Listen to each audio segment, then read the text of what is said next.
Directors Cup on Twitter and online at thedirectorscup.com. Trophies will be awarded in June 2025 to the winning institutions in all college sports divisions. Learfield Directors Cup, the crowning achievement in college athletics. Summerlin.com. We love the thrill of a game-winning drive. And when it comes to exploring the wild side of Nevada, we've got a few epic drives of our own. Road trips to fill your heart. Hot springs, ghost towns, desert art. Destinations a world apart. So go on, get a little out there, and experience all that the Silver State has to offer. Start planning your trip at travelnevada.com. Family owned and operated, Ted Wien's Complete Auto Service has been supporting the Las Vegas Valley since 1948 and handling all your automotive and tire needs. That is 75 years of service you can trust. No job too big or too small. 9 locations throughout the valley. Make an appointment today. Visit us at tedwiens.com to find a location near you.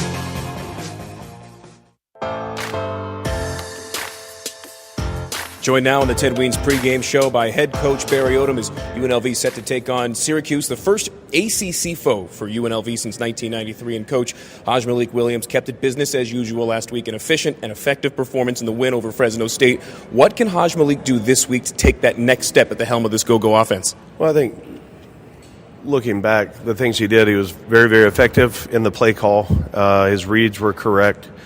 You know, we've challenged all of our playmakers, you know, and really in all 3 phases of the game to make everybody's job easier. So we don't need the quarterback to go win it by himself. We got a lot of playmakers, distribute the ball, make the right reads, play within the system, and then we get in the 3rd, 4th down situation. We got to go convert. We get down inside, you know, in the red zone. We got to come away with touchdowns.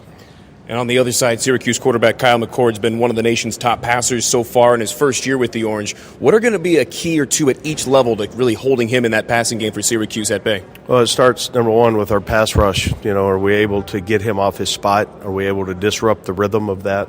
Can we play man coverage? Is it going to be a zone game? Can we mix and match and get him off his spot, make him uncomfortable? But then also, are we disciplined enough on the back end to reroute and to do the things we need to match those things up? They're as explosive as anybody in the country right now.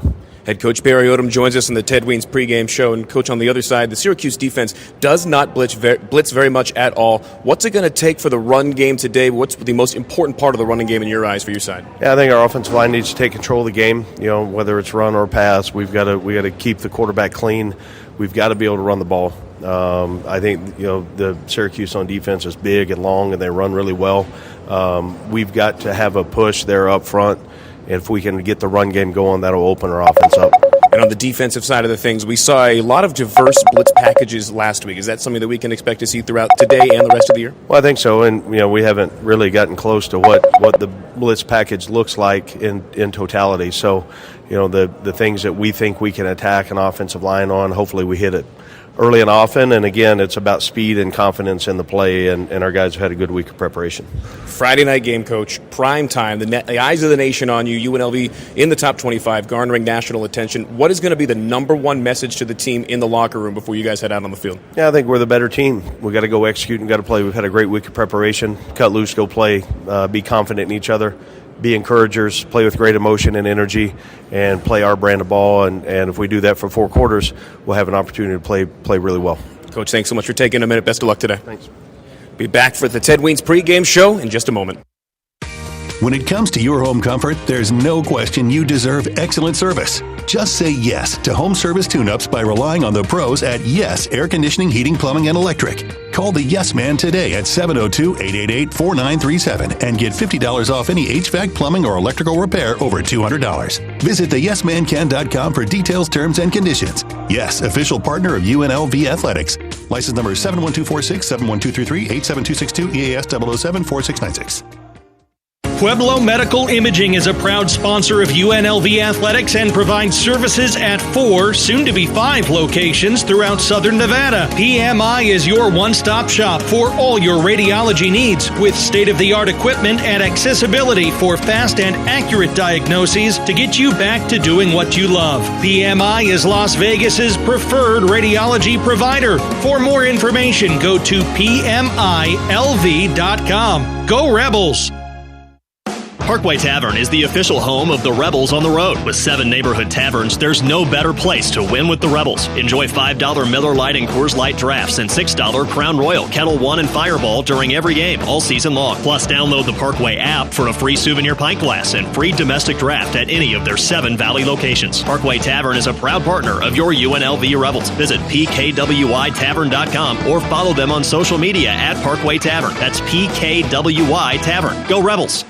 Injured in a car accident or at work? Don't go it alone. Call Shook & Stone, Nevada's premier injury and disability law firm. With over 25 years of experience, we've helped over 20,000 Nevadans recover over $1 billion in compensation and benefits. At Shook & Stone, we understand the challenges you face after an accident or injury. Medical bills, lost wages, pain and suffering, and insurance companies that put their interests before yours. But you don't have to go it alone. Our team of experienced attorneys and staff is here to fight for the compensation and benefits you deserve. Whether you've been injured in a car accident, workplace injury, construction accident, medical malpractice, or any other type of personal injury, Shook & Stone have the knowledge and resources to protect your rights. For 3 decades, Shook & Stone has been here for you and your family. You're not alone. Call Shook & Stone at 702-GET-MORE for a free consultation. It won't cost you anything to see if we can help. The official partner of UNLV Athletics. Shook and Stone. Call 702-GET-MORE. If your day sounds like, we need the report ASAP, you deserve Modelo. If you've persevered through, you deserve this rich golden lager with a crisp but refreshing taste. Or if you overcame, 2 more reps, 2 more. You deserve this ice cold reward. Modelo, the Remarkable Fighter. Drink responsibly. Beer imported by Crown Imports, Chicago, Illinois. Which schools will take home the prestigious Learfield Directors Cup as the top college athletic programs for the 2024-25 college athletic season? You can follow the standings of your favorite team or alma mater at L Directors Cup on Twitter and online at thedirectorscup.com. Trophies will be awarded in June 2025 to the winning institutions in all college sports divisions. Learfield Directors Cup, the crowning achievement in college athletics. Now back to the UNLV Football Pregame Show, presented by Ted Ween's Complete Auto Service. About 15 minutes away from kickoff between number 25 UNLV and the visiting Syracuse Orange under first-year head coach Fran Brown. Had been the defensive backs coach at Georgia each of the last 2 years. One of the nation's best recruiters at any level has this Syracuse team at 3-1 in his first season as a head coach. And Caleb, we heard from the head coach Barry Odom during our pregame interview presented by Findlay Toyota. He seemed focused. He seemed ready to go. He seemed directed as well. He said there at the end, I think we're the better team. Your thoughts on that? I think this is sort of the mindset of Coach Odom. He's an honest coach. And I know that's kind of strange because there's a lot of coach talk that happens a lot where you say the things that you're supposed to say. But he's been honest with his guys. He's been honest with the press. He's been honest with everybody about what he thinks his team is capable of. And I think he has an honest assessment. I don't think there's any problem with going in with the utmost confidence that you are the better team. What that does is it sets your expectation to be a winning program. Like, it's not a surprise that you don't consider yourself the underdog in these games. And I think that's a good mentality to have. And I think he's been right. More often than not. I think when UNLV plays to their capabilities, they are the better team most nights, and they have been since he really came into the fold here at UNLV. I love his confidence. I love his focus. I love the way he has this sort of business-as-usual mindset always. Like, it's the winning habits and everything that he's established so far. Those are the standards. Those are the expectations. And when you watch him carry on about his business as a player, you're like, well, he lives what he's talking, so why not emulate what he does? And you've seen countless examples on this roster of guys embodying their coach's mindset and understanding and knowing when they have an advantage and understanding and knowing when they need to play to that expectation. And I think this is going to be another case of that. here. The team will be focused, as Barry Odom usually is, heading into those pregame interviews. And we'll see what things develop here as we get things kicked off. Well, Coach Odom has laid out what he thinks will happen. He thinks UNLV is the better side in this game. Let's find out how with our Southern Nevada Toyota Dealers Association keys to the game. Caleb, numbers 1, 2, and 3. Let's hear it. Coach Odom's keys to the game. I told you these are going to start to sound redundant because they are similar every week. But this week, the Rebels, number 1, want to start fast. Coming out of the locker room in a highly competitive game with an offense that's capable of putting up points and in a hurry. You want to get off to a fast start, whether that's in the offense, defense, or in the kicking game. You want to make sure you are the aggressor in this game, and that's what UNLV would look to do. Starting fast is a major key to the game. Number 2 for UNLV, controlling the line of scrimmage. Coach Odom mentioned that the run game is mandatory for his offense. They will look to establish a ground game and be able to lean on it at any point in the game when they need to. But on the other side of the ball, controlling the line of the scrimmage does not only mean stopping the run. Obviously, they look to do that too. But controlling the line of scrimmage in terms of getting pressure on the quarterback. Kyle McCord is a solid quarterback.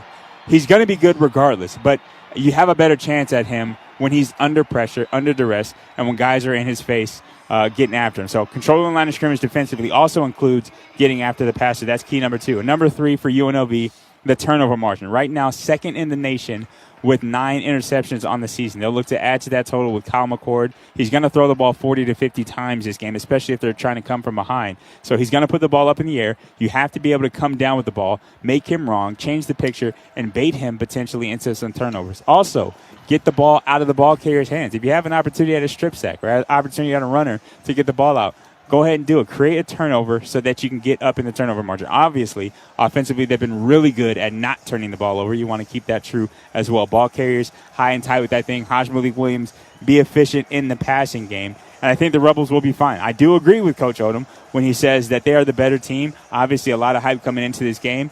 But if they handle their business, things will be just fine. Now, we'll take a look at the out-of-town scores presented by Southern Nevada Water Authority. Couple of Friday night games in action right now. Jackson State and Kennesaw State. They're at halftime. Jackson State up 21-17 on CBS Sports Network. Houston, Rebels' earlier opponent, is up 17-6 late in the second quarter. They're on the road at TCU. So Houston over TCU right now, 17-6 that game over on ESPN. Kicking off at the same time as the Rebels game, Michigan State and number 6 Oregon. That game is over on Fox. They'll be kicking off right at 6 p.m. as well. That's your Friday night slate. A couple of big-time action games for the Mountain West this weekend as well. We'll get into those at the half with some updates on the Saturday action and what you can be looking forward to tomorrow in the College Football Saturday. But those are the 4 games in full swing right now. Jackson State over Kennesaw State, 21-17. Houston currently on top of TCU, 17-6. And Caleb, we've talked about it before. This is one of 5 Friday games for UNLV. Not a lot of action going on elsewhere. The eyes of the nation are going to be on Allegiant Stadium in this matchup tonight. What changes, especially from the quarterback position, with that one less day of prep work? Well, I think it actually helps sometimes to get rid of the last game, to stop celebrating, to stop being down in the dumps about the things you didn't do, get onto the prep as quickly as possible, especially where UNLV's case, where there wasn't injuries really to recover from, and guys got to sit out in the fourth quarter and really late in the second half. So you already got the head start on preparation as far as recovery there, but getting the head start in preparation, getting right into the film room on that Sunday, getting on to the next opponent, and then you're back in action quick. It's just a change of pace. I think it helps out a lot. So this game, nationally televised, I know the eyes of the nation have only a few selections right now. You look at that Michigan State versus Oregon game, the spread on that was like 22 points or something like that. Nobody's really expecting that to be a great game. This one, inside of a touchdown, was the spread before things started. So the eyes of the nation are going to be interested in this one. I think everybody expects this to be a tightly contested game. What an opportunity for UNLV, again, to show up on the main stage and show the nation what they're all about. After starting 4-0 for the first time since 1976, UNLV plays their first ever game ranked in the AP poll. Coming into tonight as number 25 in the country, they are one of 19 remaining undefeated teams in the country. It's the 4th time in school history they've started out 4-0. They'll look to make it 5-0. As right on the other side, we'll get you set for kickoff between UNLV and Syracuse. This has been our Ted Weens Complete Auto Service pregame show. Ted Weens, more than just a tire store, they really do care. Kickoff between UNLV and Syracuse coming up next. This is the UNLV Sports Network from Learfield. Remy, official cognac of the JT the Brick Show. When you're celebrating any of your team's victories, celebrate with Remy Martin Cognac. XO, VSOP, and 1738. Remy Martin. Team up for excellence. Tom got a new ride. Hey, Tom. Sweet ride. Thanks, Jim. Hey, Tom. Sweet ride. That's my ex-girlfriend. Thanks, Marcy. Did Tom get a raise? Did he win the lottery? Nah, I just got a sweet loan from One Nevada Credit Union. Smart move, Tom. Thanks. They have great terms, low rates, and an easy approval process. All I needed to do was find a sweet ride. Get a sweet loan for a sweet ride at onenevada.org. Federally insured by NCUA. Gambler's bonus hits again. On August 27th, Mark hit 4 threes, clearing his Gambler's bonus 4-of-a-kind bingo card for over $11,000. Mark hit big and so can you with Gambler's bonus. It's why you play the game. On the Rebel Sports Network from Learfield, Rebel Football is brought to you by Barbasol Shaving Cream, delivering a quality shave at an honest value for over 100 years. Also by Findlay Chevrolet. Findlay Chevrolet is your home of the Woo, located on the 215 Beltway between Rainbow and Jones. It's time for Rebel Football. The vision of what we're going to get accomplished is at a championship level every which way that you turn. Fires end zone. It's Jacob to Jesus. He makes the catch. He tiptoes for the touchdown. You can see and you can feel the excitement for UNLV. He steps back, looks left, throws to Snead, and it's picked off. Tipped away by Jalen Catalon. Nothing but grass in front of him. Catalon, end zone, pick 6. This is not the mountaintop. No one's gonna catch Jet Thomas as he runs the kickoff 89 yards to pay dirt. Our standard is to get back to the Mountain West Championship game and win it. Stiff arms the defender, dives towards the end zone, touchdown. It's an elite opportunity. That's what I'm talking about, baby. A 50 burger for the Rebels. Go Rebels. Kickoff is just moments away. Now, with the call of the game, here's Caleb Herring and the voice of the Rebels, Matt Neverett. For the first time in school history, UNLV plays a game with a ranked number next to the name. Number 25, UNLV getting set to host Syracuse in the first ever matchup between the Rebels and the Orange. UNLV comes in 4-0 for the first time since 1976. It's the first time they have been 4-0 since moving to the Division I level in 1978. Along with Caleb Herring and Steve Cofield roaming the sidelines, Triv McKenzie, our engineer, and back on the Lotus Broadcast Studios is Bobby Machado producing. And Matt Neverett with you from Allegiant Stadium. Caleb, a highly contested matchup. The Rebels slowing down the tide last week, quieting the sea, so to speak, with a dominant 59-14 win over Fresno State. They'll look to carry that momentum today against Syracuse out of the ACC, who's one of the most pass-happy teams in the country, with former Ohio State Buckeye Kyle McCord calling the shots. Yeah, the Orange taking the field right now. They've traveled well. There's a lot of Syracuse fans here in Allegiant Stadium. Obviously, they've met to a host of boos from Rebel fans who are also here in force. So it's going to be an exciting matchup. I'm excited to see what these teams bring to the table. Excited to see how UNLV executes in that quick week, that quick turnaround. Obviously, Syracuse dealing with the same quick turnaround, so all things equal on that front. This is, though, the first time that the Syracuse Orange are on the road in a game this season, so the first time they'll be in a hostile environment, so to speak, and the first time that any of these players, at least as Syracuse Orange football players, have made the trip across country. So they're in the Pacific time zone for the first time. Obviously, sleep might have been a little bit difficult to come by with the jet lag. We understand the woes of travel. People got to deal with it. But I'm excited for this matchup, excited for this game. Number 25, UNLV, looking to prove it again on the national stage. Every game for the rest of the season will be nationally televised. So UNLV is going to be a household name by the end of it. They're going to have plenty of opportunities to make sure that they have a spot or a place in the conversation at the end of the season when it comes to that college football playoff. This is the next bump in the road. They want to go 1-0 this week, and that's what they're looking to do. Business as usual here at Allegiant Stadium. Business as usual last weekend for Haj Malik Williams. Good evening, gentlemen, and welcome to tonight's game. It was 13 out of 16 last week as both sides meet at center field for the opening coin toss of this one. What is your call? Haj Malik Williams, Caleb, 13 out of 16, $182, and 3 touchdowns passing and 1 on the ground last week. We heard what Coach Odom thinks, but as a former Rebel quarterback, what does he need to do to take that next step? I think the only thing he needs to do is play within himself. I think he's done a great job of being efficient with the ball, distributing it to the playmakers. You got Ricky White going, Jacob DeJesus as well out on the perimeter, and he was just dealing out there. He's not doing anything out of the ordinary. He wasn't asked to do anything out of the ordinary. The quarterback is the point guard of the offense. He has to be an extension of the coach on the field. Just continue to be efficient with things, and I think he'll be just fine. A lot of what happens is when a guy has a great game like this, he's getting national attention. He was on Fox Sports with Matt Leinart doing an interview. All these things are focused on him as an individual player.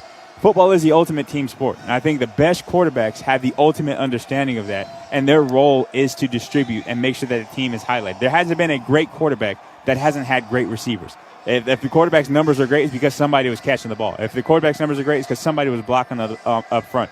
The run game was complimented, et cetera, et cetera. I think Malik Williams needs to just continue to understand his role as far as the distributor, the leader. Just be efficient. Just be you. Don't play outside yourself.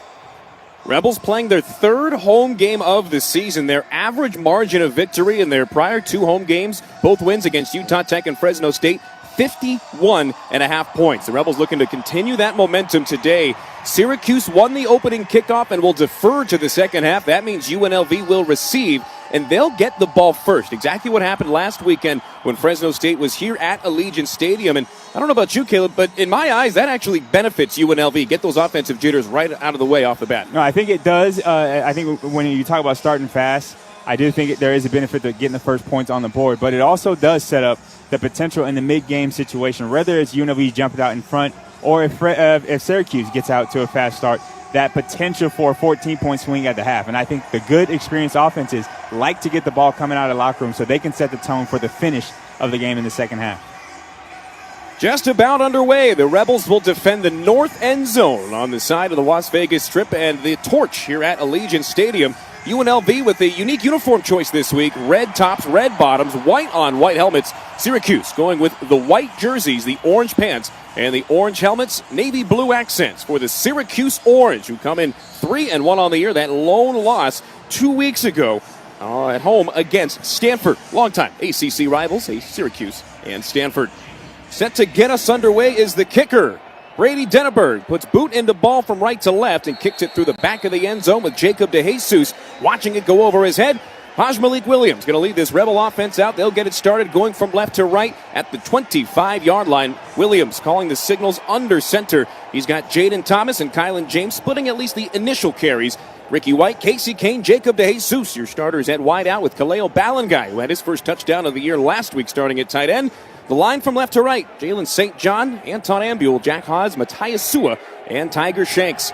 So Williams and the rest of this Rebel offense at the 25-yard line. And Syracuse will send 5 men on the first play of the game. Malik Williams drops back, looking to pass on the far sideline. Airs one up. He's got a man over the middle of the field. It's off the hands and incomplete. Intended for Jaden Bradley. Rebels trying to take a shot right off the bat. Jaden Bradley stops running there. I think Malik puts that out where only he can get it, but he stops short to go up for the jump ball. If he keeps running under that, we might have a touchdown on the opening play.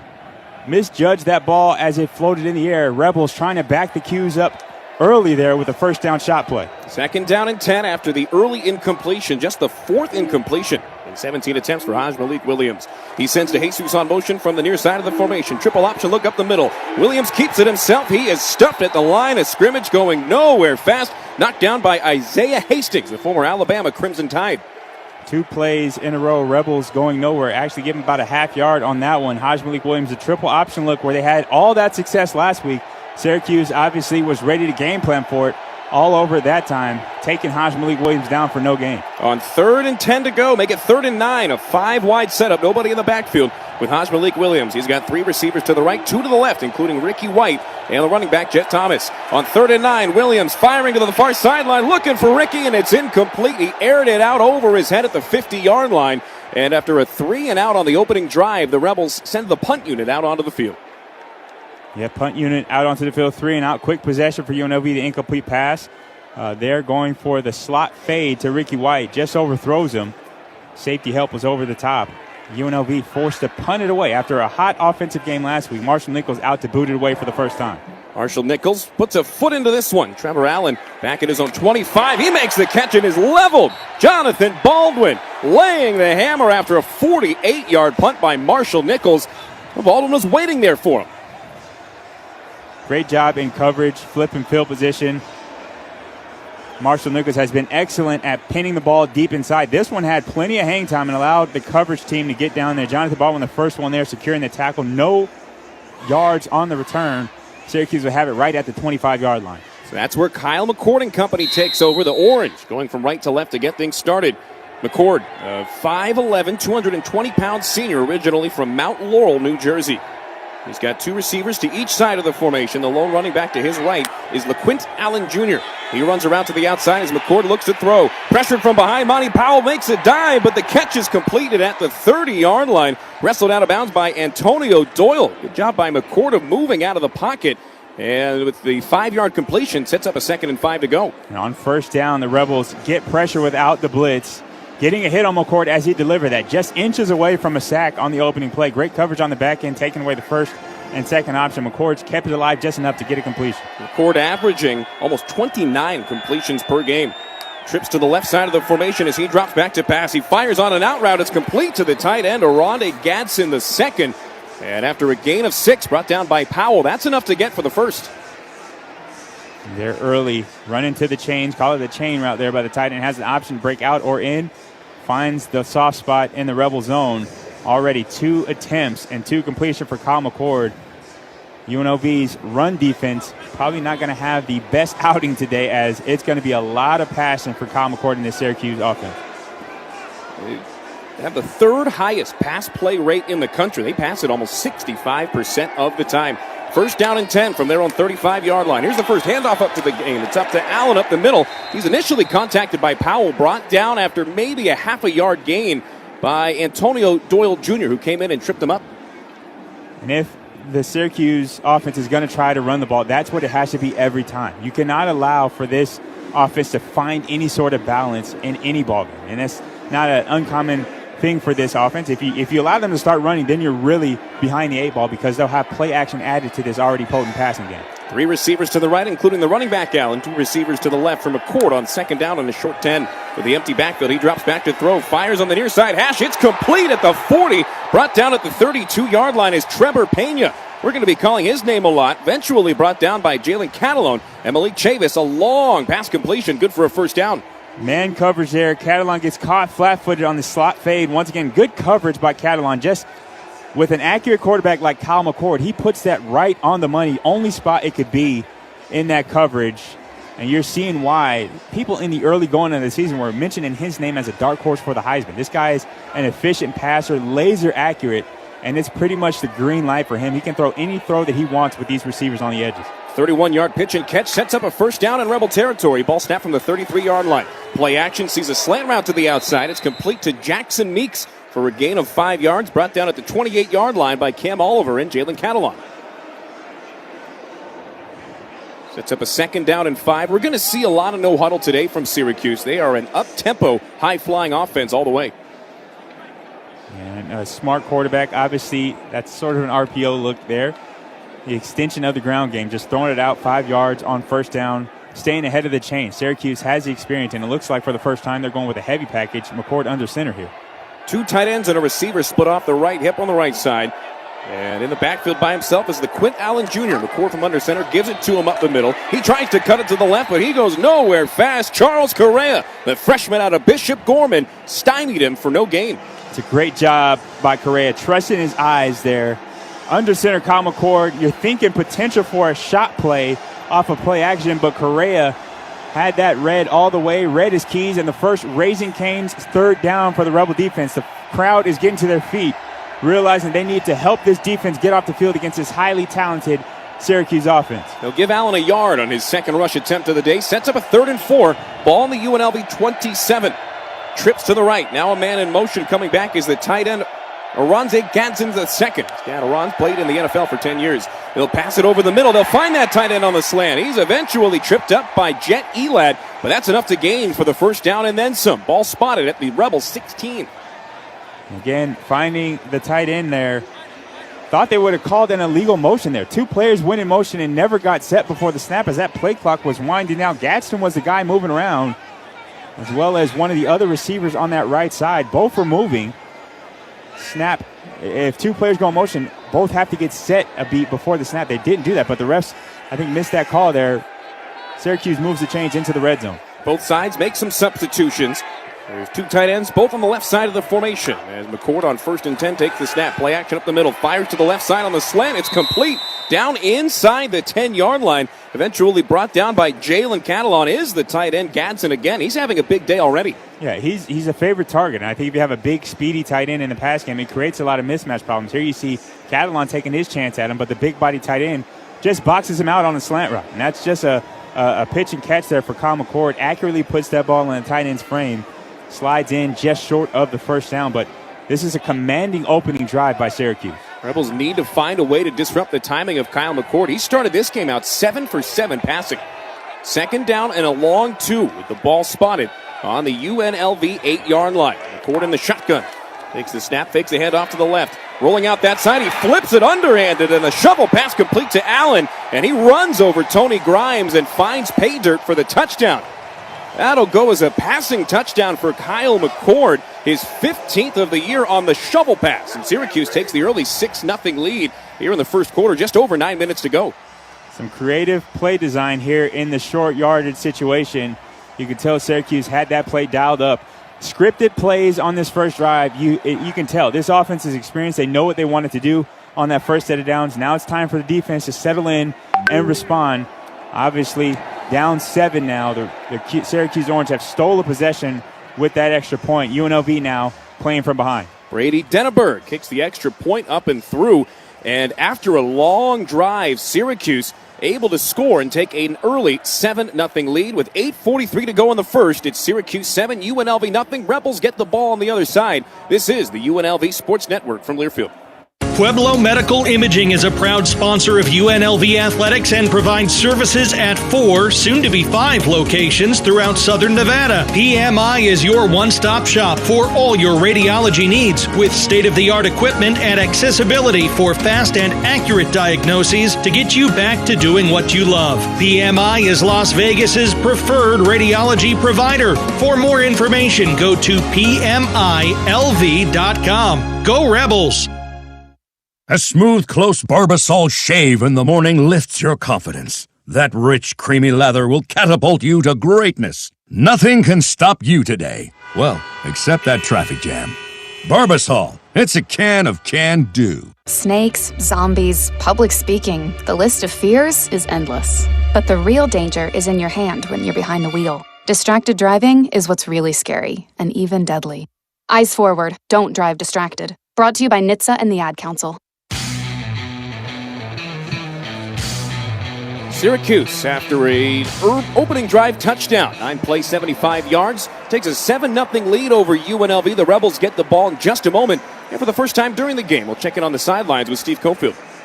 Report is brought to you by Ted Wien's Complete Auto Service. You know, we talked during the week about Syracuse being on the road for the first time, and McCord and the rest of the Orange offense would have to adjust to the noise here on the road at Allegiant Stadium. Well, it may be a two-way issue, guys. There's 9 sections filled with probably the biggest group of opposing fans I've seen at Allegiant for a Rebels game since and Hawaii. I mean, they are loud. They were really loud, the Syracuse fans, when the Rebels were out there on offense, especially on that third down. So suddenly that has become a factor in this game. We'll send it back upstairs to Matt and Caleb. Oh, it's a very vibrant crowd out there. We're seeing a ton of scarlet, a lot of orange, a lot of pink as well, as we're here in October, Breast Cancer Awareness Month, and this is the annual Breast Cancer Awareness Game for UNLV. Pretty good crowd, Caleb, and definitely a very colorful one at that. Yeah, it's very colorful. Obviously, the Vegas native and the home field broadcast, I guess, would hope that it was more scarlet than orange here, but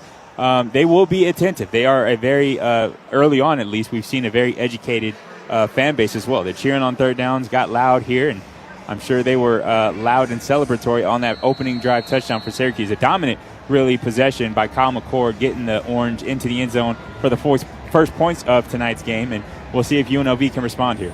Here's Brady Denneberg to kick this one off. It goes through the back of the end zone once more. It's over the head of Jacob DeJesus. Visiting teams have kind of picked up on the message. Last year's leading returner nationwide, not one to mess with. He's not getting many opportunities this year. So for Haj Malik Williams, take 2 offensively. It was a 3-and-out last time. What did you see in that early opening drive? Well, the first thing I saw was good protection. The opening play that did take a shot was a long developing play. The offensive line held up in protection.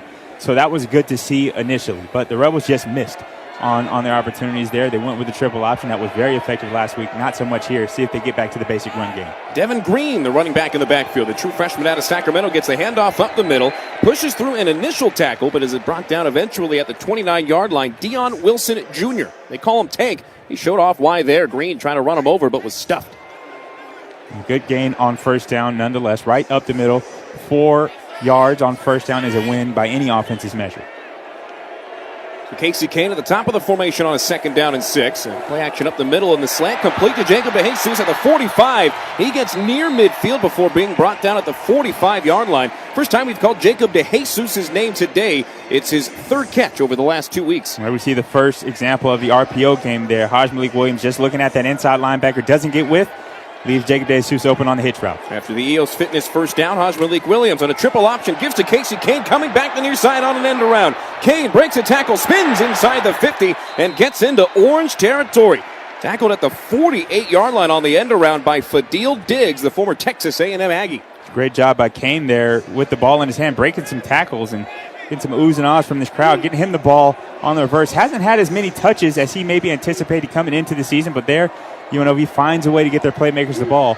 Gets a nice gain on first down. Gain of 7, sets up a 2nd and 3. Williams has trips to the left, including DeJesus, Kane, and the All-American Ricky White. They'll fire a screen in that direction. It's caught by DeJesus at midfield. Cuts it across to the 45-yard line. Picks up an EOS Fitness first down before being knocked down at the 43-yard line. Derek McDonald eventually knocking him to the turf. It's a great job by Ricky White in the slot, picking up that first initial block. A lot of times as a receiver on these bubble screens, you're just trying to get good position and catch that block. Great job by Ricky. If he doesn't make that block, Jacob DeJesus is in a world of hurt. He really springs that for the EOS Fitness first down. Christian Moore into the game. The tight end off the left tip of Jalen St. John. It's Jet Thomas in the backfield. 3 receivers to the near side. They'll go with the screen again. Same play to the other side as DeJesus catches it at the 45. He's down at the 38-yard line. It was Elijah Clark, former Rutgers Scarlet Knight, coming in from his strong safety position to make the tackle after a gain of 5 yards. Just the right decision. Again, they're not going to respect, they're not going to get guys out to the edge on the pre-snap. You have to be accurate. Take that every time. It's an extension of the ground game. 5 or 6 yards on that play is a win for sure. Malik taking what the defense gives him and getting that play off. Jesus heads to the sideline as the give is up the middle to Jet Thomas. He breaks through the 2 gap and spins across the 30. He is stood up at the 28-yard line by Jaden Bellamy. But Jet Thomas with that initial push so strong. There is a flag, however, way away from the play near the Rebel sideline behind the original line of scrimmage. I don't know what the call is here. They're going to call an illegal shift or illegal motion. Casey Kane was on that far sideline. He was set before that snap was off. And if they're going to call it now, I think the Rebels have a gripe because it wasn't called earlier against Syracuse. But they're discussing the call here. It wasn't a substitution coming on from the sideline. He broke the huddle and went out to the far sideline, which he's allowed to do. We'll see what the call is from the officials. Unsportsmanlike conduct, offense number 1, 15-yard penalty, replay 2nd down. So that one, who knows? And I think what they're calling here is that he didn't come inside the numbers when he came in from the sideline. He was already on the field. But he was in the game. And that's what Coach Odom is talking about on the sideline. He was in the game. It was Devin Green that came in for DeJesus. And so that's just a bad call there. And Coach Odom was pleading his case, and it cost the Rebels immensely. That's an unsportsmanlike concept, 15-yard penalty. That backs the Rebels up way behind the chains on this 2nd down where this drive was off and running. That's a bad call by the officials. And they came together to talk about it. I don't know how they didn't get that right. Casey Kane was on the field. So instead of the ball being spotted at the Fresno or the Syracuse 38-yard line, it'll be back at the Rebel 47. And Malik Williams has to call a timeout to avoid a delay of game penalty. And then during that whole their first misunderstanding over that call, the play clock was winding and they didn't reset it, so the Rebels were forced now to force a timeout. What a terrible set of circumstances there for UNLV in that situation. A bad call that they didn't get the correct explanation on, and then they're forced to burn their first time out of the half. Barry Odom hopes to calm things down during the first TV timeout as both teams go to the sideline and we take a break with 5:48 to go in the first. It's Syracuse 7, UNLV nothing. 2nd and 20 upcoming for the Rebels on the other side. This is the UNLV Sports Network from Learfield. Serving communities, citizens, and workers in Las Vegas since 1931. Las Vegas Power Professionals, IBEW Local 357, and Southern Nevada NECA have provided tens of thousands of electrical industry careers for Southern Nevada families. To find out more about the union electrical construction industry, visit lvpowerpro.org. That's lvpowerpro.org. We love the thrill of a game-winning drive. And when it comes to exploring the wild side of Nevada, we've got a few epic drives of our own. Road trips to fill your heart. Hot springs, ghost towns, desert art. Destinations a world apart. So go on, get a little out there, and experience all that the Silver State has to offer. Start planning your trip at travelnevada.com.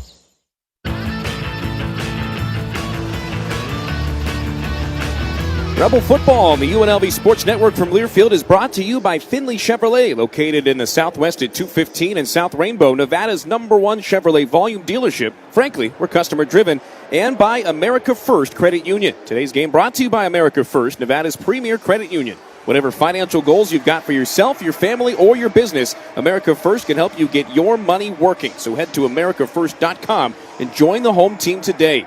2nd down and 20 upcoming for the Rebels with the ball spotted on their own 47-yard line. Now, it was going to be a 2nd down and 5 from the Syracuse 38-yard line, but an unsportsmanlike conduct penalty called on Casey Kane for really a substitution infraction. But we got the look during the replay, or during that break.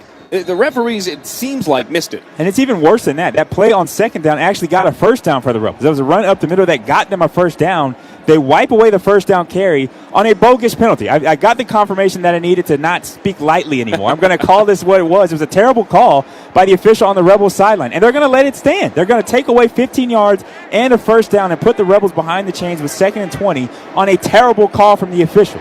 The player's allowed to run to that formation. Even if he did sub, he got inside the numbers and was coming out to his position. Yes, it was a wide split, but he's allowed to do that. You can't throw a flag for that for unsportsmanlike conduct. That's ridiculous.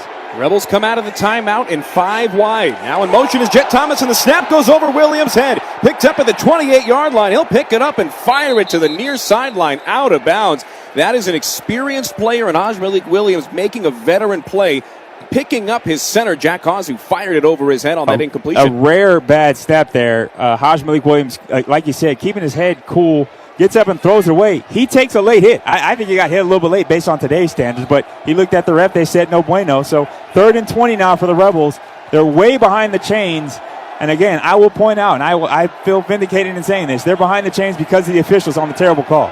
Raising Canes 3rd down and a mile. 3rd and 20 with 5:42 to go in quarter number 1. Malik Williams out of the shotgun. Flushed out of the pocket. He's rolling towards the far sideline. Breaks through a tackle at the 40. Spins out of another one, but he is wrestled down at the original line of scrimmage by Fadil Diggs, a defensive end, setting the edge. A flag in the backfield, though. We'll see what the call is as our referee, Adam Savoy, gets set to make his 2nd call of the day.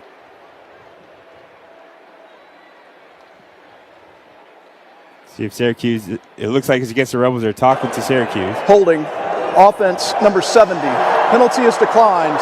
It's 4th down. Pretty easy call there to decline that one. Tiger Shanks the guilty party, and the Rebels with 2 costly penalties, really just the one so far, and nothing going for him there on 3rd and 20. First time Syracuse has been able to get into that backfield. And the first time really since Kansas that the Rebels have been up against any sort of adversity. They were down 2 possessions early in that Kansas game, and now they will find themselves down 1 possession and punting it away. So not a very good feeling here for Rebels in this home game. Marshall Nichols puts this one into the air. Trevor Pena waits for the fair catch. He's got it at the 12-yard line. That's where Kyle McCord and company will take over after a 41-yard punt flips the field for Marshall Nichols. Gets set for another TV timeout. Syracuse looking to add to their lead. The Rebels trying to keep the score where it is at 7-0 with 5:17 to go in the first. This is the UNLV Sports Network from Learfield. Hi, I'm Dave Mizrahi, owner of Best Mattress, and I'll make you a promise. When you go into any Best Mattress location, you'll be treated to a great experience. Our highly trained people really care about helping you. You notice that the minute you walk in. But it doesn't stop with them. The guys who deliver and set up your bed are just as respectful and helpful. I insist on it. You won't get better service anywhere, and you can't find better prices anywhere. Best Mattress, home of the Sleep Easy Guarantee. There's a new way to get to the game, M-Ride It. M-Ride is the luxury concierge shuttle service. It's the same bus the players use, so you can ride like a pro. M-Ride will take you round trip from Circa or the Palms to Allegiant Stadium or T-Mobile Arena. No more hassle parking, sitting in traffic, or waiting in long taxi or rideshare lines. M-Ride It, and you'll get in and out quickly. Reserve your ride at mridelv.com. Use promo code BRICK. That's mridelv.com, promo code BRICK.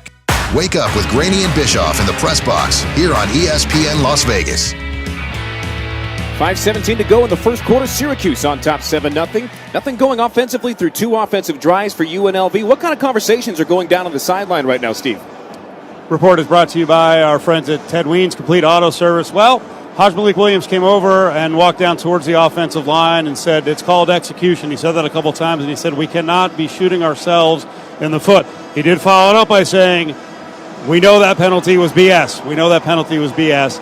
So he said that a couple times, and then Advanced Vice offensive line coach nicely walked over and said, let's head down towards the skill player area. But Haj Malik clearly wanted to stand up and kind of settle everyone down and create a sense of urgency as he sent it back upstairs to Caleb and Matt. Yeah, those are important times as a quarterback. If things aren't going right, how do you respond? I know the expectation and the standard has to be a winning one, and obviously execution has to be key. I think the Rebels were executing fine on that last offensive possession, but a 15-yard penalty out of nowhere kind of derails things, and you don't have many plays dialed up to get you in from 2nd and 20, especially the way this offense runs. So I don't fault the offense necessarily there. I feel comfortable in saying every penalty, obviously you want to take ownership of it, but some hurt a little bit more. That penalty that the refs called against the Rebels, how do you coach against a penalty that's not really a penalty? So unfortunately, it derailed the Rebels' drive. They got to overcome it next time. But here the defense, the business at hand is getting off the field with Kyle McCord and his Syracuse Orange offense in full swing. They'll start at their own 13-yard line. They'll send 4 receivers in a diamond to the top of the formation. Now the running back, Allen, moving back towards the near sideline. McCord takes the snap, fires it to him on an out route. It's caught at the 15, able to pick up a couple more before Jonathan Baldwin pushes him out of bounds. And they'll give him 10. Give him 8, rather, for a 2nd down and 2 upcoming. That's the fourth different receiver, beg your pardon, that Kyle McCord has completed a pass to today. The Rebels there after the shift and the motion, a little bit out of sorts, getting lined up to it. Again, Syracuse has definitely scripted some looks that are tendency breakers and are not their traditional scheme. Rebels having to adjust on the fly here on the field. We'll see if they can get settled in defensively. Rebels showing some pressure at the line of scrimmage. Now some of the linebackers back up. As Syracuse looks to the sideline, they'll change the play. Kyle McCord barking out signals. He's got 2 tight ends to the right, 1 receiver to each side, and LeQuint Allen in the backfield. He'll give it to the tailback up the middle, runs into the pile, and pushes it all the way to the 25-yard line for a 1st down. It was Jalen Dixon, the first one to contact him, but the legs just keep churning for LeQuint Allen Jr. Yeah, and the Rebels kind of had the right blitz called initially, but tipped their hand on the hard count. And Kyle McCord and the offense shifted that run away from the pressure, attacked the weak point of that defensive front, and were able to get the yards necessary. Still not a lot of yards, but it was enough to pick up the 1st down. Rebels bringing a heavier package. Blessing Oluwalu Tui Olamotu checking in for the first time. He's out there with Hope Jackson Woodard and Charles Correa. 2-3 linebacker look. McCord under center. Fakes on the handoff. Fires it over the middle of the field on the seam. It's caught by the tight end Gadsden at the 50-yard line into Rebel territory as he's ushered out of bounds near the 35 after a 40-yard pitch and catch. Aronze Gadsden Jr. Only 3 catches over the last 2 games. That's his 4th of the day already. And that's the 2nd time they've gone to that under center formation. And I said earlier that they may be setting up a deep play action shot off of that. And sure enough, they come back to that look. Obviously like what they saw and how the defense responded. Neutralized Jackson Woodard against the run with the play action. And he's unable to recover against the speedy Gadsden on the back end. Big chunk play for the Syracuse offense. Kyle McCord 9 of 9 for 120 yards and a touchdown already in the early going. Ball snapped from the UNLV 36-yard line. McCord fires it over the middle. It's caught, and falling to the turf as he does so is LeQuint Allen Jr. He's 2nd in school history in receptions for a running back. That's already his 3rd of the day. Rebels tried to get some pressure there with Antonio Doyle up the middle, stunting.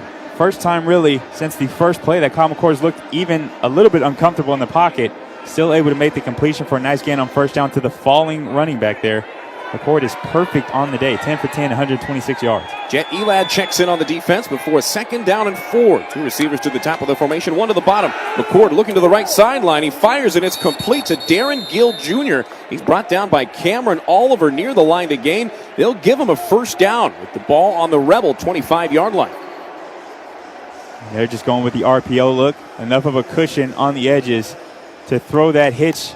Cam Oliver actually had the jump on it, but he's looking at the receiver, not the quarterback. Doesn't see the ball in flight. If he sees the ball, he may break on that, and it could have been a pick 6. Got to trust his eyes there. Cam Oliver obviously knows what he's doing on the edges. First down and 10 from the 25-yard line. 2 minutes and 6 seconds to go in the first. The Orange lead the Rebels 7-0. Kyle McCord, a perfect 11 of 11 passing today. Calls for the snap. He's got it. Hands it up the middle to LeQuint Allen Jr. He's able to burst into the second level and picks up 9 yards on the run before being tackled by Jalen Cattle on too little, too late on the stop. And the Rebels have gone to a 2-man look there, which leaves the box a little bit lighter. And seems like Syracuse has the perfect call for every situation right now. See the extra defenders on the edges. They go to run up the middle. Now they're going tempo on 2nd and short. And they bunch everybody up. McCord hands it up the middle. Allen tripped up after a gain of 3. Jet Elad diving at the ankles and making the stop, but it's enough for the first down as Syracuse in the red zone, threatening again already on top 7-0. Rebels making a substitution, getting some fresh legs into the rotation defensively.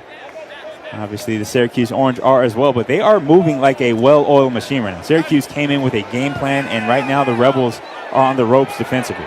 Max Mong, the tight end out of Germany, in for the first time. He's one of 2 tight ends on the right side of the formation as McCord takes the snap. Play action up the middle. Looking to the left side. Still looking. He's pressured and just fires it into the turf. And pressuring him right in his face was Alexander Whitmore. I think I'd get rid of it, too, if I saw 6'2", 290 coming at me like that. I think they got to check. They should check and make sure that got back to the line of scrimmage. I didn't see a receiver in the area. He was outside the tackle box, but I don't think that ball made it back to the line of scrimmage. It was very, very close to being an intentional grounding, because even if he's outside the tackle box, it has to get past the line of scrimmage. I didn't see a receiver there in the area, and I didn't think it got back to the line of scrimmage, but they're not going to call anything. Substitutions now being made, and the Rebels have 4 receivers on one side. I don't think Cam Oliver has recognized him. Finally gets out to him. And now the man comes in motion back to the near side. McCord fires it over the middle towards the end zone, and it's incomplete, intended for a Ron Gadsden, but a late flag comes in. Jonathan Baldwin has the palm skyward as if to say, what did I do? It looked like Jonathan Baldwin was making a play on the ball. Could have came down with an interception. Interference. Defense number 3. Ball be placed to the spot of the foul. Automatic. First down. And that's not a pass interference. On the break, a little bit of contact. No, it's not a pass interference. Errant throw a little bit high as well by McCord, but bailed out as it was off the hands of Baldwin. He got a hand on the ball. Yeah, he had a hand on the ball. He was frustrated because he didn't come down with an interception. He's throwing his hands up now to his coaches like, what am I supposed to do? It's man coverage. We're playing football here, and they kind of bailed out McCord with what was his worst pass of the day so far. It could have been intercepted, but now it's going to be 1st and goal from the 3-yard line. 1st and goal to go for Syracuse, who leads 7-0. The give is to Allen up the middle, pushing towards the goal line. Pyle's still moving. He squirts out of it with the ball, and he's in for the touchdown. On the second effort, LeQuint Allen Jr. with his 2nd touchdown of the game, his 1st on the ground, and it's now a 2-touchdown lead, 13-0 Syracuse, pending an extra point. Just another systematic drive, Caleb. Chunk plays, a penalty or 2 aiding them out, but Syracuse has been as efficient as it gets to this point. Back out there, Tom Callahan, the long snapper. It's Jack Stonehouse, the punter, to hold. Brady Denneberg, who already made the extra point earlier, on to kick. And Syracuse on their 2nd 9-play touchdown drive of the game. Leads 13-0 with 44 seconds to go in the first. The snap is good. Hold on the money, and the kick is up and good. 14-0 Syracuse with 44 seconds to play in the first. The Rebels will get the ball next, trying for their first points. Syracuse has all the momentum to this point here at Allegiant Stadium. 14-0 Orange on the UNLV Sports Network from Learfield. Deep Eddy Vodka, a high-quality vodka with an even higher purpose, to bring people together for good times. We take sunshine, stellar vibes, and laid-back fun and bottle it up for the world to enjoy. The result? A refreshingly clean, real vodka made with real ingredients, ready for you to enjoy however, wherever, and with whomever you like. Vodka is for fun. Please drink responsibly. Deep Eddy Vodka is a product of Deep Eddy Distilling Company, Austin, Texas. 40% alcohol by volume, distilled by corn. This is Todd Frayton's heart. He's begun his wellness journey. This is its sound on a treadmill, at a slight incline, on a stroll through the forest. And this is the heart of Maria Sanchez, his wellness coach. What's it doing here? A lot, actually. Because when we partner with you, we don't just offer a strategic plan and status updates. We put our hearts into it, beat for beat. Intermountain Health, the power of we. Rebel football on the UNLV Sports Network is brought to you by Findlay Toyota. After the game or anytime, visit Findlay Toyota, the largest Toyota dealer in Nevada. Ask for John Barr. He'll do anything to sell you a car. And by Pueblo Medical Imaging. The friendly staff with Pueblo Medical Imaging is eager to take care of all your radiology needs and offers same-day and next-day appointments. With top-of-the-line, state-of-the-art equipment, they're open 7 days a week with early morning and evening appointments to accommodate all patient schedules. 14-0 Syracuse with 44 seconds to play in quarter number one. Second sustained 9-play touchdown drive for Syracuse early on. And the Rebel offense, Caleb, maybe due to some penalties, has had trouble building some momentum. It has been as good as it has gotten for Syracuse in their first two drives. Yeah, Syracuse looks like the high-powered offense that we thought they would be. And they came out with a commanding drive in their opening drive, and they followed up with another one. And obviously, UNLV is backs against the ropes right now in a must-score situation early in this game. 44 seconds in the first quarter. Still plenty of football left to be played. They've been in a two-possession hole before on the road at Kansas, a tough opponent in their own right. But I think this offensive monster is showing why they're a highly touted passing offense. UNLV has to find a way to be disruptive. And I think the most disruptive thing they can do right now is have a sustained offensive drive that bears some points for UNLV. So that's a task for Haj Malik Williams as the special teams kickoff return unit lines up to get the ball back from Syracuse. We'll see what they can do with their third possession. Jacob DeJesus back at the goal line with the kicker Brady Denneberg ready to put boot into ball, getting us set to go. Jacob DeJesus, meanwhile, only 2 kickoff returns all year long. Word is out on the nation's top returner a year ago. This one a high kick towards the front of the end zone, but DeJesus sticks the arms out, waves it off, and it bounces in the paint of the end zone, setting up Haj Malik Williams and this Rebel offense at the 25-yard line, trailing 14-0. Haj Malik 3 out of 6 for 26 yards. The Rebels with just 4 rushes for 11 yards on offense. Yeah, the Rebels had a pretty balanced offensive possession role in there, derailed by essentially a bogus penalty. I think Coach Odom is still having some discussions with the line judge on the Rebel sideline who threw that flag. But third possession for the Rebels. They got the ground game going a little bit last time out. We'll see if they can do that here on their third possession. Ballanguy and Moore, the 2 tight ends, both split as H-backs on either side. Greg Burrell into the backfield for the first time. He gets the handoff up the middle, jukes to the outside, now cuts it back inside. He is wrapped up and thrown to the turf by Kevin Jobity Jr. Burrell there bounds it to the outside. I think he had a little bit more space on the interior. Got to read the block of your tight end who came on a wham block across the backfield, and got to get inside of that block, get downhill. Stephen Bradley, the wide receiver to the top of the formation. White to the right as Haj Malik Williams takes the snap, play action up the middle. Haj Malik rolling to the far sideline. He's across the 30-yard line. He's across the line to gain. He's out of bounds at the 35. And that'll be a first down run, giving the Rebels an EOS first down. And there's a little bit of momentum for Haj Malik Williams in the run game. Yeah, and he had the option to throw that out to Casey Kane on the RPO. Decided to take it himself as a long throw from the far hash. That's the end of as the the first quarter winds down. That is the end of the first quarter. The Rebels will have the ball at the Syracuse 36-yard line when we get started for quarter number 2. Well, quarter number 1, all Syracuse outgaining the Rebels 152-47 overall, leading 14-0, 1/4 of the way through this game. Second quarter coming up, a fresh 15 minutes on the clock. This is the UNLV Sports Network from Learfield.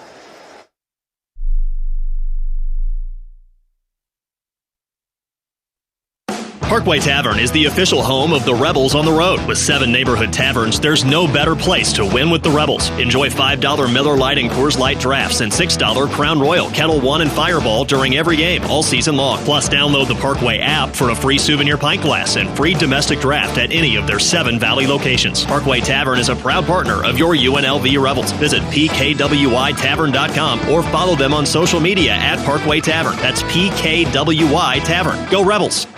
Progressive presents Renters MVP's Most Valuable Possessions.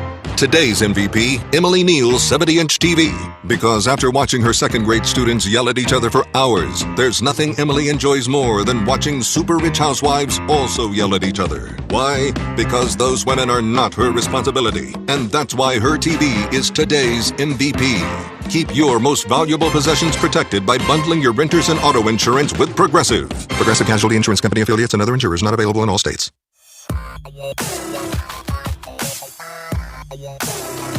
UNLV football is presented by the Southern Nevada Water Authority. Fall watering restrictions are in effect through October 31st. It is crucial to play by the rules, so change your watering clock now. Water grass only 3 days a week, but for plants and trees, run your drip systems twice a week. For more winning, water-saving strategies, visit snwa.com.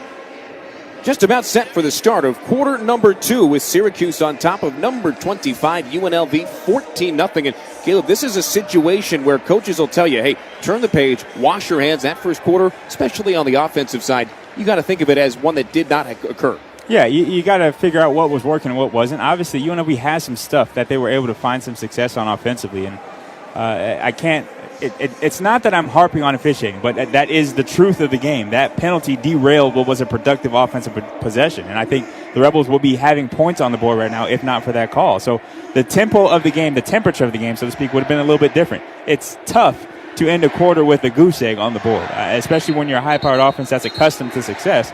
I don't think the Rebels are happy with where they are, but they've been here before. They've been down. They've had to crawl back into a game. All 3 phases are going to have to make an impact. UNLV offensively has the ball right now, 1st and 10 on the 35-yard line, and they got this drive off and running with their first down. Let's see what fruit this possession bears. Ball's going to be on the 35-yard line. Rebels flipping the field and will go from right to left to start quarter number 2 towards the torch in the north end zone here at Allegiant Stadium. Brendan Marion looking to dial something up for Malik Williams. 3 out of 6 for just 26 yards passing in quarter number 1. All 3 of those completions, by the way, to Jacob DeJesus. He's lined up at the top of the formation with Ricky White to his left. Lone receiver on the bottom is the tight end Ballon guy. Running back in the backfield is Jet Thomas. He gets a handoff, works off the right tackle, and is speared. Coming up from the safety spot was Elijah Clark. He was like a cannonball on the stop after a gain of a yard. The safeties and these nickelbacks are playing downhill. UNLV has to get the run game going up the middle so that they can find a way to stretch it down the field on play action. If the safeties are going to be involved making tackles from depth at the line of scrimmage, you got to make them pay over the top. Christian Moore in the backfield. Play action. Malik Williams shuffles to the left, complete to Jaden Thomas on the near sideline. Gets it across the 40 to the 41-yard line. A score of Syracuse tacklers, including Jalen Bellamy, eventually wrestle him out of bounds. Sets up a 3rd down and a long 4. Rebels 0 for 2 on 3rd down so far. It's a good job in protection by the Rebel offensive line. Rebels trying to take a shot downfield on the corner route to Jacob DeJesus. That flat defender dropped in underneath it, so Hodge was forced to come to the check down. Picked up positive yards, made 3rd down much more manageable. Good decision there by Hodge Malik. Jacob DeJesus by himself on the left of the formation. White and Bradley, the wide receivers, to the right. In the backfield, both Kaleo Ballanguy and Jet Thomas. Thomas in motion to the right. Williams takes the snap on 3rd down and 5. Rolls to the right. Fires off the back foot. It's complete for the first down. Ricky White was hammered at the 48. That was Devin Grant coming in to make the stop, but not before. Ricky White picks up an EO's first down on his first catch of the game. The contact was probably a hair early, but bang call there. Great job by Ricky holding on to it. Rebels get to the line. They want to run the next play quickly. They'll give it up the middle to Jet Thomas. Thomas into some space. He's into Syracuse territory at the 35, at the 30, the 25, the 20. He's tackled at the 12-yard line. Jaden Bellamy, a touchdown saving tackle. Jet Thomas with a long run gets the Rebels into the NV Energy red zone. Great job up the middle. Great job by Tiger Shanks climbing to the next level, getting on a linebacker. Personal foul, face mask, defense number 9. Penalty is half the distance to the goal. An automatic first down. Isaiah Hastings, the guilty party. That penalty huge. And as the first one today, Caleb, that's really benefited the Rebels. So they'll move this one all the way inside the 10-yard line. They're going to spot it at the 5, half the distance to the goal, and a first down and goal to go. A 42-yard run with 5 additional yards of penalty yardage at the end gives the Rebels their best scoring look of the day. They trail 14-0 with 13:05 to go in the second quarter. They'll send 2 receivers to the top of the formation. Leo Ballanguy, the tight end on the right. Christian Moore with the 3-point stance to Malik Williams left. Greg Burrell in the backfield. The freshman Greg Burrell gets the handoff, can't get over a defender as he's stopped immediately by Devin Grant coming up from his nickel back position and actually knocked him back for a yard. Sets up second and goal from the 6. And because he's coming from depth on that play, on the pressure, the right read there for Haj Malik is to hand that off. He's on the outside, so he doesn't think he has the edge. But I think with the intention, I think Haj Malik could book that. If they're bringing egg pressure down like that from the nickel position, he may be able to pull that thing and get around the edge next time he has the opportunity. Rebels bring in Will Thomas as an extra blocker. He'll serve as an additional right tackle with 2 tight ends to that side as well. It's Kylan James in the backfield. On play action, Williams fires to the end zone. It's Ballanguy. It's caught. It's a Rebel touchdown. Second time in as many weeks that Kaleo Ballanguy has found pay dirt, and Haj Malik Williams finds a way to get it to him in the end zone. That is a fantastic throw from Haj Malik Williams. Deception there on the play fake. Puts that ball right over the top of the defender. Kaleo Ballanguy, some of the softest hands you'll see from a big tight end. Great catch in traffic. Second touchdown in 2 weeks for the big fella. Rebels respond, get their first touchdown of the ball game. Ben Lisk on to snap it with Marshall Nichols on the hold. And the Caden Chittenden extra point is in to make it 14-7 Syracuse. Always good to have that 6'7", 265-pound security blanket known as the tight end Kaleo Ballanguy. And the 42-yard run for Jet Thomas puts the Rebels on the doorstep. And Haj Malik Williams on his 4th touchdown pass of the year finds Kaleo Ballanguy to make it a 1-score game. 14-7 Syracuse leads with 12:17 to go in the second quarter. We'll step aside for a TV timeout. Back with more from Allegiant Stadium on the UNLV Sports Network from Learfield. AJ, working out. Really sucks. Terrible boss and the paycheck is even worse. I gotta get a new job. Truck you. Wait, what? Truck you. You don't have to curse at me. Dude, you should check out Truck You CDL training. My brother got his CDL license in 4 weeks and now he has a new career making great money. Okay, I'm listening. Truck You offers small classes with night and weekend times available. They will even help with payment programs. Check them out. Truck, the letter U, LV.com. Truck You. Hi, I'm Miley O'Keefe. In competitive gymnastics, flexibility and precision are crucial, and Les Olson IT knows how important flexibility and precision are to your business. It's why they deliver the very best IT security, office equipment, collaborative technology, and so much more. Let Les Olson IT's Perfect 10 service empower your business at lesolsonit.com. Les Olson IT. Listen to the UNLV Football Coaches Show Wednesdays at 6 on ESPN Las Vegas. UNLV football is presented by Howard Hughes. There's something beautiful happening in Las Vegas. Life in Summerlin, a premium master plan community designed to live as good as it looks. Find your new home at Summerlin.com. And by West Coast Trial Lawyers, the #1 rated personal injury firm and proud supporters of UNLV athletics. Get the most with West Coast. Along with Steve Cofield and Caleb Herring, I'm Matt Neverett from Allegiant Stadium. Rebels on the board for the first time. A 4-yard touchdown pass from Haj Malik Williams to Kaleo Ballanguy makes it a 14-7 Syracuse lead. But Caleb, that was the most offensive momentum that the Rebels have found today, and they found a way to cash in at the end of the drive. Yeah, really, 2 out of 3 possessions, the Rebels have been able to find some rhythm and get downfield, get moving into the opponent's territory. So that was a great job coming away with points this time, getting the touchdown to Kaleo, using your tight end. Syracuse has used their tight end quite a bit on the other side. Kaleo finally gets into the end zone again here in this ballgame. Rebels on the board in the second quarter and some life injected into Allegiant Stadium. Good crowd. We've talked about the color scheme. A lot of scarlet, a lot of orange as well, and a bunch of pink here in our breast cancer awareness game to start off October Breast Cancer Awareness Month. So Caden Chittenden with the ball teed up at the 35-yard line. He gets this one in the air. Yassine Willis back on his own goal line, and he'll grab this one at the 4 and try to return it. He cuts it to the near sideline. Jaden Bradley tackles him at the 10-yard line. He's a receiver. Could have fooled me. He makes a huge special teams tackle to set up Syracuse with a long field. Rebels trusting the coverage here. Chittenden last week was booming that thing out of the end zone for touchback after touchback. They're intentionally leaving these returns short to tempt the returners to try to bring it out and playing the field position game. There, the coverage teams makes it right. Jaden Bradley with an excellent tackle in the open field. The Syracuse Orange with their worst starting field position in this ball game, right at the 11-yard line. Yeah, they will spot it at the 11. Syracuse going from left to right.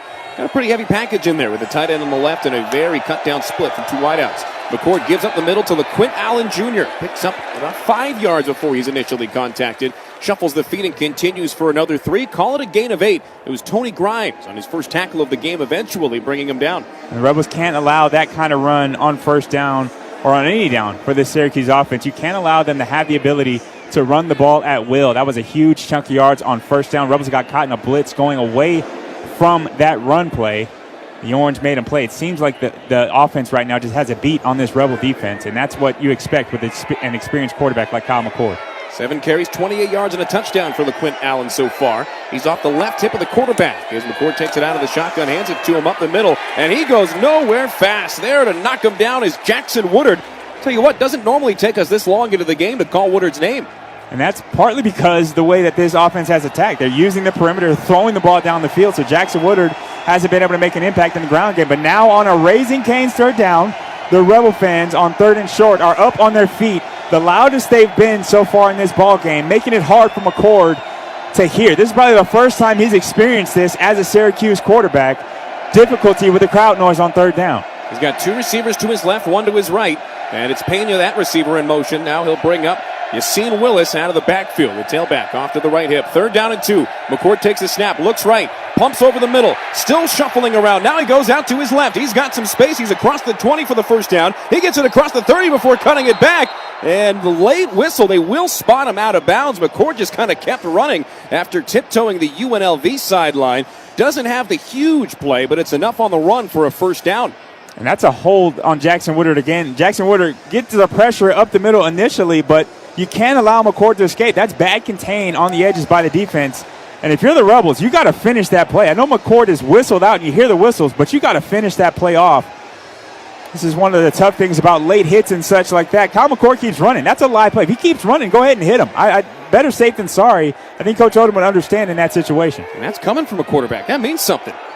10:05 to go in the second quarter. 14-7 Syracuse as they've got a 1st and 10 from the Rebel 32-yard line. On play action, McCord rolling right, throws off the back foot, and it's incomplete. Tipped away by Cam Oliver. He was looking for Darrell Gill Jr., but Cam said, nuh-uh. It's great coverage by Cam. Good job without using that back arm to wrap the receiver. Comes over the top and punches it out. Great play by Cam Oliver, the senior cornerback. Had an interception last week that got the momentum started for the defense. That play there, a pass breakup. A rare incompletion for Kyle McCord there after the play fake. And not quite a Dikembe Mutombo swat. R.I.P. to a legend who passed away this week, but Oliver with an emphatic swat on his first pass defended of the year. He does have a pick, but no pass defended until now.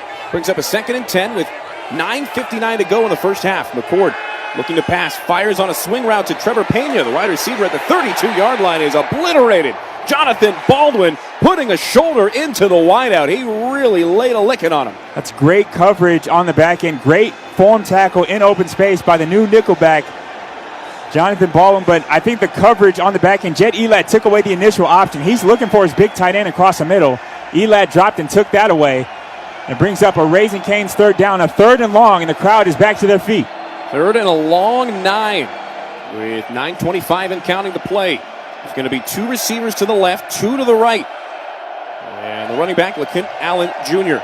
On 3rd and 9, McCord looking to pass. Fires towards the UNLV sideline, and it's incomplete. Too much on it as he was looking for Darrell Gill past the line to gain. And the Rebels, for the first time today, make a stop on 3rd down. That one's huge in a 1-score game. Rebels defensively made an adjustment now to challenge the routes. They're not playing from depth as much as they were. They're sitting flat-footed, understanding that Kyle McCord's going to have to beat him with his action. You're not just going to let him go down the field with soft zone coverage. They're up aggressive, forcing some contested throws and catches. Jack Stonehouse, the punter, standing on his own 20-yard line. He takes a good snap. A high arcing kick with Jacob DeJesus camped out underneath it. He grabs it at the 21-yard line. He'll cut it up the middle. Now to the right side. DeJesus into some space, spins up the middle, gets right the right hash mark, and tackled at the 42-yard line after a long return. James Shebest going ballistic on the sideline. He loved that return from DeJesus. He loved the return. I think more importantly, he loved the blocking on the edges. We got a pancake block on special teams. Absolutely owning the block on the Rebel sideline, getting everybody fired up. Jacob DeJesus with one of his more resounding returns of the season gives the Rebels some great starting field position and an opportunity to bring this game to even. Jacob DeJesus, after the punt return, sets the Rebels up in favorable field position. They'll start this next drive at the 44-yard line with 9 minutes to play in the half. We'll step aside. It's 14-7 Syracuse. Rebels looking to tie it at the least when we come back on the UNLV Sports Network from Learfield.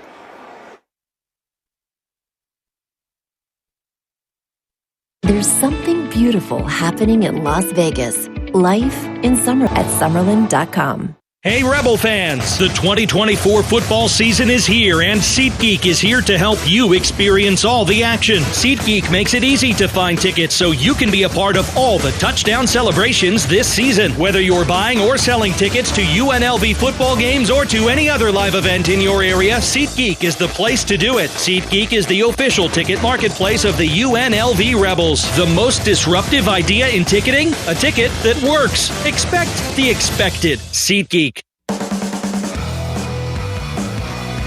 9 minutes to play in the first half. Rebels trail 14-7, but they'll have the ball to start on their own 44-yard line near midfield. And as they get set to it, try and tie this game, we'll send it down to Steve Cofield on the sideline. Report is brought to you by Ted Weens Complete Auto Service. You know, the fun thing about covering this team is the respect that they give the special teamers. And there are guys out there like Rashad Tanner who doesn't see the field and in any other action except special teams. And I'm not trying to make that sound like it's not important. It's important. When he came to the sideline, guys were fired up about him.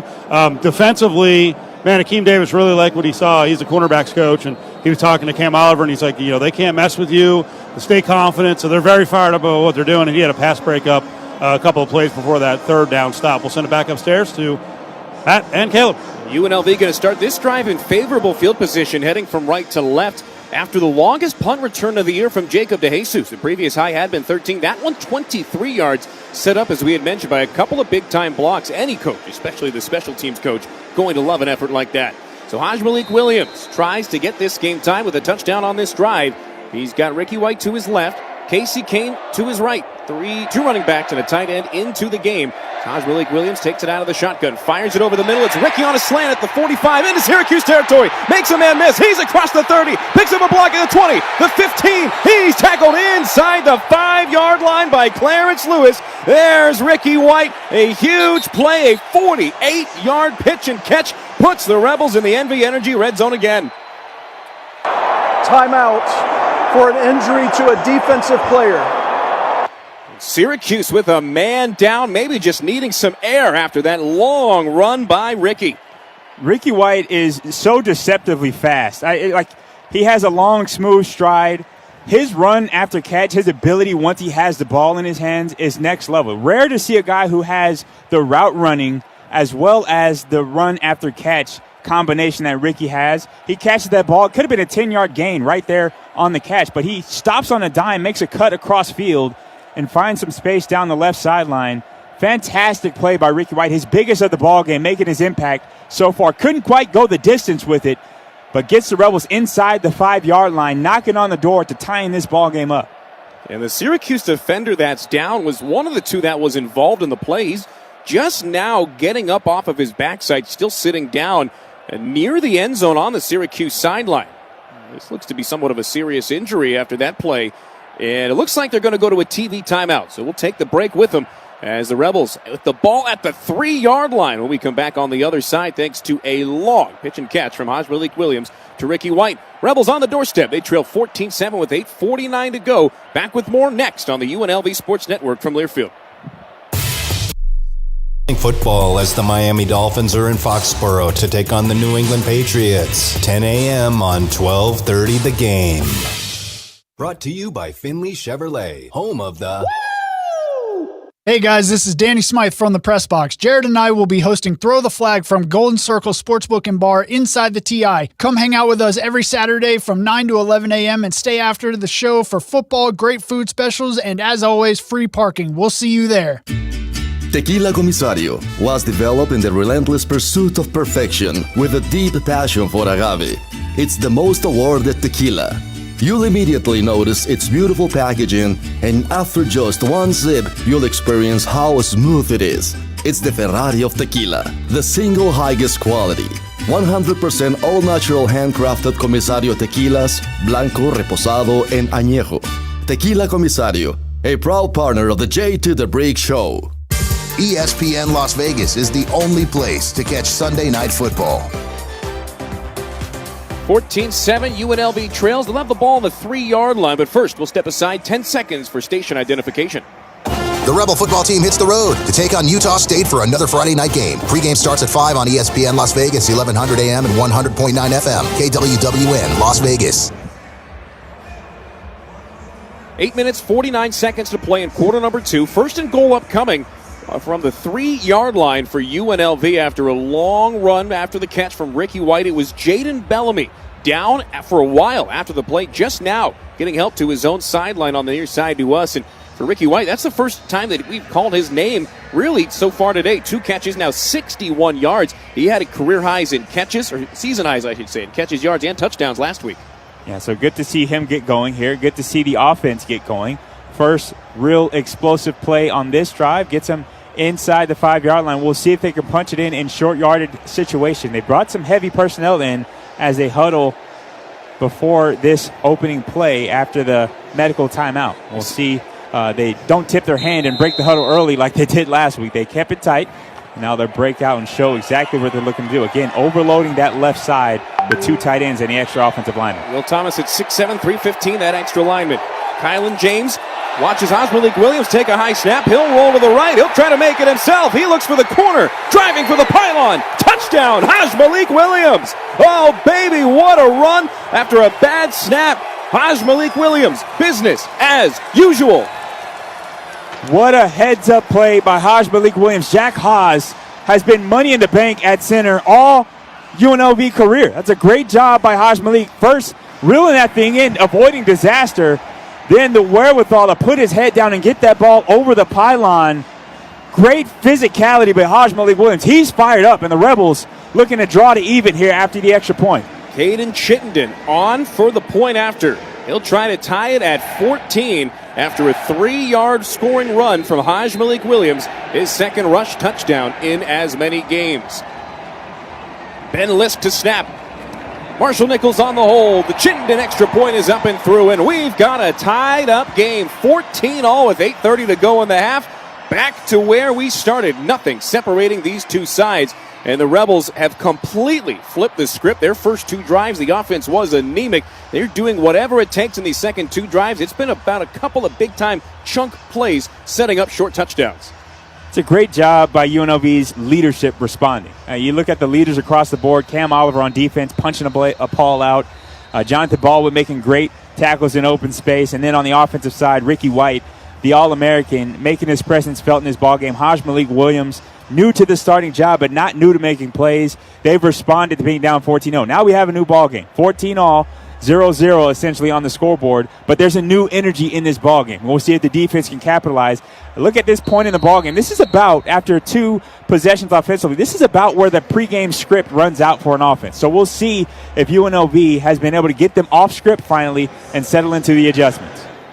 Chittenden gets this one in the air. Back at his own goal line is Yassine Willis. He'll watch this one sail over his head and into the end zone. Another touchback by Caden Chittenden sets up the Syracuse offense at their own 25-yard line, and the Rebels hyping up the crowd as they go by. They're starting to feed off this energy, not only at this part of the year, but at this point in the game. Yeah, it's a great job getting the crowd back into this.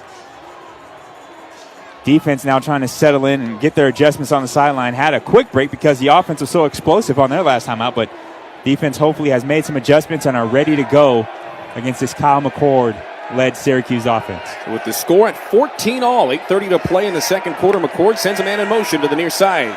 It's Trevor Pena. He catches a swing pass out of the backfield, gets across the 30-yard line down at the 32 of UNLV. That's a well-designed play. Eventually, it was Malik Chavis out of Arkansas knocking him down. Yeah, just a creative overload there with the motion. You have 4 receivers essentially against 3 defenders. Rebels had to rally from depth to get there, but unfortunately, it was after a big gain. That's a good job, though. I don't think you need to over-adjust to that kind of play because they're trying to set something up when you do over-adjust with a run out the back door. Jarvis Ware in at cornerback for the first time today. It's a second down and 3 from the 32. McCord to pass, looks over the middle. It's complete, and down goes Jackson Meeks, the former Georgia Bulldog. It was Jalen Catalon hanging all over him, but he's able to make the catch for a first down. And there's the accuracy of Kyle McCord. He's one of the highest level quarterbacks you're going to see in college football. The accuracy and the ball placement on that one, away from the defense where only his guy can go down and get it. Nice, easy, catchable ball for the receiver in traffic. That's a great throw by Kyle McCord. Tat Martinson checks into the game on the defensive line. He'll spell Cooper Webb, who jogs to the far sideline. Syracuse comes out with 2 receivers to the top of the formation, a tight end to the bottom, and 2 running backs into the game. McCord on a draw, puts it in the belly of LaQuint Allen Jr., tries to get around Monty Powell, but no dice. Brought down for no gain, and Powell with a huge stuff on that play. Looks like there's a late flag also in the interior. Holding, offense number 50. 10-yard penalty, first down. So the great tackle by Manny Powell in space would have been for no gain anyway, but the penalty will back the Orange up 10 yards, and they'll operate from behind the chains. And this will likely call for 3 consecutive passes from McCord. So obviously their offense is sort of built to overcome being behind the chains, but you'll take it if you're UNLV. Obviously, fortuitous situation. We'll see if the Rebels decide to dial up some pressure here or if they try to play a soft shell and keep everything in front of them. Both teams now with 2 penalties charged to them. 2 running backs into the game for Syracuse. 1 on each side. It's Allen to the left, Willis to the right. Allen in motion to the top. McCord takes the snap, looks to the bottom of the formation. It's incomplete. In and out of the hands of Willis as he dove near his own sideline. Rare inaccurate throw there. Kyle McCord pats himself on the chest, acknowledging he just missed there. That would have been for a short gain, but they're just trying to inch closer to get into a more manageable third down. That incompletion wipes away what could have been a 5-yard gain. So McCord understands situations. He wasn't going to get everything back on the first play after the long penalty, but trying to nickel and dime to inch back into a manageable situation. Incomplete pass. McCord facing some pressure there. The Rebels, so far this year, sending an extra rusher on 75% of plays. That's the 4th highest rate in the FBS. Second down and 20 after the penalty and the incompletion. Play clock winding down. Kyle McCord calls for the snap. The play clock's at 0, and the back judge throws the flag for delay of game. Offense, 5-yard penalty. It's second down. The refs caught it there. The clock got down to 0, and I thought McCord was going to get it off. It looks like he wasn't even aware. He realized, I guess, that maybe spent a little bit too much time beating himself up over that incompletion because the play clock wound down, and another penalty for the Orange offense makes it second now and 25. They're going to have the ball on their own 22-yard line. McCord from the shotgun. With LaQuint Allen Jr. He'll fake it to him on the handoff. Looking to the top. He fires on the far side. Hash, it's tipped, and it's incomplete. He was looking for Trevor Allen. Jonathan Baldwin got a hand on it again. And Manny Powell had an opportunity at an interception. I think the ball went through his hands before everybody because he drops underneath perfectly from his linebacker position, gets underneath the seam and elevates, and it just goes right through his mitts. Could have been an interception. Jonathan Baldwin was surprised he had a shot at it, but it's a Raising Cane's 3rd and forever for the Syracuse offense. 3rd and 25 with 6:50 to play. 14-all is the score. The Orange 2 for 3 on third downs today. The Rebels coming into the day the 8th best team in the country on third down. They go into press coverage across the board. McCord with an empty backfield takes the snap. Drop back. He's pressured. He's hit as he's thrown. It's incomplete. Fisher K-Mac came in from behind and knocked him to the ground. A huge stop for the Rebels. Brings up 4th and 25. Here comes the punt unit.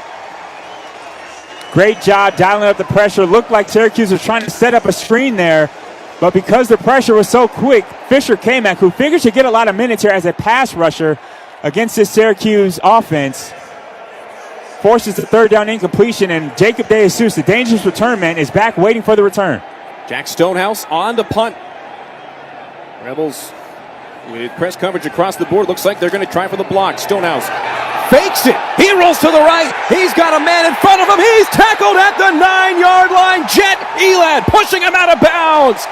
Syracuse takes a risk Gambling in Vegas, and it does not pay off. And that wasn't a risk. That wasn't a design fake.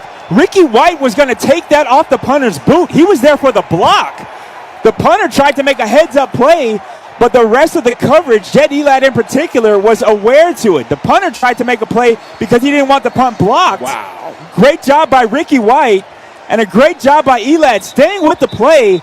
That essentially counts as a block punt. What a job by this special teams unit. They've been impactful all season long. Ricky White could have got his third block of the season, but they'll take the tackle for a loss on fourth down. UNLV offense inside the 10-yard line, 1st and goal to go. Rebels 9 yards from pay dirt with 6:39 to go, looking to take the lead for the first time today. The running back behind is Jet Thomas. He'll take the handoff off the left side, pushing the pile as he gets back to the original line of scrimmage, going nowhere fast as he's wrestled down by Deuce Chestnut, who started at Syracuse, was a freshman All-American, spent last year at LSU, liked the Syracuse area so much he came back. 2nd and goal to go from the 9. They'll spot it for no gain as the Rebels going to let this clock continue to wind, trying to take advantage of this time of possession battle. Getting the play call in inside 20 seconds now. Getting lined up. The offensive line needs to get some push here to try to establish a ground game. 2 running backs split off the right of Malik Williams. He'll look to pass. Fire to the far sideline. He's looking for Kane. He's got it over the back shoulder for a touchdown. Casey Kane from Malik Williams. And with the 20-14 lead pending the point after, the Rebels have the lead for the first time. Great ball placement, great patience on the release by Casey Kane. There's some hand fighting going on. The refs let the contact fly. Casey Kane with his first Rebel touchdown comes on a 50-50 ball, perfectly placed by Malik Williams. First collegiate touchdown for Casey Kane, who played just 3 games in 3 years at Texas. He reunites with Brennan Marion and gets rewarded as the Rebels take the lead. Chittenden out for the extra point. The hold from Nichols is down off the Ben Lisk snap, and on the extra point, it's a 21-14 Rebel lead with 5:57 to play. Well, not much of a drive to report there. Malik Williams, picture perfect on the throw again, and Casey Kane elevating, using that 6'3", 200-pound frame for the touchdown. 21 unanswered points for UNLV. The first quarter belonged to the Orange, the second to the Rebels. What a response. The Rebels didn't get the fast start that Barry Odom was looking for, but they're looking at a strong finish to the half. Still 5:57 to go in the second quarter, but what a response by this Rebel team in all 3 phases of the game. Again, complimentary football. The defense with 2 third-down stops. The special teams with the punt, block, tackle for loss, whatever you want to call that in the stat sheet. Good luck to the statisticians there. UNLV offensively with 3 consecutive scoring drives, putting the ball in the end zone after some fortuitous field position. What a comeback. Rebels now in control of this ball game. 21-14, 3 unanswered touchdowns. As Chittenden kicks this one off, Yassine Willis lets it go over his head into the end zone. And Syracuse again will have the ball from the 25-yard line. Well, the Rebels 1 yard short of Syracuse in terms of total yards, 173 to 172. They've got the advantage on the ground, 66-30, the rushing attack, and they've had the advantage on the special teams as well. They'll look to take the advantage on defense here, Caleb. Now we'll see if the defense with this new energy can come out. It looks like the Orange offense is finally off script. It looks like they're operating now reactionary to what the Rebel defense is doing. Great job by Mike Sheehan, the defense, getting some adjustments on the sideline, but I really honestly think that the Orange really had that first couple of drives scripted and knew exactly what they wanted to do, how they wanted to attack.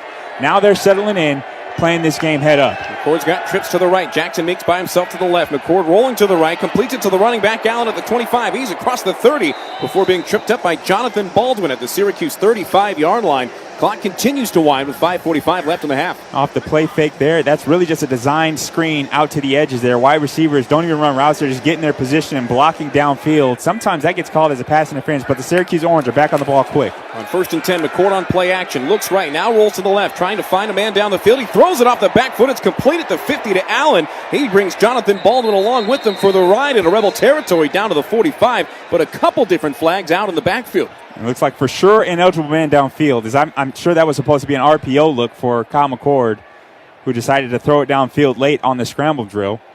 See what the other laundry is about as they start to pick it up off the turf. Ineligible player downfield, offense number 50, 5-yard penalty. It's first down. It was 2 officials calling that same penalty. That's the 4th against Syracuse today. Might have been 3 flags on the field. Everybody saw it because it was an RPO for sure. So those plays, you got to get it out quick if you're a quarterback. Kyle McCord, as experienced as he is, usually aware of that kind of thing, but scrambles out and throws it late. Maybe would have been better off just tucking it in himself and trying to pick up a couple yards on the edge, but 1st and 15 for the Orange. McCord started out 11 of 11. He has gone just 5 of his next 11 since. In motion is the running back to the top. It's Allen. McCord looking over the middle. Lofts one for Trevor Pena. Completed the 32, but he is wrestled down immediately by Jet Elad, who was trailing him the entire way across the middle. That's a great job in zone coverage, passing off the crossing routes. They're trying to get crossers going to confuse the coverage. In zone, Jet Elad making contact with the tight end coming, who's trying to get the rub, passing him off to the next guy, who's Jackson Woodard, and then making the play on that shallow cross for a minimal gain. That's great defense in the zone by Jet Elad. Pena picks up 2 on his 9th catch already today. That's the most of the year for him by far. He'll try him on a screen pass on the near side. It's complete to Allen. He's across the 40 and brought down near the line to gain. They're going to spot him down at the 42. It was Malik Chavis eventually chasing him down out of bounds. And again, they're just going, these are designed like wide receiver screens out on the edge. The receivers on the inside aren't even looking to run routes. They're just setting up blocks as they get the ball to the receiver in the flat. They ate up the penalty yardage and now made it a 3rd and 2.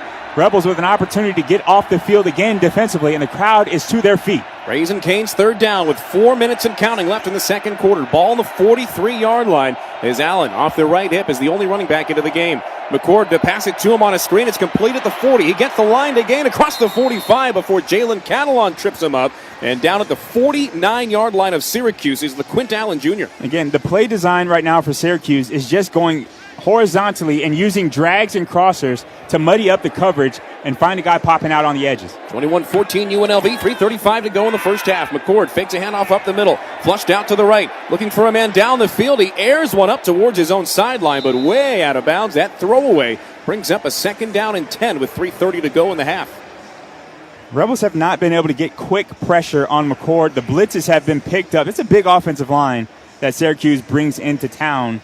Rebels have not been able to confuse them with their pre-snap looks, so we don't see those free rushes that we saw last week against Fresno State. This offensive line has been ready for the pressures that Jackson Woodard and the rest of the linebackers have been able to provide. Unfortunately, not able to get home against Kyle McCord. All alone on the right side is Jackson Meeks. They'll send a man in motion to that side as well. As McCord takes the snap and rolls to the right. On a pump fake, he tries to air it out down the field. It's in and out of the hands of the receiver at the 40-yard line. And an incomplete pass brings up 3rd and 10. Great job by Cam Oliver contesting again that throw. After the motion, trading off the man-to-man responsibilities, he ends up on the slot corner. Makes it a tough throw and catch. Almost Jonathan Baldwin able to come down with that on the deflection, but Rebel defense able to bring up another 3rd down. This one a 3rd and long. And again, the crowd raises to their feet. After starting 2 for 2 on 3rd down, Syracuse now just 3 out of 5 in the game. Jackson Meek by himself at the top of the formation. 3 receivers to the right as Kyle McCord and the rest of the offense looks to the sideline for a new play. 3 seconds on the play clock. He calls for the snap as it hits 0.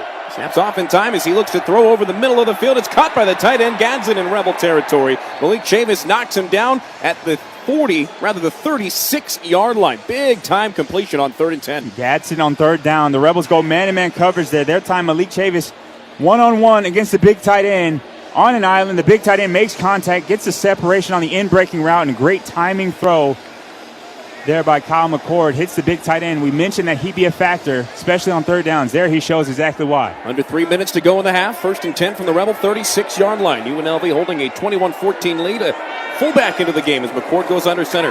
Play action left. He'll look to throw to that side as well. Throws it over the top, intended for the fullback, and it's incomplete at the 20-yard line. Syracuse looking for a flag, but there is none. Jackson Woodard did a great job dropping back there. Great job by Jackson Woodard, gluing to the man after the play fake, recognizes it. Great coverage, no contact. You don't have to look back as a defender. A lot of people think if you don't look back, it's an automatic flag. As long as you're in legal guarding position and don't make early contact, you can face guard at any level in football. There, Jackson Woodard does a great job keeping his hands out of the cookie jar. That ball, I think, was over the head anyway. Comes up incomplete, 2nd down. It was Dan Villari, the tight end playing fullback. He stays into the game as the H-back off the right hip of the right tackle, Savion Washington. Timeout. Before the next play, Syracuse calls it timeout. 30 seconds. 2 minutes and 40 seconds to play in the quarter. 2nd down and 10 upcoming. This one for first-year head coach Fran Brown, likely just to see what kind of a look the Rebels were going out with and then try to combat it. Am I anywhere close in saying that? And it's an interesting decision here with 2:40 to go. You had all 3 timeouts in the back pocket. Might as well use one there if you didn't like the look. Yeah, you want to make sure you come out of this one with points if you're Syracuse. Obviously, you're not quite in comfortable field goal range. I don't know. Maybe I'm speaking a little bit prematurely. Maybe they are in comfortable field goal range. But you want to get this as close as you can. You want to get a touchdown to draw this thing back to even. I think you're calling that timeout, though, may have given the Rebels a little bit of a breather. They've been on the field for quite some time, really running sideline to sideline. One of the longer drives from a total time standpoint that the Rebel defense has been out there for. Really extending this play, but Kyle McCord on third down has been great for Syracuse so far. So after the 30-second timeout, 2nd and 10 with the Rebels on top 21-14. 3 receivers, including Gadsden to the right side of the formation. Meeks by himself at the top. LaQuinn Allen Jr. in the backfield. Look at the handoff up the middle. Takes it off the left tackle and off the outside at the 30-yard line. Pushes it in near the 25. He is knocked out of bounds on a head-first tackle at the 22 by Manny Powell. A long run for LaQuinn Allen Jr., his longest of the day. Sets up Syracuse just outside the Rebel red zone. I mentioned that the Rebels can't allow the ground game to get going at all there. Rebels had a light box, only 4 guys in, including Jackson Woodard.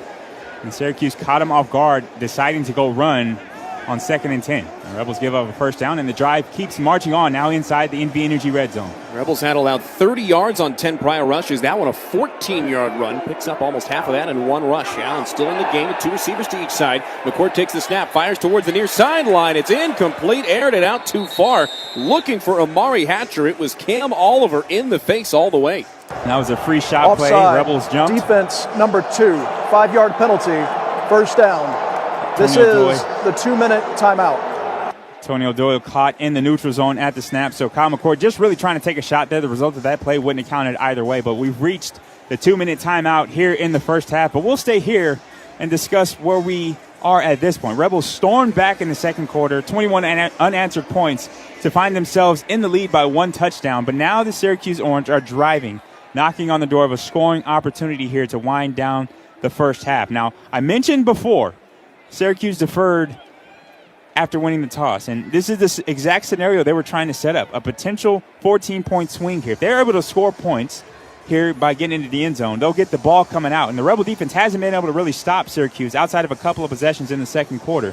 So they're figuring to try to make this a 14 or 10-point swing at this point with points on the board inside 2 minutes. Now, the Rebels will likely get an opportunity to go down and score based on where they are now in this drive. If Syracuse does end up getting points on the board, barring a turnover or some special set of circumstances that keeps them out of scoring here, the Rebels may get an opportunity for the ball. How aggressive will they be with that 14-point swing in mind? Do they try to go down in a hurry and get some points before the half to try to seize some momentum back after what has been a long drive here for Syracuse?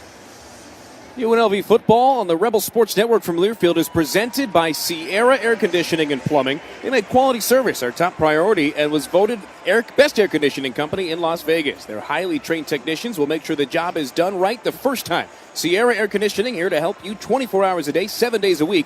Call Sierra Air Conditioning and Plumbing today for service that soars above the rest. Also brought to you by Intermountain Health. Hello, Las Vegas. Hello, Sunset over the Strip.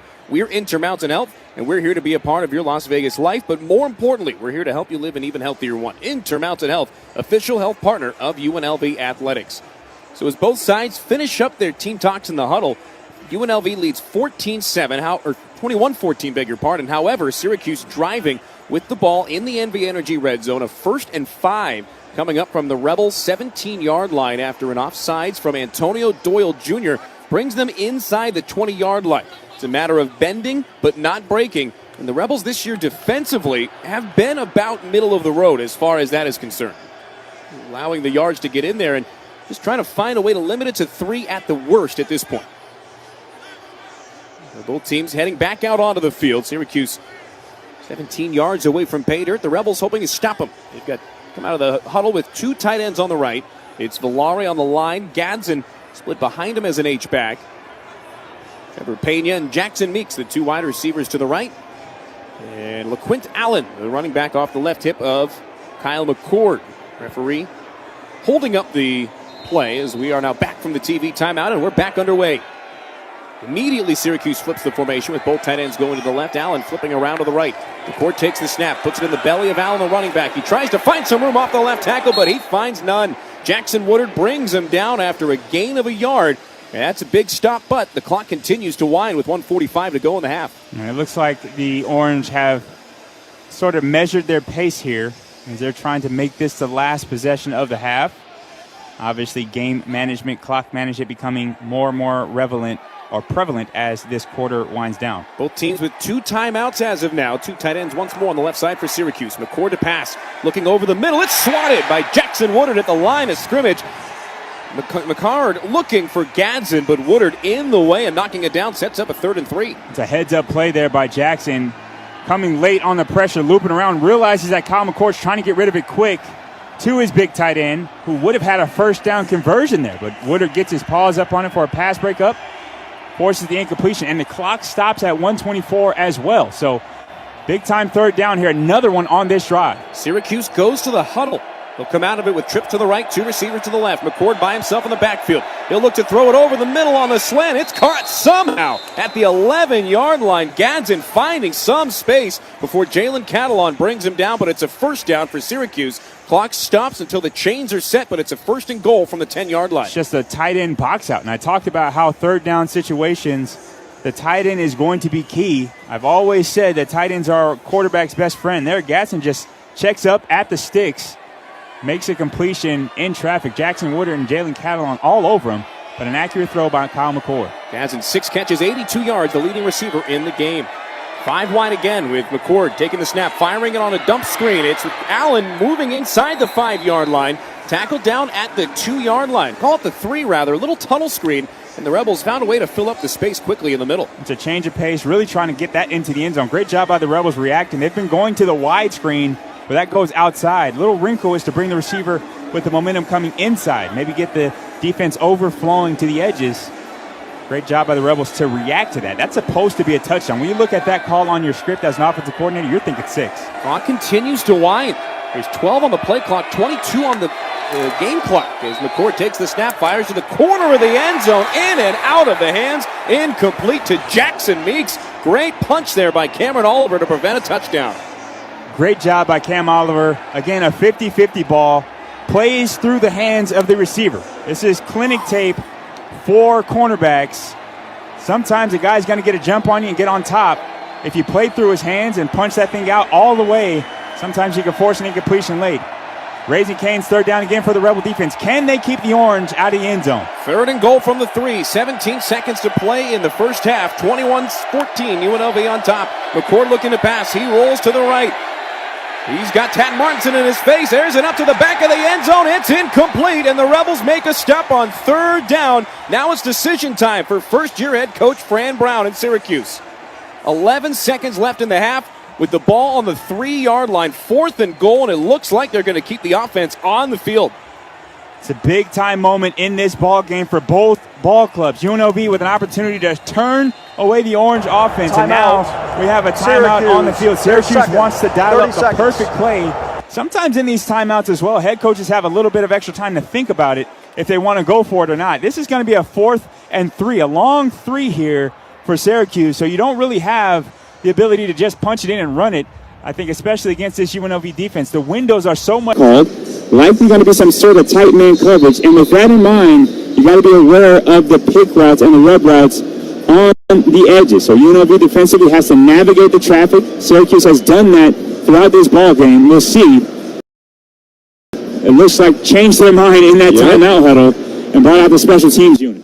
Paralysis by analysis, they call it, Caleb. You think about it too much and you make the decision right there. So Brady Denneberg set to kick this one with Stonehouse on the hole. Tom Callahan to snap it. This one is going to be a 21-yarder on a 4th and goal to go. The snap is good, the hold is down, and the kick is through. So Syracuse, after giving up 21 unanswered points by UNLV, finds a way to break up that streak with a 21-yard field goal from Brady Denneberg, his 4th make in 7 tries on the year. And it's 21-17 UNLV with 7 seconds left in the first half.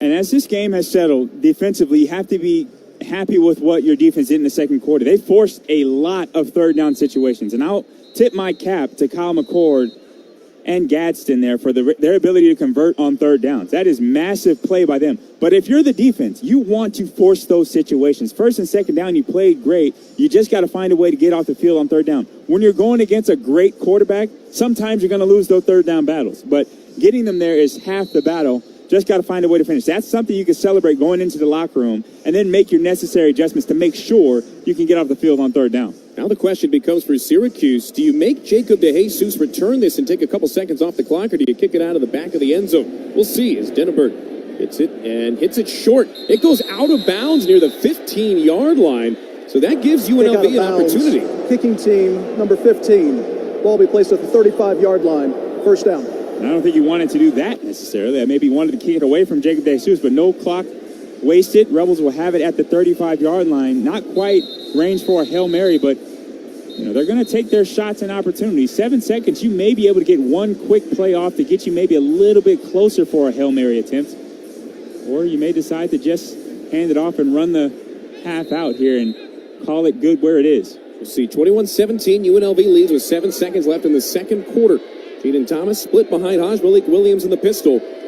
Two right, wideouts to the right. Casey Kane by himself to the left. Williams fires it over the far sideline. It's caught by Ricky White. He steps out of bounds after a gain of 10 with the ball on the 45-yard line. Just 3 seconds to go. So they pick up 10, still inside their own half of the field. It looks like Haj Malik Williams going to try to launch this one up from 55 yards away for a Hail Mary. We'll see if he tests the arm there. Syracuse dropping all of the secondary back. Rebels going with 4 wide, 2 to either side. And see if they can get the ball down to the end zone. See if Haj Malik can test that on. Allen Guy to Jesus to the right. It's White and Kane to the left.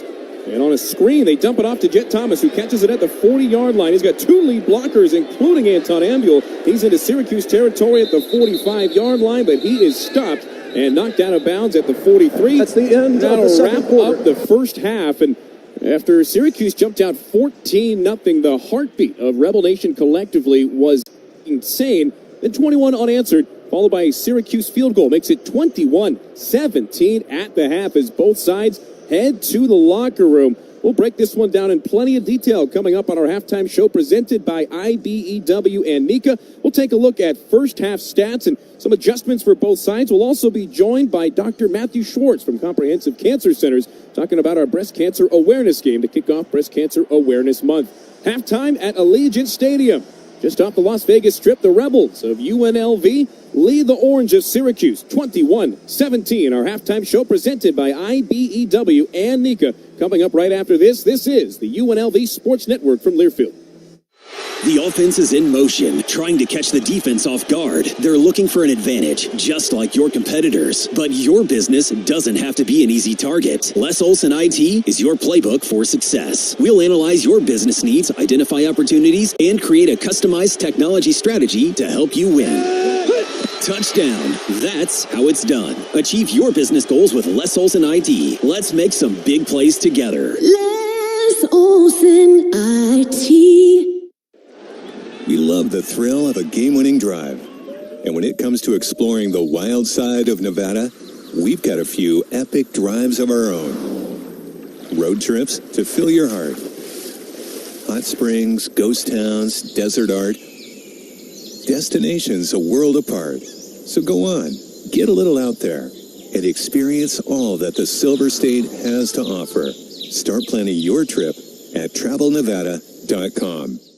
Injured in a car accident or at work? Don't go it alone. Call Shook & Stone, Nevada's premier injury and disability law firm. With over 25 years of experience, we've helped over 20,000 Nevadans recover over $1 billion in compensation and benefits. At Shook & Stone, we understand the challenges you face after an accident or injury. Medical bills, lost wages, pain and suffering. And insurance companies that put their interests before yours. But you don't have to go it alone. Our team of experienced attorneys and staff is here to fight for the compensation and benefits you deserve. Whether you've been injured in a car accident, workplace injury, construction accident, medical malpractice, or any other type of personal injury, Shook & Stone have the knowledge and resources to protect your rights. For 3 decades, Shook & Stone has been here for you and your family. You're not alone. Call Shook & Stone at 702-GET-MORE for a free consultation. It won't cost you anything to see if we can help. The official partner of UNLV Athletics. Shook and Stone. Call 702-GET-MORE. This is Rebels Halftime, brought to you by the International Brotherhood of Electrical Workers, Local 357, and the Southern Nevada chapter of the National Electrical Contractors Association, your Las Vegas power professionals.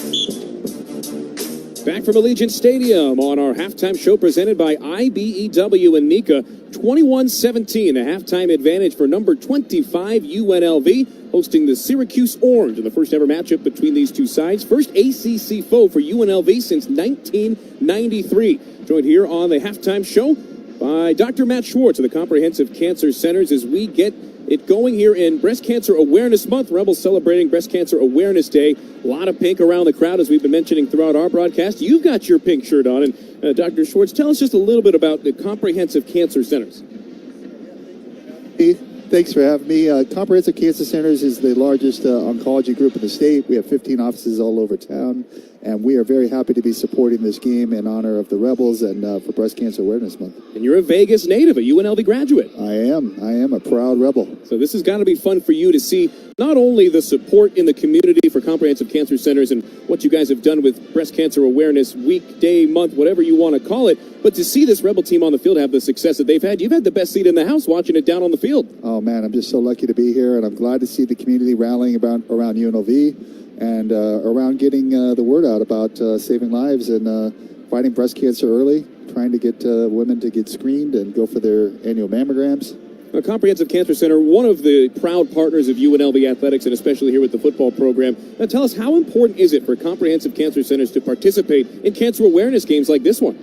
It's huge for us because we want to be part of the community. You know, we're here not just treating patients, but we're here to support our school and our Rebels and all working together to try to basically beat cancer. Joined here by Dr. Matt Schwartz from Comprehensive Cancer Centers. What message are you guys at Comprehensive Cancer Centers trying to get out into the community with events like this? Well, basically, there's hope. You know, the big C is not something you want to hear, but we have better treatments. People are living longer, higher cure rates, and so there's good news. And we appreciate Comprehensive Cancer Centers and everything that you guys do, not only for UNLV, but for the Las Vegas community. Tell us about Christina. Who is Christina, and how does her story make it an important one to share?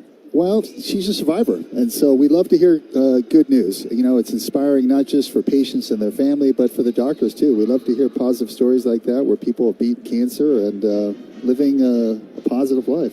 And from someone who has seen it from the medical side of things, tell us the number one thing that you tell somebody who comes to you with a cancer issue, a cancer scare at Comprehensive Cancer Centers. What's your message? We're going to get through it together. It's a team effort, just like on the gridiron. Yeah, exactly. It's just like football. Well, that is awesome. It takes a team. We appreciate you. We appreciate everything Comprehensive Cancer Center does, not only for UNLV, but as mentioned, the UNLV community and the cancer community as well. So Dr. Matt Schwartz of Comprehensive Cancer Centers, thank you so much for joining us here on our halftime show. Thank you, Matt. And the UNLV grad seeing the Rebels on top 21-17. We'll break this game down in a little bit more detail. We'll take a look at our first half stats. We'll get Caleb Herring's second half adjustments and plenty more as our halftime show presented by IBEW and Nika continues. This is the UNLV Sports Network from Learfield. And think about all the things you can do in a Chevy truck. You'll be able to, or you can even just, with impressive towing, incredible bed and tailgate functionality, and multiple powertrains, Chevy trucks have what you need to get things done. When you want to do it all, Chevy's got you.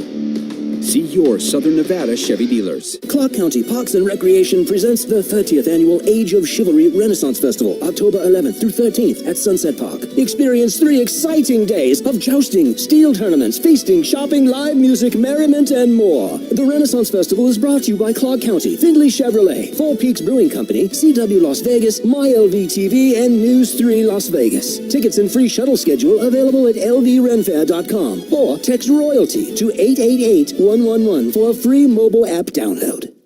ESPN Las Vegas is the only place to catch Sunday Night Football.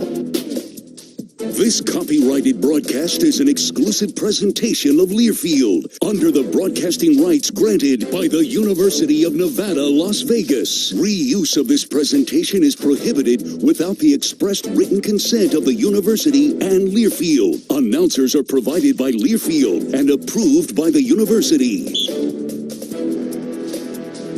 Back from Allegiant Stadium on the halftime show presented by IBEW and Mika. 21-17. The Rebels on top of the Syracuse Orange.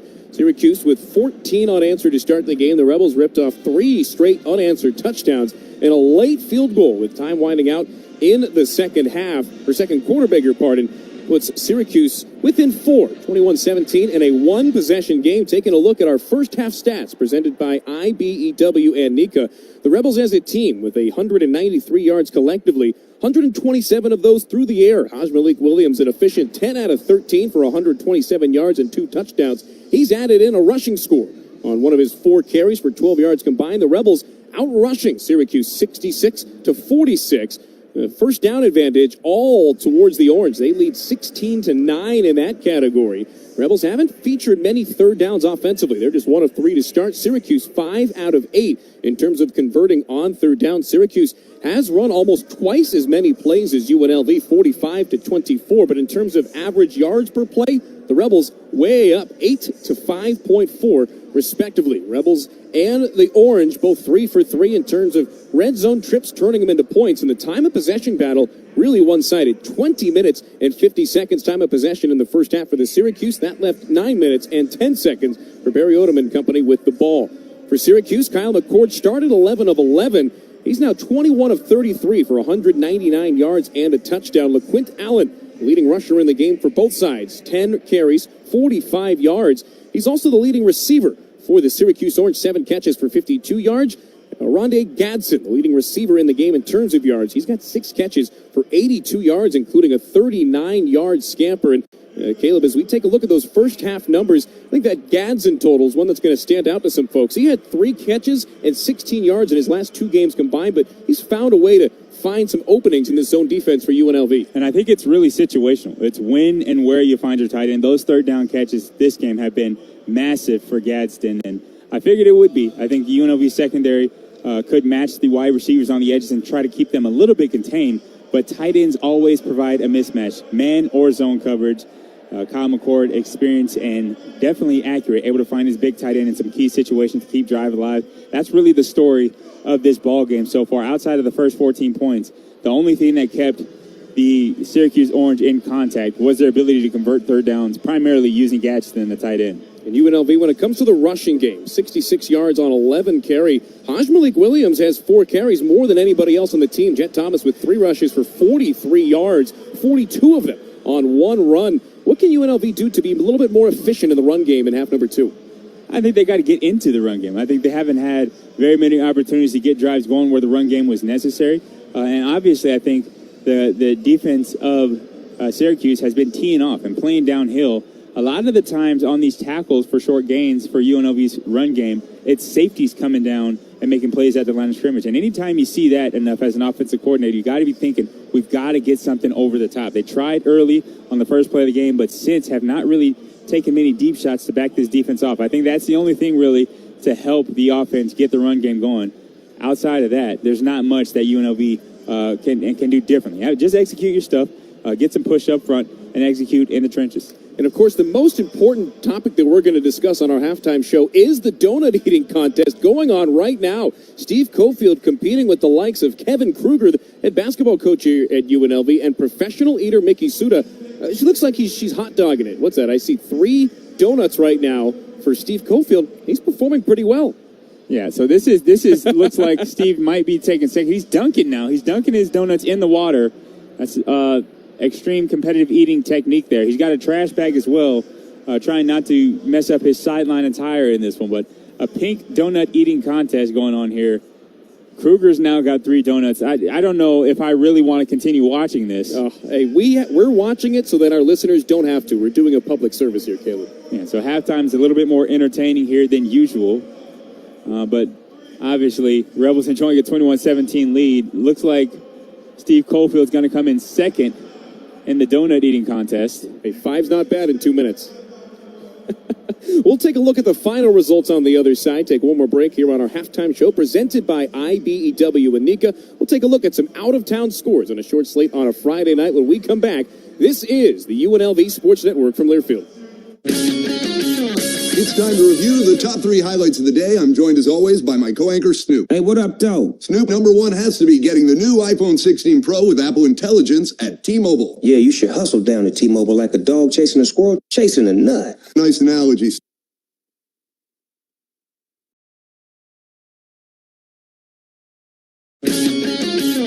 It's time to review the top 3 highlights of the day. I'm joined as always by my co-anchor Snoop. Hey, what up, though? Snoop, number 1 has to be getting the new iPhone 16 Pro with Apple Intelligence at T-Mobile. Yeah, you should hustle down to T-Mobile like a dog chasing a squirrel, chasing a nut. Nice analogy, Snoop. Dogs do love to chase squirrels. And squirrels love to chase those nuts. On to highlight number 2. At T-Mobile, families can save 20% every month versus the other big guys. That is very impressive. You know, y'all can take some of those savings and buy some Snoop merchandise. That's exactly what I'm planning on doing with my savings, Snoop. Now, take it away, Snoop. Head to T-Mobile.com and get the new iPhone 16 Pro with Apple Intelligence on them. Now drop that jingle. The 24-month bill credit is eligible trade-in on Go 5G Next. Well-qualified customers plus tax and $35 connection charge. Cancel entire account before receiving 24 bill credits, and credit stop and balance on required finance agreement too. Bill credits end if you pay off device early. See how you can save versus the other big guys at T-Mobile.com/switch. Apple Intelligence coming fall 2024. Your morning shave with Barbasol is a time for self-reflection. Look in that mirror and ask yourself, can I make a real difference in this world? Of course you can. Just not today. There's football on. Barbasol. It's a can of can-do. If you can plan barbecues and weddings, you can plan to protect yourself from a natural disaster. Sign up for local alerts, prepare an emergency kit, and make a family communications plan. Get started at ready.gov/plan. Brought to you by FEMA and the Ad Council.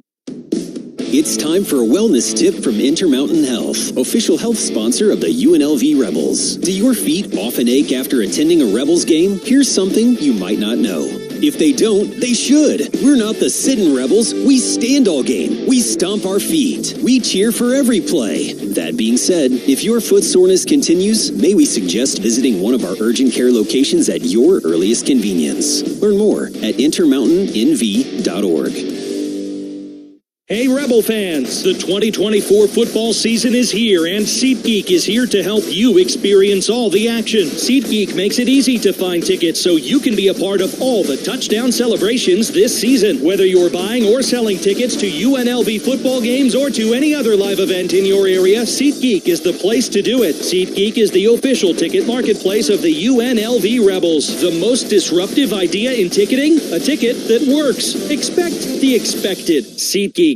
At Finley Chevrolet, we've made it simple and easy for our family of customers to get the Chevrolet they want at the price they deserve. And in turn, you've helped us win the prestigious Chevrolet Dealer of the Year award 7 years in a row.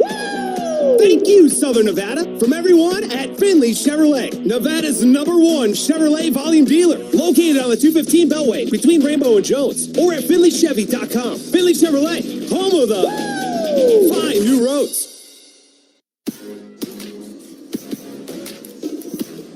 Couple minutes away from the kickoff to start half number 2 as we welcome you back to our halftime show presented by IBEW and Nika. Number 25, UNLV leads Syracuse out of the ACC 21-17. As we take a look to the second half, we'll take a look elsewhere. Take a look at some out-of-town scores coming up and take a look at what adjustments need to be made. Caleb, we're seeing some adjustments at the end of that first half for UNLV. What are going to be one or two of the main ones that they want to continue into the second? I think the main one is going to be the decision on pressuring Kyle McCord versus dropping and playing coverage to confuse him on the back end. I think he's an experienced quarterback who the offensive line has really held up this week, better than they have in recent weeks, and really not allowed too many pressures or knockdowns or sacks. Haven't got a sack yet on Kyle McCord in this ballgame. So that decision defensively, whether or not they're going to continue to try to get after him with pressure or play coverage. The Rebels have at times gone to man coverage in this ballgame more than they have all season long. Unfortunately, the big tight end has just been a mismatch problem for the Rebels secondary, who has been in tight coverage, but just some great ball placement and shielding, body blocking by the big tight end have been a problem. We'll take a look at some of the out-of-town scores going on this Friday night in college football. Out-of-town scores presented by Southern Nevada Water Authority. Michigan State and Oregon, they're in action now at halftime as well. It started at the same time as our ball game here. Oregon up 21-0 over Michigan State. Jackson State and Kennesaw State went final 63-24. And just now, Houston over TCU went final. Houston by a score of 30-19 over TCU. Rebel fans excited about that. Adds to the strength of schedule, as Houston was an earlier foe to UNLV. Obviously, strength of schedule will matter greatly down the stretch in this one. Last night, Thursday night, there was some action as well in college football. Texas State beat Troy 38-17. Sam Houston over UTEP 41-21. UTEP, obviously a part of Rebel news across the country, being named as one of the future members of the Mountain West the Mountain West Conference. That going official, the UTEP Miners will join the Mountain West in 2026. So obviously Rebel fans interested in what's going on with the UTEP Miners over in El Paso. So those are your out-of-town scores presented by Southern Nevada Water Authority. We're still in halftime. The teams are back on the field warming up, and I'm excited. UNLV has been a second-half team for most of Barry Odom's tenure. They have great adjustments at halftime. They get a real sense of what the other team's doing on both sides of the ball in the halftime locker room. We'll see if they can make the adjustments to get Kyle McCord off of his mark. I think that first half, especially those two first drives, it seemed like the Syracuse offense had a really good game plan. And sometimes that happens, right? Sometimes your defense gets game planned up and it looks like the offense just has all the right answers. But that's when you're on the script. And I think you saw as the game wore on and those scripted plays started to wear down, it looked like the defense was able to catch up and even surpass the Syracuse Orange as far as what they were able to do execution-wise on the field. So we'll see how the second half goes. If UNLV can win the chess match at the line of scrimmage and have the right adjustments at the halftime locker room to come out here and secure victory. Up 4, still one possession game. Syracuse will have the ball coming out. We'll see if the defense can bow their necks and prevent any more points. Now, the takeaway, a lot of people think is an individual stat. It really is a team one that's set up by a number of different elements. UNLV in 19 games, including this one today under Barry Odom, have forced a turnover in all but one of those games. It's been a hallmark of this defense led by the young DC, Mike Shear. What does UNLV need to do here in the second half with an eye towards that takeaway number? I think they need to create pressure situations, not just to get to the quarterback, but to create confusing looks. I think that's one of the big things that they need to be able to do. Kyle McCord has been able to diagnose the defense. Even when the Rebels decide to blitz, he's been able to see it and find the right route to beat it. So I think they need to be able to get pressure and on the back end have coverages that match up with the pressure and create confusion on the back end. It might get to a point where UNLV decides to just go mano-a-mano and just make plays on the 50-50 balls and trust their guys out on the edges to cover their guys at wide receiver. So we'll see if that becomes a point. But I think to create turnovers with Kyle McCord's willingness to throw the ball into traffic, he's thrown a couple of passes that I think could have been intercepted, maybe should have been intercepted. So there's going to be opportunities in the second half, especially with Syracuse playing from behind. You're going to have to capitalize on those if you're UNLV defensively.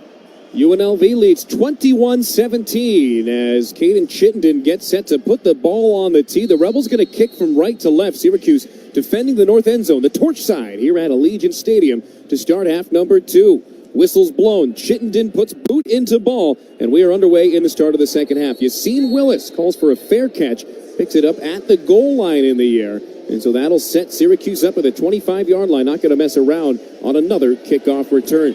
Kyle McCord in that first half, 21 of 33 for 199 yards and a touchdown. Sounds good, but you got to put it in the context. Remember, he started 11 of 11, 10 of his next 22 to follow. The Rebels did a great job of making adjustments in the defensive backfield and keeping McCord from being as efficient as he'd like to be. He's going to be icing his arm here. No relief pitcher in football. The starting quarterback's going to take all the snaps, so he's going to have 20 or 25 more attempts here in the second half. He goes under center from the far side hash. Ball snapped at the 25-yard line. The handoff is to Allen off the left guard, and he's able to pick up maybe a yard. Alexander Whitmore in on the tackle, getting the second half started with some physicality on both sides. And that's another thing that we'll be looking for here in the second half. As the pass attempts start to ramp up, we'll see more, I'm sure, of guys like Fisher Kamak and Osei Egbase, who are the premier pass rushers and usually do most of their damage in the second half. We'll see if the defensive line rotation picks up here in the second half. Already Cooper Webb to the sideline as Tat Martinson replaces him at that nose guard spot. Rebels back off. They've got 4 down linemen. Kyle McCord takes the snap, throws it to Allen on a swing to the right. Off of the block is Jonathan Baldwin, and he makes the tackle for a loss of 1. Baldwin doing a great job of getting off of the contact and making the stop. No, that is a fantastic play by Jonathan Baldwin. You got it, partner, right on. I don't think you're as excited about it as I am. Jonathan Baldwin taking on that block, driving it back into the lap of the receiver, then shedding it for a tackle for a loss. They're going to give him forward progress to the line of scrimmage, but great play from the nickel spot from Jonathan Baldwin. That just means I got to go over the top on the next one, right? 13:55 and counting in the third quarter. 3rd and 9 from the Syracuse 26-yard line. 3 receivers to the top of the formation, 1 to the right. Dropping back is McCord. He's flushed out of the pocket by Boyle. He's got a man in his face. Hit as he throws it, airs it out towards midfield. And tackling the receiver is Tony Grimes. Flags flying in everywhere near midfield. I don't know if Grimes ever even got the head around in coverage. He tried to get his head around. This is an underthrown poor ball by Kyle McCord. He gets bailed out by this penalty. Man-to-man coverage on the edge. He just throws it up. Has his man on the run. Defense number 0. 15-yard penalty. An automatic first down. And I disagree with the call because Grimes does get his head back. It's just such a poorly thrown ball. He runs into, there's definitely contact, and that's just a tough spot to be in as a defender. He tries to turn around and get his head around and make a play on the ball, but the contact there draws the penalty. And unfortunately for the Rebels, who won all 3 downs there, Syracuse is going to be bailed out by the pass interference. 1st and 10 from the 41. Both sides have committed 4 penalties to this point. Up the middle is Willis. He gets to the logo at the 45-yard line before he's wrestled down by Jalen Catalon, who's been more of a ball hawk this year. Today, though, he's been a run stopper. Yeah, UNLV's secondary will always be involved in the run game. Coach Odom has made no bones about it. If you're on the field defensively, you're going to be expected to contribute to stopping the run. Catalon there, getting his pads wet, making some contact near the line of scrimmage. That was the second carry for the true freshman, Yassine Willis. And he's in the backfield again. They fake it to him. McCord airs it out on an out route to Gill, who slides to make the catch in Rebel territory. Down at the 48-yard line is the sophomore Darrell Gill Jr. Cam Oliver on coverage.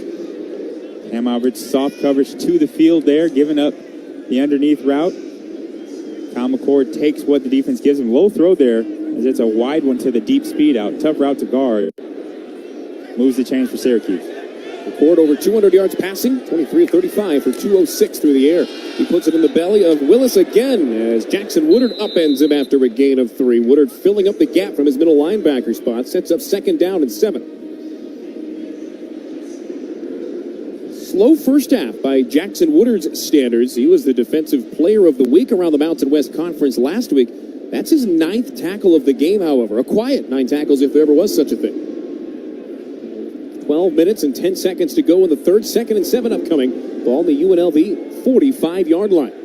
5 wide with 3 receivers to the near side. Rebels, they figure out the defensive alignment. They show pressure at the line of scrimmage, so McCord changes the play. With 5 on the play clock, they call for the snap. Takes it, drops back, fires to an out route, and upended, obliterated. Tony Grimes takes out LaQuint Allen Jr. for no gain, and Allen on the ground immediately pops up and jogs over to his sideline. He took a licking. And they've seen that play one too many times, have the Rebels secondary. Kyle McCord jumps the block, anticipating that screen, delivers a crushing blow to the primary receiver so far out of the backfield. He's going to be on the sideline for this Raising Cane's 3rd down. UNLV making changes defensively to match Syracuse. A little confusion going on with Syracuse as well. So 3rd down and 7 upcoming for the Orange. Osei Egbase checks in. Trips to the right. They're all bunched up near each other. McCord takes the snap, fires to the near side on a screen. It's caught by Allen. He extends the ball near the line to gain. It was Jackson Woodard holding on for dear life. And Trevor Pena just able to extend it past the line of scrimmage on his 7th reception of the game. Everybody glued in and looking at the tight end to be the targeted receiver, but Gadsden turns into the primary blocker, this time blocking Jonathan Baldwin. The bigger body, Baldwin's unable to shed the block in time. The quick screen hits on the inside, and before Woody can get there, moves the chains. Yassine Willis still in the game in the backfield. He's off the left hip of Kyle McCord. They'll give it to him up the middle. He jukes off the left hip of the left tackle, and Manning Powell trips him up. Although falling forward is Yassine Willis, and he'll pick up, they'll call it 5, setting up a 2nd and 5. Willis, the #1 recruit out of New Jersey last year. Again, third down's the story of this game so far. 2 third-down conversions really to keep this drive going. On the first set, Rebels had a chance for a 3 and out. And then on that last third down, the quick screen able to move the chains. Rebels unable to win on third down so far defensively. Gads in the H-back off the left tackle as the handoff is up the middle to Willis. He's into some space across the 30, at the 25 of the 20. Stiff arms Cattle onto the 15. He's pushed out of bounds inside the 10-yard line. They'll give him the 7 as Yassine Willis picks up 31 yards, longest rush of his collegiate career. And again, this is what you can't have if you're UNLV. You can't allow them to become two-dimensional offensively. This drive has been going on for far too long. Rebels defensively look a little gassed here, trying to catch their breath as this offense continues to churn, now down inside the 10-yard line. Both sides making a couple of quick substitutions as there's 2 receivers to each side. Now 2 tight ends, both flipping around to the left. As you've seen, Will is still in the game at 6'1", 225. He's a true freshman. They fake it to him. A throw on the inside is off the hands and incomplete, intended for Jackson Meeks on a slant. That would have been an easy walk-in touchdown if he caught it. And that was a rare inaccurate pass there on the rub route, coming underneath, essentially a slant route underneath the vertical route, and McCord puts it behind the receiver, who he's expecting to throttle down in the window there before running into that next level coverage. I don't know if he gets into the end zone, as UNLV was there, but that was close to being a touchdown for the Syracuse Orange. A rare miscue here early in the second half. Jackson Meeks, the Georgia transfer, might have seen Malik Chavis step into the hole. He heard the footsteps for sure. 2 receivers to the left, Meeks by himself on the right. They'll give it up the middle to Yassine Willis, and the freshman stopped on the initial effort. It's Powell and Woodard combining to make the stop as they drag him in the defensive backfield for a loss of a couple yards. They'll bring him back. Check that to the original line of scrimmage, but how about the middle linebackers? Both Arkansas transfers on the stop. Yeah, they give him forward progress to the line of scrimmage, but LaQuint Allen checks back in for this third down, and they just keep getting bigger and bigger. Now the 4th third down attempt for Syracuse. This one with goal to go. It's end zone or bust for Syracuse on this one. Not quite sure if it's 4-down territory time, but we'll see what decision they make. First, the business at hand. UNLV has to get off the field on a Raising Cane's third down. Tight end to the left, 3 tight ends to the right. Syracuse 6 out of 9 on third down. They came into today 53% on the year. McCord to pass, looking end zone, fires it to the left side. It's complete to Allen, and it's a touchdown. He steps in for 2 yards right past the outstretched hands of Cam Oliver. He nearly picked that thing off, but it turns into a Syracuse touchdown as they jump back out on top 23-21 with the extra point on the way. And Cam Oliver gambled and played the ball instead of the man. I think he had an opportunity for an interception as the Quint Allen limps his way after the catch into the end zone. He's still hurting from that Tony Grimes hit earlier, but Cam Oliver had an opportunity to turn them away with a big interception. Sometimes you gamble, sometimes you come up short. Unfortunately, there on that third down conversion, it resulted in a touchdown for Syracuse. The extra point is good to make it a 24-21 Syracuse lead. LaQuint Allen with his 2nd touchdown catch of the day, his 3rd of the year, and the 5th of his career with Syracuse. 24-21, the Orange jump back out on top. The Rebels will have the ball for the first time in the second half. Coming up next, trying to get the momentum back on the offensive side of the ball. 9:12 to go in the third. This is the UNLV Sports Network from Learfield.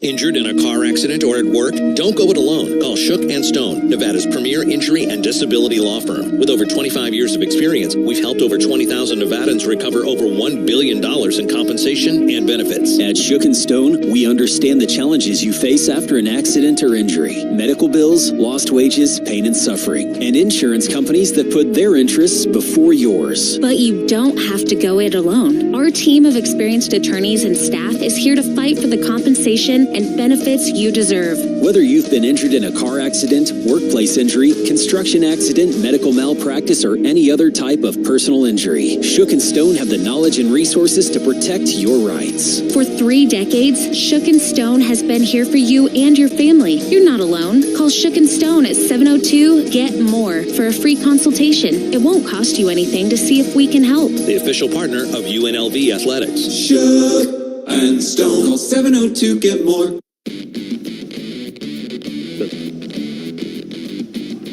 Syracuse leads number 25 UNLV 24-21 as we step aside for 10 seconds to allow for stations to identify themselves. The Rebel football team hits the road to take on Utah State for another Friday night game. Pregame starts at 5 on ESPN Las Vegas, 1100 AM and 100.9 FM. KWWN Las Vegas. So the Orange with a 12-play, 75-yard drive, notching 5 minutes and 48 seconds off the clock. They're leading in time of possession 26 minutes and 38 seconds to 9 minutes and 10 seconds. However, they lead by just 3, 24-21, the Syracuse advantage. And Caleb, the Rebels getting set for their first offensive possession of the second half. It's felt like an hour of real time since they've had the ball. Yeah, UNLV has defensively done a good job of not giving up too many real explosive plays, which is forcing Syracuse to drive the length of the field. Unfortunately for UNLV, Kyle McCord has converted just about all of his third downs outside of a couple of series. So UNLV is doing a great job defensively of forcing them to drive the length of the field. Now the next step is get off the field whenever you get in a third down situation. But the offense will have to get loose here, as they haven't seen the field in quite some time. Jacob DeJesus gets back deep to return. We'll see if they give him an opportunity to try to inject some life back into his team as we go back and forth here. 24-21, Syracuse leads, responding to a 21-0 run by UNLV. They lead here midway through the third. Here's the place kicker, Brady Denneberg, who puts this one up and kicks it out of the back of the end zone past the outstretched arms of Jacob DeJesus. So with 9:12 to go in the third, Haj Malik Williams leading the offense out onto the field. They'll start it at their own 25-yard line, going from right to left and south to north. And for the Rebels, they're going to try to do more of what they did in that second quarter. It's been a game of runs. 14-0 run to start for Syracuse, then 21 unanswered for UNLV, and the Orange with the momentum scoring 10 unanswered here as they lead 24-21. Rebels need some points here on this drive.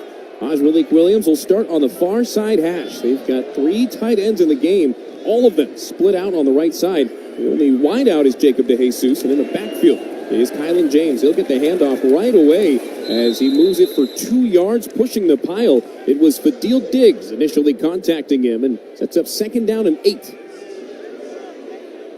Not your home run play there, but the Rebels showing just a different look with 3 tight ends into the game. Ballin, Guy, Moore, and Beasley all in. Beasley in the backfield now, split off the left tip of James on play action. Haj Malik Williams has 2 men in his face, has to get it back. He throws it intended for James, and it's picked off. Intercepted at the 21-yard line. First interception for Haj Malik Williams, right into the belly of Deuce Chestnut. Sometimes better to be lucky than good. Chestnut, a little bit of both there on the INT. It's an unfortunate play because that play action designed to get Jacob DeJesus out on the left.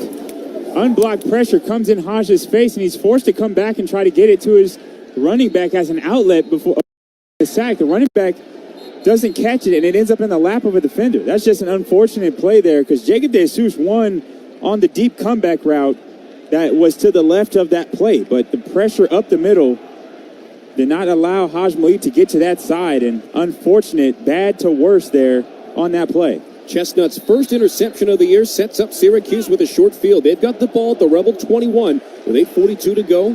Orange lead 24-21. Kyle McCord gives it to Willis. He works off the left tip of the left tackle. Gets around Doyle at the 15. He's into some space at the 10. The 5, touchdown Willis.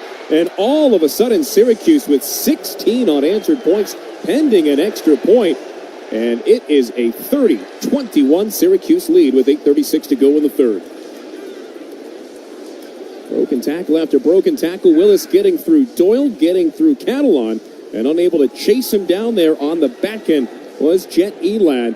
And you've seen Willis, the true freshman, on his first touchdown, first touchdown of the game, first of his collegiate career as well. And all of a sudden, Syracuse up by 9. Here's the kicker, Brady Denneberg, up to make it a 10-point lead as the extra point is up, and it is through. All of a sudden, after the Rebels led it 21-14, the Syracuse Orange comes storming back And with 8:36 to go in the quarter, they lead 31-21. As we'll step aside for the TV timeout, this is UNLV football on the Rebel Sports Network from Learfield. What's better than a credit card with a low interest rate? How about one with no interest? For a limited time, when you open a new America First Visa, you'll enjoy 0% APR purchases for the first 6 months. Yep, all that buying power and not a single cent of interest for 6 months. That means no interest on summer fun, no interest on back-to-school gear, and no interest on holiday shopping. Interested? Then hurry to AmericaFirst.com to apply for yours today. Introductory variable annual percentage rate. Membership eligibility terms, creditworthiness, and conditions apply. See AmericaFirst.com/Visa for details. Federally insured by NCUA. Equal Opportunity Lender. Which schools will take home the prestigious Learfield Directors Cup as the top college athletic programs for the 2024-25 college athletics season? You can follow the standings of your favorite team or alma mater at L Directors Cup on Twitter and online at thedirectorscup.com. Trophies will be awarded in June 2025 to the winning institutions in all college sports divisions. Learfield Directors Cup, the crowning achievement in college athletics.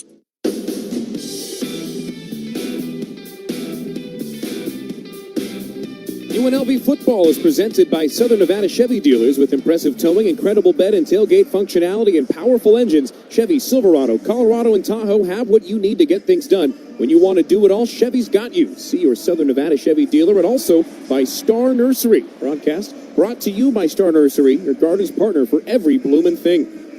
Well, the Syracuse Orange, thanks to 17 unanswered points, lead the Rebels 31-21 with 8:36 to go in the third. Yassine Willis with his first touchdown as a collegiate on a 21-yard rush on the first play following an interception thrown by Haj Malik Williams, picked off by Deuce Chestnut and Caleb, as the Rebels now trail by 2 possessions. Haj Malik Williams looking to get something going. Rebels really haven't had any offense in the second half. Yeah, they haven't had an opportunity. Only 2 plays really under their belt here. Unable to get things going on the ground. A short gain on first down, and then trying to set up a deep play action shot, which I think the play was there. This is one of the things, again, looking at the result of the play, you start to panic a little bit. And I hope that Haj Malik Williams hasn't done that, because what they ran was there outside of some missed execution on the protection. If he's able to get out to the left side and roll, Jacob DeJesus is open down the field for a 20-yard completion, easy on the run. But instead, the protection breaks down. He's running for his life, trying to make something out of nothing, and ends up making a play go from bad to worse with the interception that gives Syracuse some gifted points there. So Rebels got to settle in. Second half's getting away from them a little bit here, and now they're going to have the opportunity back on offense to make amends for that loss and get this game back to a 1-score game. Denneberg kicks it away from the direction of the strip, and it's into the end zone for a touchback. So another drive starting at the 25-yard line for Haj Malik Williams and company. He's 10 out of 14 in the game, 0 for 1 here in the second half. As you had said, really hadn't had the opportunity. And the Rebels down by 10, but not necessarily going to panic. They've been down by more later in games, but this drive huge to try to win some of this momentum back. Rebels going from right to left in their second drive of the second half. The 2 wideouts at the top are the All-Americans. Ricky White to the outside, Jacob DeJesus to the inside. Ballon guy, the tight end, is the H-back. It's Jaden Bradley by himself at the bottom. Jet Thomas behind Haj Malik Williams. On play action, they'll throw the screen to Ricky White. Complete at the 30-yard line. Gets it to the 35-yard line before he's twisted out of bounds. Ricky White, all the way up to the 36-yard line. Clarence Lewis on the coverage. Justin Barron assisting him on the tackle. Good job just taking the free access release on the RPO, getting this drive off and running. First down to Ricky White. First and 10 from the 36-yard line. On the shotgun, Haj Malik Williams to throw. Throws that out route. It's caught by DeJesus this time at the 40-yard line. Moves near the 50 as he's pushed out of bounds at the Rebel 49-yard line. Justin Barron, the closest defender, on another first down completion. Rebels already to the line. They're working extremely quickly with the ball 1 yard into their own territory at the 49-yard line. Bradley's by himself on the right. DeJesus and White to the bottom of the formation. Running back is Jet Thomas. They fake it to him. They fire on the out route. It's complete to Ricky on the Syracuse 46-yard line. He is pushed out of bounds. And Ricky White, covered by Jaden Bellamy, who left the game with an injury in the first half, able to pick up another first down. 3 straight first down passes from Haj Malik Williams. Rebels to the line once more. 7:40 and counting in the third. 31-21. Syracuse on top. Three receivers in the game, two of them to the right of the formation. Ballanguy, the tight end, off to the right as well. Williams rolls in that direction, fires to the far sideline. It's complete to Ricky White at the 35, cuts it inside of the 30. He is brought down near the hash mark at the 27-yard line by Derek McDonald. Guess what? Another first down completion, 4 in a row there by Malik Williams. And the Rebels not content. They continue to push the tempo as they go to the line once again. Again, just taking what the defense gives them. Trips to the right, including Ballanguy at the top of the trio. Handoffs up the middle to Jet Thomas. He squirts through past the 25-yard line all the way down to the 22. Marad Watson, the true freshman out of New Jersey, makes his first stop of the game. Great job, again, with the tempo, getting up against that. Now the run game finds little space on the interior after attacking the edges on a couple consecutive first down tosses. Run game finds some space into the NV Energy red zone. 2nd and 6 from the 23. Ricky White in motion from right to left. As Khalil Ballanguy is on the left side of the formation as well. Play action. And the pass complete to Ricky White at the 20-yard line on the near sideline. He's able to gain 3 before Elijah Clark wrestles him down. That sets up a 3rd and short for UNLV in the NV Energy red zone. They're going to spot him right at the 20 for 3rd and 3. I was making some changes. Christian Moore, Devin Green, and the extra man Will Thomas on that offensive line come in. Thomas hard to hide at 6'7", 315. He'll line up off the right hip of the right tackle, Tiger Shanks. Ricky White just off to his right as well. Moore in the backfield as a blocker with Green, the running back. They fake it to him. Malik Williams to pass. He rolls to the right, cuts it inside, past the defender, spins inside the 20. He's down to the 15-yard line behind a block from Thomas for the first. Rebels trying to catch Syracuse off guard, going play action. That was intended to be a touchdown play to Ricky White crossing the field. Syracuse does a great job in coverage, but Malik does a better job making a defender miss in open space and fighting for a first down, keeping the drive alive. Rebels down 10 with 5:35 to go in the third. First down and 10 from the Syracuse 15-yard line. Green and Moore, both off to the right in the go-go for Malik Williams. He pulls it, he fires it over the middle. It's intended for White, it's incomplete, and a late flag comes out in the area of pass interference. They tried Ricky White on the slant route, and there was a lot of contact. Pass interference, defense number 3. Ball be placed at the spot of the foul. Automatic first down. And inside the red zone, Clarence Lewis commits the pass interference penalty. That one very costly on the incomplete. He just has a hold. Ricky comes over the top on the right shoulder as well. Refs will call that upfield shoulder grab every time. Haj on the RPO trying to squeeze it into Ricky.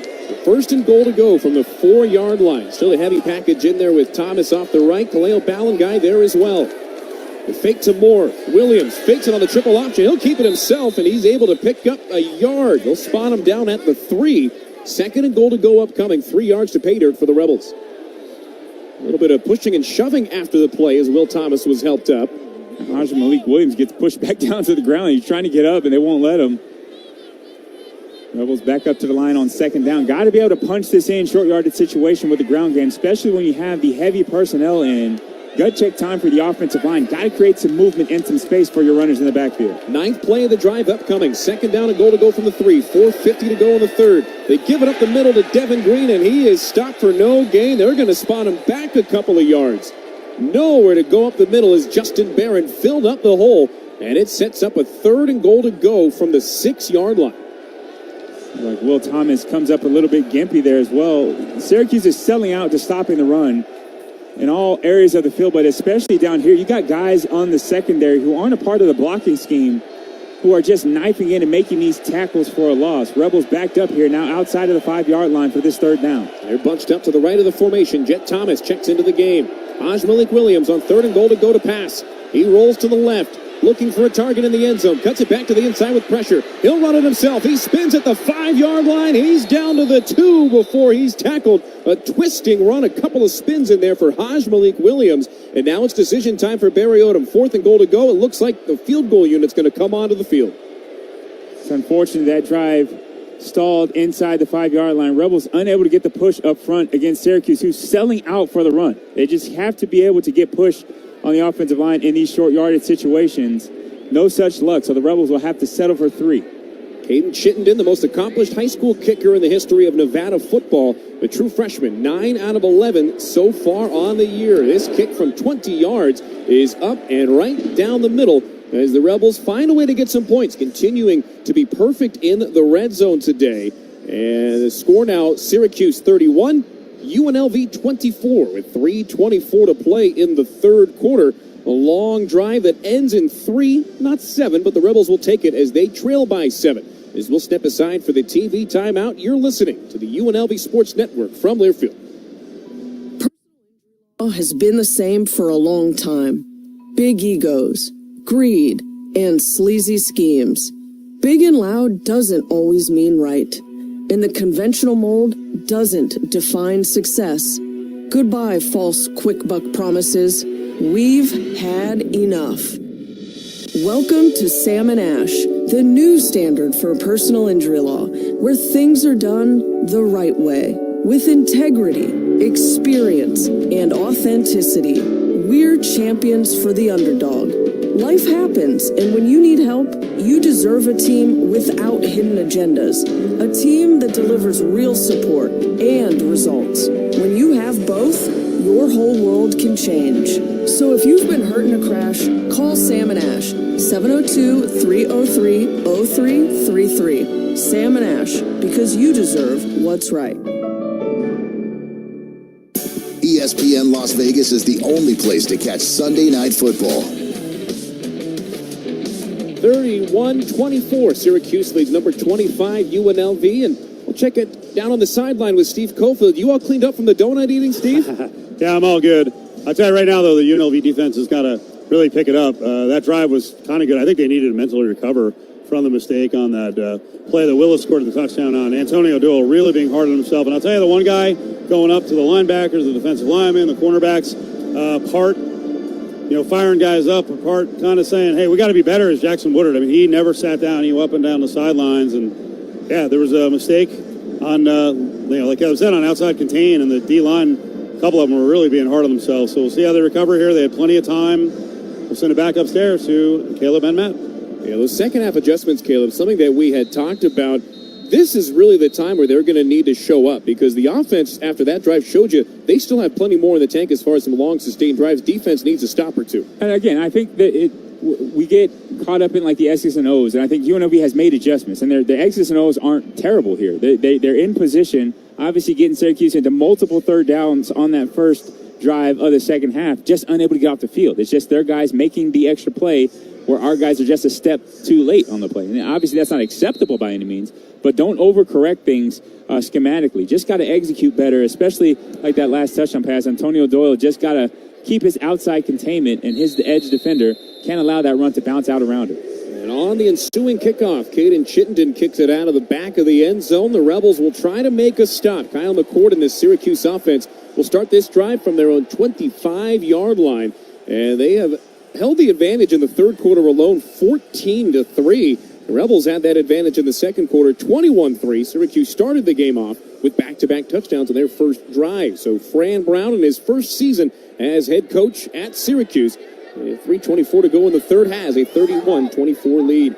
Former OSU Buckeye Kyle McCord takes the snap, looks to pass, fires it over the head of Doyle. It's incomplete. In and out of the hands of the running back Willis on the screen pass. Jackson Woodard there to blow that one up. Yeah, that screen pass lucky to be incomplete, because that would have been a tackle for a loss. Jackson Woodard was all over it, able to get there and separate man from ball just for good measure. Incomplete pass brings up 2nd and 10. Of course, on the screen, there's going to be a little bit of pressure. The Rebels brought even a little bit extra there. McCord able to complete that one. 2nd down and 10 from the 25-yard line. They'll change up the formation with the tight end on the right in Gadsden. There's Trevor Pena now motioning up to the top. 2 receivers left, 1 receiver right. You've seen Willis, the true freshman, in the backfield. McCord directing traffic, flips the formation as he sends Willis to his left. He'll give it to him up the middle, now cuts it outside. Manny Powell stops him before being stymied. Jonathan Baldwin also in there on the stop. No gain, and 3rd down and 10 upcoming. Powell didn't make the tackle there, but did a great job to slow the momentum. Good job slowing the momentum. Jonathan Baldwin coming in on cleanup duty there. Great job, though, by Manny Powell, forcing that to bounce to the outside. No gain, and another Raising Cane's 3rd down. 3rd and long for UNLV defensively. They have to be able to get out of field on this 3rd down. Syracuse has gone 70% 3rd down conversions today. 3rd and 10 from the 25-yard line. McCord's got 3 receivers to the right. Gets up to the line of scrimmage. Doesn't like the look, so he'll change the play on 3rd down. Rebels match it with a change of their own as well. The running back Allen off the left hip of McCord. He drops back to pass. The Rebels bring pressure. McCord flushed down to the pocket to the far side. Doyle's in his face as he throws. It's complete at the 50 to Gadsden. Over the outstretched arms of Jackson Woodard. A huge third down conversion, the biggest of the game. And the Orange now 8 of 11 on third down after that 26-yard play. And again, you cannot allow McCord to get outside the pocket. Antonio Doyle again taking his rush straight into the lap, but allows him to spin out the back door. On the second play, McCord able to find his big tight end for another third down conversion, keeping this drive alive. Rondé Gadsden, whose dad played in the NFL for 5 years, still in the game on the right side. One of 2 tight ends to that side of the formation. The handoff is up the middle to LeQuint Allen. And he'll get into Rebel territory with a gain of 1 down at the 49-yard line. And Allen, who's been banged up, the Millville Meteor, went to the same high school as MLB Hall of Famer Mike Trout. Second down and 9, ball on the Rebel 49-yard line, 1:40 and counting in quarter number 3. Syracuse on top, 31-24. Rebels looking for a stop. Offense got the field goal on the last drive. And if they can make a stop here, it'll give them a chance. 12 on the play clock as the Orange get to the line of scrimmage. And standing on the scarlet and white logo at midfield, Kyle McCord calls for the snap with 5 seconds on the play clock. He'll fire it on an out route to the running back Willis, who cuts it inside but is knocked down by Jet Elad. The Canadian missile stops him for no gain and sets up third down and 9. And another third and long. UNLV defensively has to be able to get off the field. They're bringing in the big-time pass rushers. Fisher, K-Mac, and Osei Gbase, I believe, have just checked into the ballgame. Nope, just Fisher, K-Mac. Antonio Doyle as well on the defensive front. Jalen Dixon, after a one-play rest, comes in as well. Third and long. Rebels need to come up with a third down stop. The game has been won so far on third downs for Syracuse. Rebels showing 2 deep. They're also showing press coverage all around the outside. McCord on 3rd and 9 takes the snap, looking left, fires it over the middle. It's incomplete. He was trying to find the tight end Gadsden. Jalen Catalon got a hand in there, and it brings up a 4th and 9 for the Orange. They're going to bring the punt unit onto the field. And that's a great job. Man-to-man coverage from depth, guarding the dragging tight end, Jalen Catalon, from his safety position on a beeline. Gets there to break it up. Not a lot of traffic to navigate through.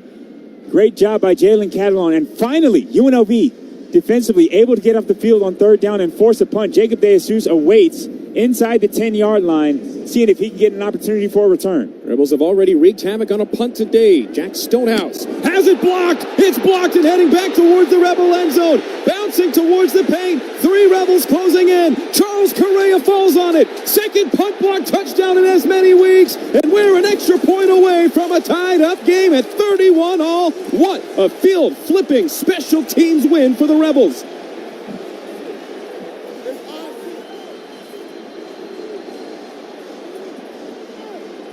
31,000 plus the attendance, the 3rd biggest crowd for UNLV ever. And who else but Ricky White on the block. Charles Correa on the pickup in the end zone for the touchdown. And this game just got crazy. Referees meeting as a flag was thrown at the 9-yard line.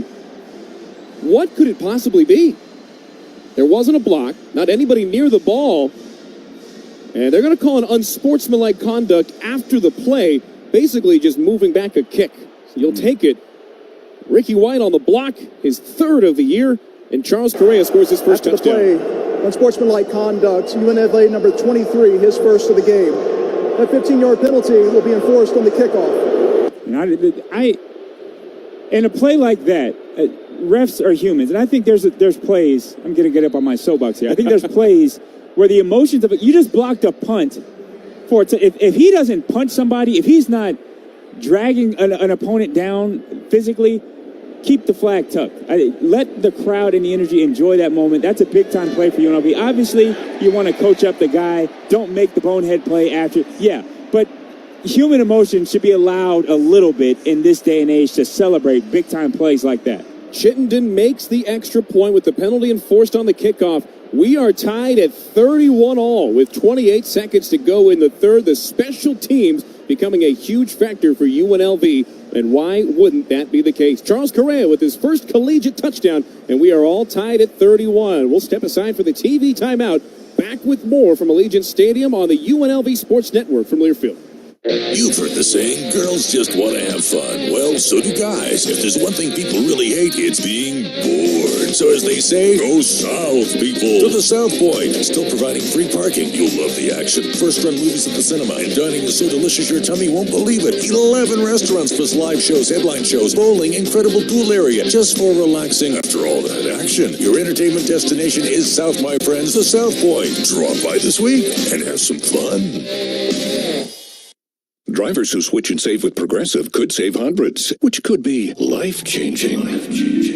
I mean, you could put that money towards concert tickets for your daughter to see that singer who sings about painful breakups. And one song will inspire your little beauty to break up with that beast she's dating, Brian. Instead, she'll date someone who's nice and worthy of her love, not someone who addresses you and your spouse as bro. And it's all because you could save money switching at Progressive.com. Progressive Casualty Insurance Company and affiliates, not available in all states.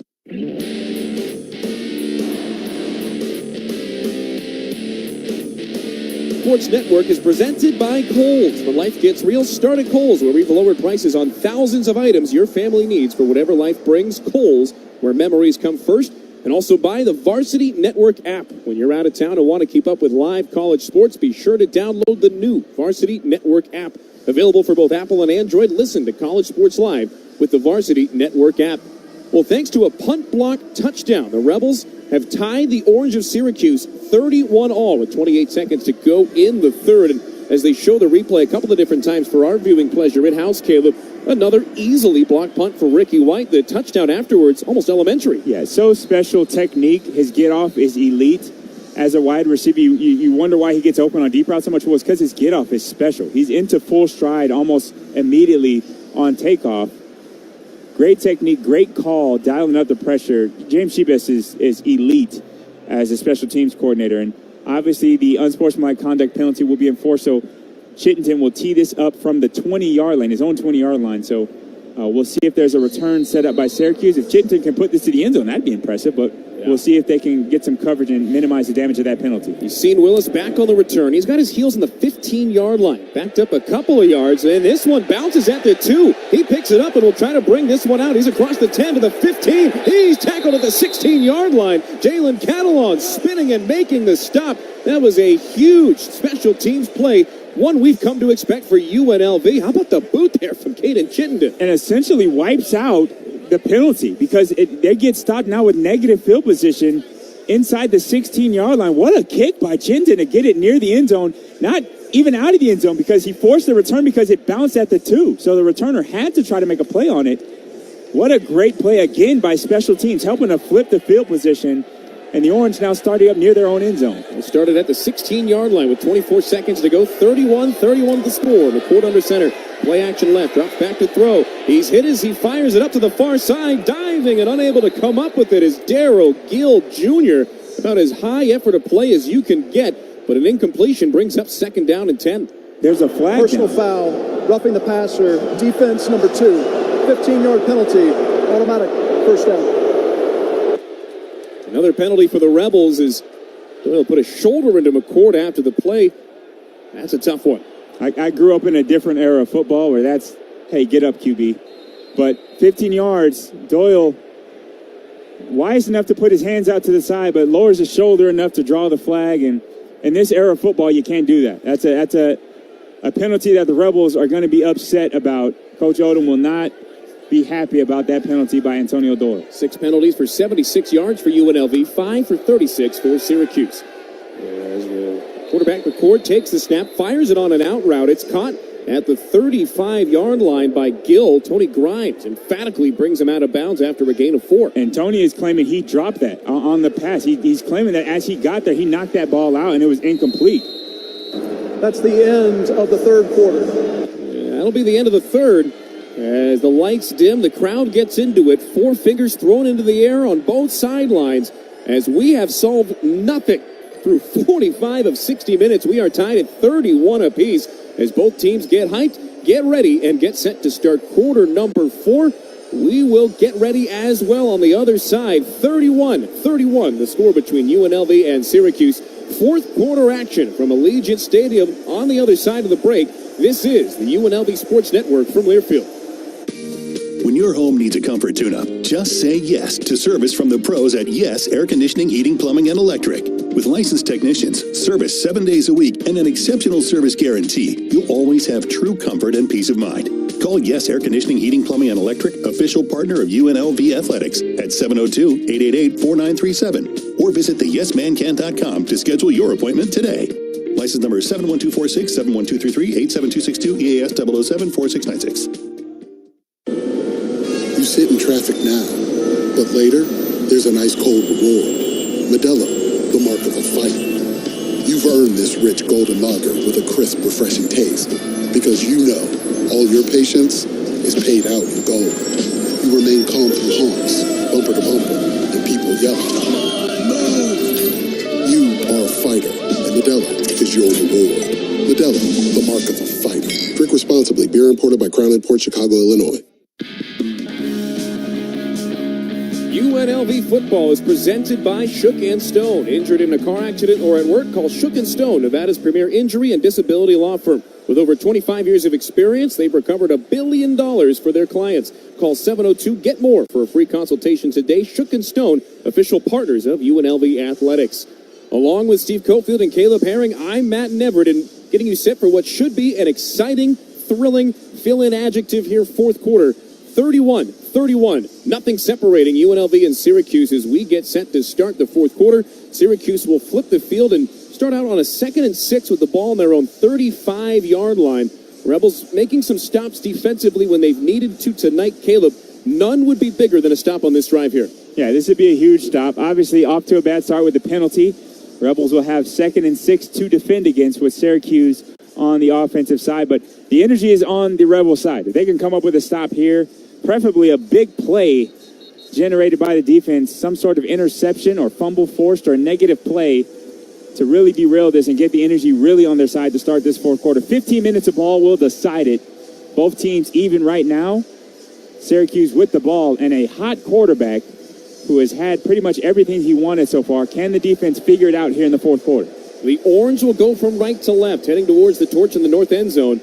Rebels, for what it's worth, yet to force a turnover. They have done so in every game but one coming into today in 18 prior games with Barry Odom as the leader of the team. So the fourth quarter begins with a 2nd and 6 from the 35-yard line, a tight end to the left side. As McCord takes the snap, he looks right. It's complete on an out route to Gill, just past the line to gain at the 41-yard line before Jarvis Ware ushers him out of bounds. Kyle McCord's been taking advantage of those types of throws all day long. Ware is in for Cam Oliver. Timeout for an injury to an offensive player. Gill comes up lame, trying to hobble from the UNLV sideline all the way to his own medical staff, and he's got a pretty bad limp. That would be a huge loss because he's been one of McCord's favorite targets. And he's got rolled up as that pass was completed. It's going to be 3rd and short. They're going to spot him short of the first down, so Ware finishing that play, not allowing him to extend to the first down marker, brings up another 3rd down for UNLV to try to get off the field with. Syracuse brings the heavy package, including the 4th tight end, Max Runyon. Big body in there wearing number 38, looks like a bowling ball.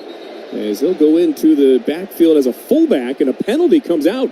A flag thrown on 3rd and 1. This one could be delay a game. Illegal substitution, offense, 5-yard penalty, 3rd down. They're trying to substitute late after they broke the huddle, and I think they had 12 men in formation and ran one off late. And UNLV was matching the substitution, which kind of alerted the officials that something was going on. You got to look at be now 3rd and 6 instead of 3rd and 1. Got to look at who runs off the field on plays like that. It was Jackson Meeks. We don't know what actually happened, but there's a chance that Meeks could have been that extra guy. So on 3rd and 6, Syracuse does make some more substitutions. They will go from the heavy package to the light package with Meeks on the right. 3 receivers all bunched up and trips on the near side. LaQuint Allen, the running back to the right, as McCord drops back on 3rd and 6 to pass. He's swallowed up in the backfield. Nowhere to go. Fisher K-Mac brings him down for the sack, but a late flag comes in from behind the play. For now, it's a huge stop and a sack on 3rd down for Fisher K-Mac, but here's the call on the flag. Personal foul, face mask, defense, number 95. 15-yard penalty, automatic, 1st down. Alexander Whitmore called for the face mask. There was a huge scrum as the Rebels tried to bring down McCord. Not sure here you could see anything on that. Yeah, I didn't see the face mask live. I still don't see it. Maybe he got him at the end there. I didn't see it on the replay, but maybe the official saw something we didn't. I don't see where the call came in. It was a very late flag. Wipes out another negative play for UNLV. Moves the ball up to the 50-yard line for Syracuse. I still don't see we've seen multiple angles, and I don't see the face mask being grabbed there. First down, though, for Syracuse. The play clock had winded out. Instead, they run a double reverse, and they look to pass it to Pena. Pena tackled in the backfield for a loss of 5 at the 45-yard line. That play clock had been at 0 for at least 2 seconds before that ball was snapped. Coach Odom is furious with the officials. He's giving the officials an earful here. The Rebels at least able to break up that trick play as Trevor Pena was looking to pass, tucked it, and he had nowhere to go with Jet Elad in his face on that double reverse. So now it's quieted down a bit. Second down and 15 with 13 minutes and counting to play. 31 all between UNLV and Syracuse. 5 wide with 3 to the left. McCord drops back with nobody in the backfield. He'll fire it down the far sideline. A duck that's caught by Meeks past the line to gain. An 11-yard pitch and catch with Jarvis Ware just a bit too late in coverage. Rebels go into press there, and Jackson Meeks makes him pay. You're going to spot it. They're calling it second and short. I'm not sure how they've adjusted the marker to say first down, but the chains haven't moved yet. So the chains on the near side have. Now there they go on the far side as McCord takes the snap and hands it up the middle, and Allen is stuffed. Powell and Catalong bringing him down for a loss of a yard. So it will be second down and 11 to go. So the Rebels have started to win first down defensively. They've done it pretty consistently all ball game, but it's third downs that they haven't been able to come up with stops. That last throw by McCord that moved the chains was just a dart. You can't really defend it any better than Ware did on the sideline. Put it on the back shoulder. Indefensible play there. Got to tip your cap to him on those kind of throws. Clock winding with 12 minutes to play. McCord's got Allen to his left in the backfield. Takes the snap from the 40-yard line. Drops back. Fires it to the near side. It's complete to Meeks at the 31. He's tripped up out of bounds with Tony Grimes unable to get in front of him. And that's another first down throw for Kyle McCord. Kyle McCord is simply exploiting the cushions. Anytime UNLV gives a soft edge and a free access throw, they're going to that speed out and pretty much cashing in on it. Raising Cane's third down is a 3rd and 1. McCord goes under center. He'll try to sneak it. And did he get enough of a push? At least on the initial spot, it doesn't look like it. They're going to spot him a half a yard short and bring up a 4th and inches decision for the Orange. Not your typical look on the quarterback sneak. And for the time being, the offense stays out on the field. And it looks like they will keep them on the field. Max Mong, the tight end, wearing number 0, checks in. As they'll go with the heavy package again. 2 tight ends into the game. It's Meeks on the right, Pena on the left. Allen in the backfield. 4th down and a short 1 to go. McCord gives it up the middle. Allen past the line to gain for the first down before Jackson Woodard pushes him down across the 30 down to the 29-yard line. And that is a 4th down conversion, the first of the game for Syracuse offensively. The Rebels have created so many opportunities to get off the field, to end drives. And this is the first time all season where they just have not been able to do it. Kyle McCord pulling the right string every single time, keeping drives alive. This one now, a 4th down conversion, gets the ball inside the 30-yard line, and a fresh set of downs for the Orange. Syracuse 1 out of 2 today on 4th down. They are 5 out of 7 on the year. So McCord with options as the ball spotted on the Rebel 28-yard line with 10:20 to play. He gives it up the middle. Yassine Willis into the game, and he's brought down after a gain of 1 by Jalen Catalong. The safety coming in and holding on to the hip. And they'll give him 2. Sets up a 2nd and 8 from the 26.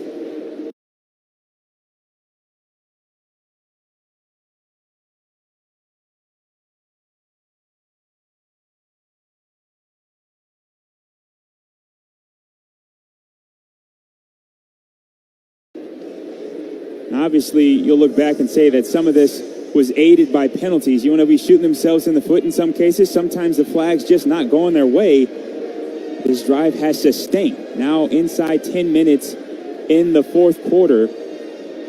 UNLV defensively trying to hold this drive to a field goal. Maybe keep points off the board altogether if they can generate a turnover. Ball being held as both sides making some substitutions. Mong, the tight end, to the left. Allen off to the left in the backfield as well. McCord looks to the right, throws it on a slant. It's complete to Pena. He's blown up at the 18-yard line. and they're going to give him a first down about a half a yard past the line to gain. That's another big-time first down. That spot on that slant has been open all day. And he's been punished for it that time. Big-time hit by Catalan. Legal hit with the shoulder. Trying to keep him from reaching the change, but he's able to get the first down again. And a fresh set of downs in the NV Energy red zone for Syracuse. Clock now ticking away. And Syracuse looks to regain the lead here in the fourth quarter. McCord's now 33 of 49, nearly 300 yards passing in the game. Eagles under center. They hand off to the right side. Allen pushes through into the second level, down near the 21, or the 15-yard line, rather. He's spotted down at the 16. The captain, Jonathan Baldwin, on the stop. Kyle McCord, 32 of 48 for 286 and 2 scores. Yassine Willis, the leading rusher in the game, 8 carries for 62 yards, although it's LaQuint Allen in the backfield now as the Orange going to let this clock continue to wind. 8:30 and counting, 31 all the score. There's a second and 8 upcoming from the Rebels' 16-yard line with 8 on the play clock. The Orange just now getting into formation. 5 on the play clock as Allen looks to the right. 2 on the play clock as he calls for the snap. He drops back, looks to the right, flushed out by Jalen Dixon, now spins it, he's pressured out to the left. He's got Woodard in his face, throws it up near the end zone, but it's out of bounds. He was just trying to get it out of there. That pass in the area of Dan Villari. And this Rebel pass rush starting to get to Kyle McCord. Yeah, finally there, he avoids the sack on the spin move, the bailout spin move. Jackson Woodard applies the pressure so he's not able to get a throw downfield, throws it away, and another Raising Cane's third down. UNLV defensively has got to find a way to get out of the field. This one will prevent the opportunity for a touchdown, but boy, every third down continues to get bigger and bigger. This one seems like a gotta-have-it moment for UNLV. 3rd and 8 from the 16. The Orange are 8 out of 13 on third down today. McCord, with the play clock expiring, takes the snap. He'll pass it. He throws it towards the end zone. It's picked off. Jackson Woodard at the 5-yard line, tripped up. His first interception of the game is his second of the year. Jackson Woodard, amazing positioning, better hands, and the biggest turnover of the year for the Rebels. Gives them the ball with 8:05 to play. Captain, my captain. Consecutive plays where Woodard makes the difference. First the pressure on McCord, then the fantastic coverage.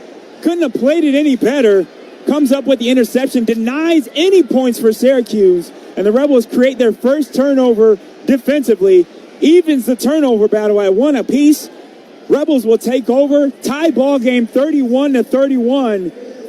We've got action here at Allegiant Stadium. All UNLV forced turnovers presented by Belfer Property Restoration. That's a read we love. It means UNLV made a huge play. Jackson Woodard gives the Rebels the ball with 8:05 to play as we step aside for the TV timeout. 31-31, the score between UNLV and Syracuse. This is the UNLV Sports Network from Learfield. Anything that goes into the storm drain goes directly to our local waterways, which can pollute Nevada's lakes and rivers. Nevada is the driest state in the nation, and we must work together to preserve our limited water resources for future generations of Nevadans. Here's some waterway wisdom so you can help do your part this fall. Don't rake or blow leaves into the street. Secure yard waste in bags. Safely dispose of household chemicals. Clean up vehicle leaks and spills. Apply fertilizers and pesticides sparingly. And don't litter. Secure trash in bins. Keep contaminants out of our storm drains. Use waterway wisdom, and remember, only rain should go into the storm drain. Join us in preserving Nevada's waters for future generations by visiting lovenvwaters.com and following us on social media. This message sponsored by the Nevada Department of Transportation, aired in cooperation with the Nevada Broadcasters Association and this station. Step into the arena with Greg Salerno, Wednesdays at 2 on ESPN Las Vegas. After the Jackson Woodard interception, the Rebels will take over at their own 6-yard line with the score tied at 31. Checking on the sidelines with Steve Cofield. Report is brought to you by Ted Wien's Complete Auto Service. You know, we were telling you earlier about Jackson Woodard imploring the defensive line to be a little more disciplined on those run plays, especially on the edge. You know, part of what he was doing when we went up and down the defensive bench here was also saying, you know, I'll take some blame. I'll take some blame too, but you guys got to help me out here. And boy, the coverage on that, the hands as well, that's not an easy catch.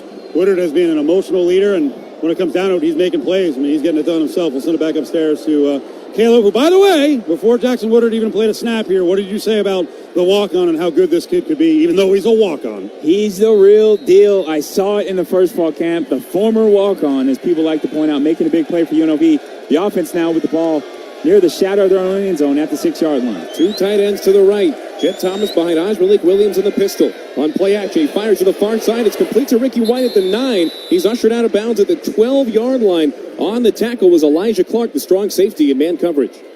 One of my coaches used to tell me, when they start breaking on these free access routes, you throw it till they break, you throw it till they break. Once they break, you throw it one more time. Well, this is the one more time aspect, because you might get it one more time, but then you're setting up the double move on the out and up potentially for Ricky White in the future. After a gain of 5, 2nd and 5 upcoming from the 11. Jet Thomas takes the ball, guard tries to go off left tackle, stiff arms a pair of defenders, gets back to the original line of scrimmage before Jaden Bellamy shoves him out of bounds.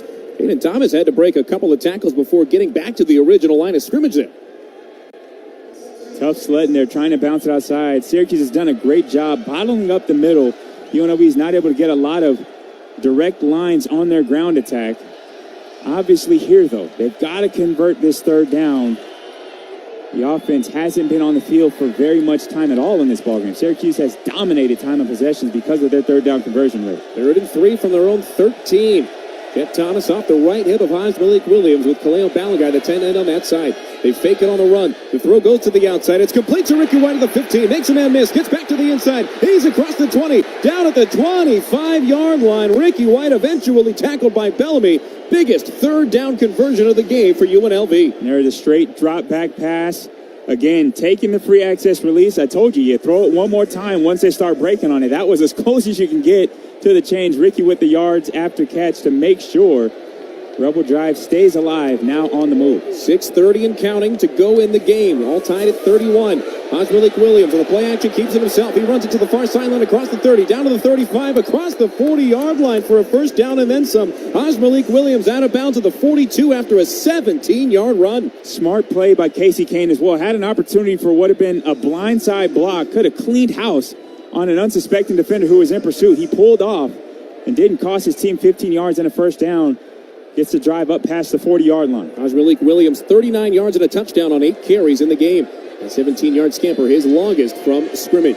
Ball the 42-yard line with 6 minutes to play. The handoff goes up the middle. Jet Thomas spins around the defender, gets it across midfield, down to the 45, into Syracuse territory at the 43-yard line. Deuce Chestnut brings him down, and the chains continue to move thanks to Jet Thomas. And that's some tough running by Jet Thomas. Jaden is running on a mission in this ball game, shedding tackle after tackle, spinning and whirling his way downfield. Moves the chains for an EOS Fitness first down. Rebels in plus territory. Almost as importantly as the first down, the clock continues to wind. 5:30 and counting. Ball on the Syracuse 43-yard line. At the top of the formation is Casey Kane. He's all alone. Malik Williams takes the snap, fires it to him on an out route. It's complete at the 37-yard line. Casey Kane trying to push through a couple of defenders, including Jalen Bellamy, who eventually gets him out of bounds, but not before a gain of 6. 2nd down and 4 upcoming from the Syracuse 37. This is a great job by Malik Williams taking every free access throw. We talked about Kyle McCord doing it on the Syracuse offense. Now, Malik Williams giving them a dose of their own medicine. You're going to give Casey Kane and Ricky White soft coverage. We're going to take the free access speed out on first downs. Williams now 19 of 23 passing. 2nd down and 4 to go.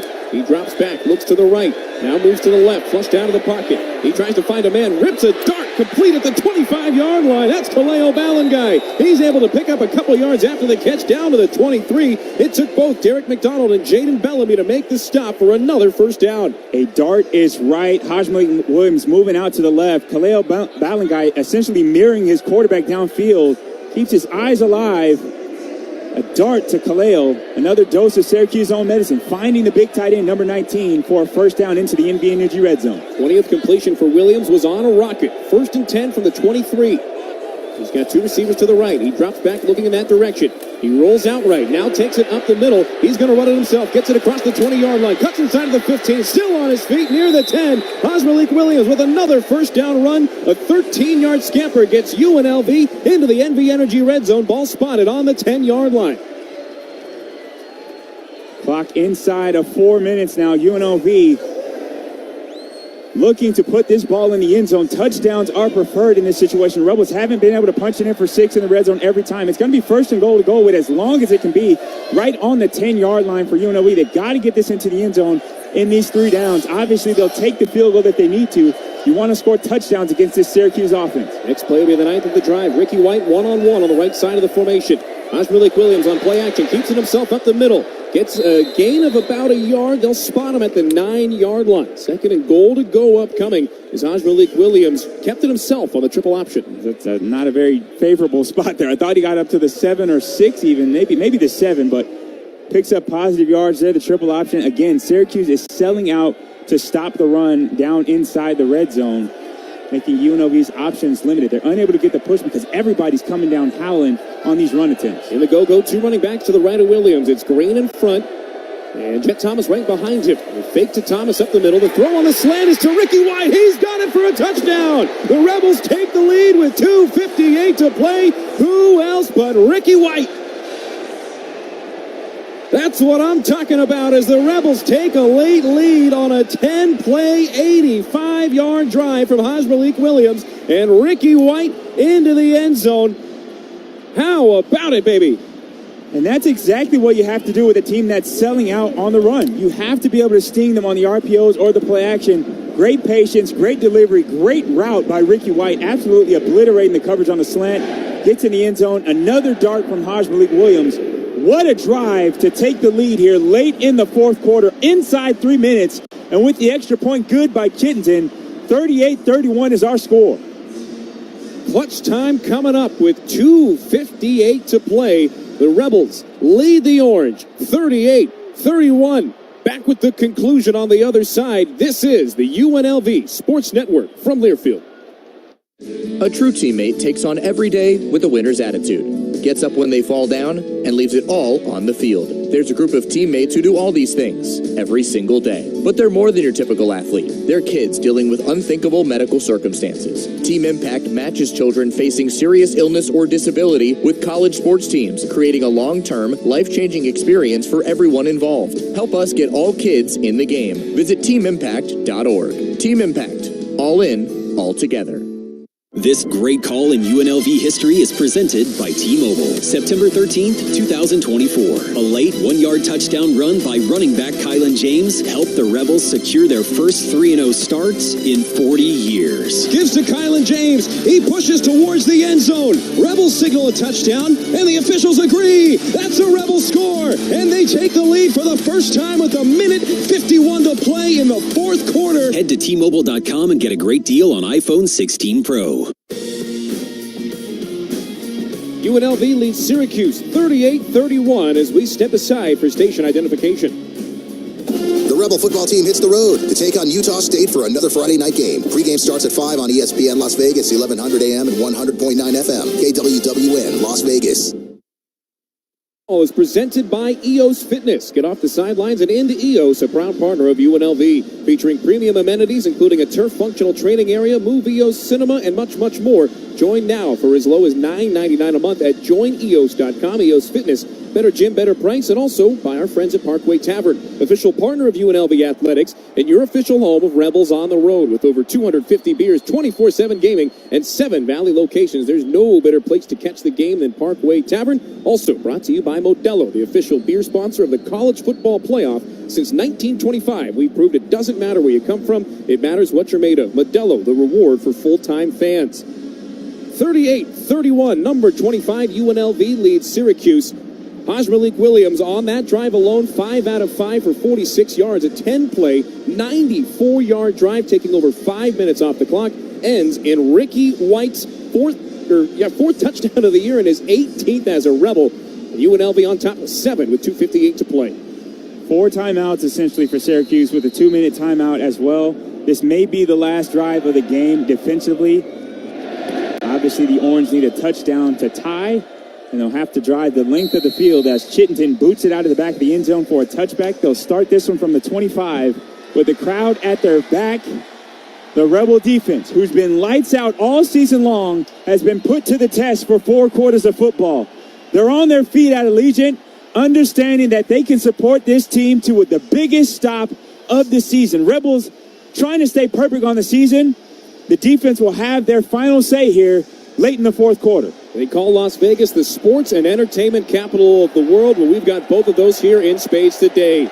Syracuse with the ball on their own 25, trailing 38-37 with 2:58 to play. Kyle McCord drops back, flushed out of the pocket. He'll roll to the right. On the line of scrimmage, he throws it off the back foot, complete to the tight end, Gadsden at the 35. He pushes it across the 40, down to the 42-yard line before Jalen Catalon moves him out of bounds. And that's a way to quiet the crowd. And Gadsden just pushed the defender down. I don't know, the officials missed it. He was glued in coverage, and he just pushed the defender on the separation. It was Jet Elad in coverage. He just shoves him to the ground here as he breaks out.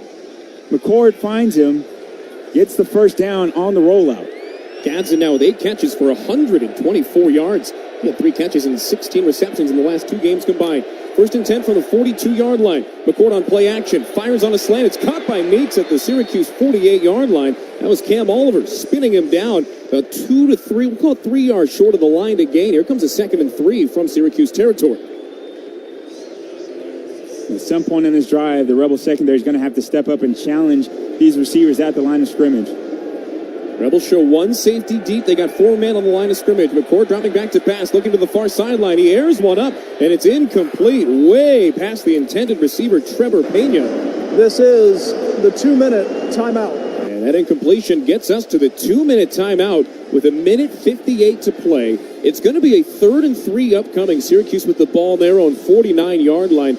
We've said it a lot as the Rebels have had a couple of big-time third-down plays today, but Syracuse right now, Caleb, 8 out of 14 in converting third downs. We've said it before, maybe the biggest third-down stop of the year. I think this one qualifies. Yeah, this is the biggest one, but I assume Syracuse will go for it on 4th down should they not get it. So you're going to have to get 2 stops here in short yardage situations. Obviously, it starts with 3rd down. So the crowd's going to have to get on their feet. UNLV is going to have to tighten up their coverage.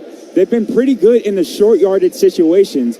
Unfortunately, though, this is one of those downs where you're not sure if you want to bring pressure, if you want to go to man coverage, because this is also those kind of potentials where you get hit with a shot over the top if you're too aggressive on the short yardage situation. So we'll see how UNLV decides to play it. Again, this may be the last drive of the ball game. If the defense can get off the field here, a big play, a turnover, interception generated, something like that, obviously that would be preferable. But you're looking at a guy in Kyle McCord who's had ice in his veins all game long. Outside of the interception that he threw to Jackson Woodard, he's been pretty blemish-free in this ball game. Going to have to try to create some jitters, some confusion, something to give your defense the advantage here on this 3rd and short. It's 2-down territory for sure, as the Orange need a touchdown to draw it to even in this one. If you're Syracuse, Kyle McCord is the guy you want under center. He is 15-2 in his college career as a starting quarterback.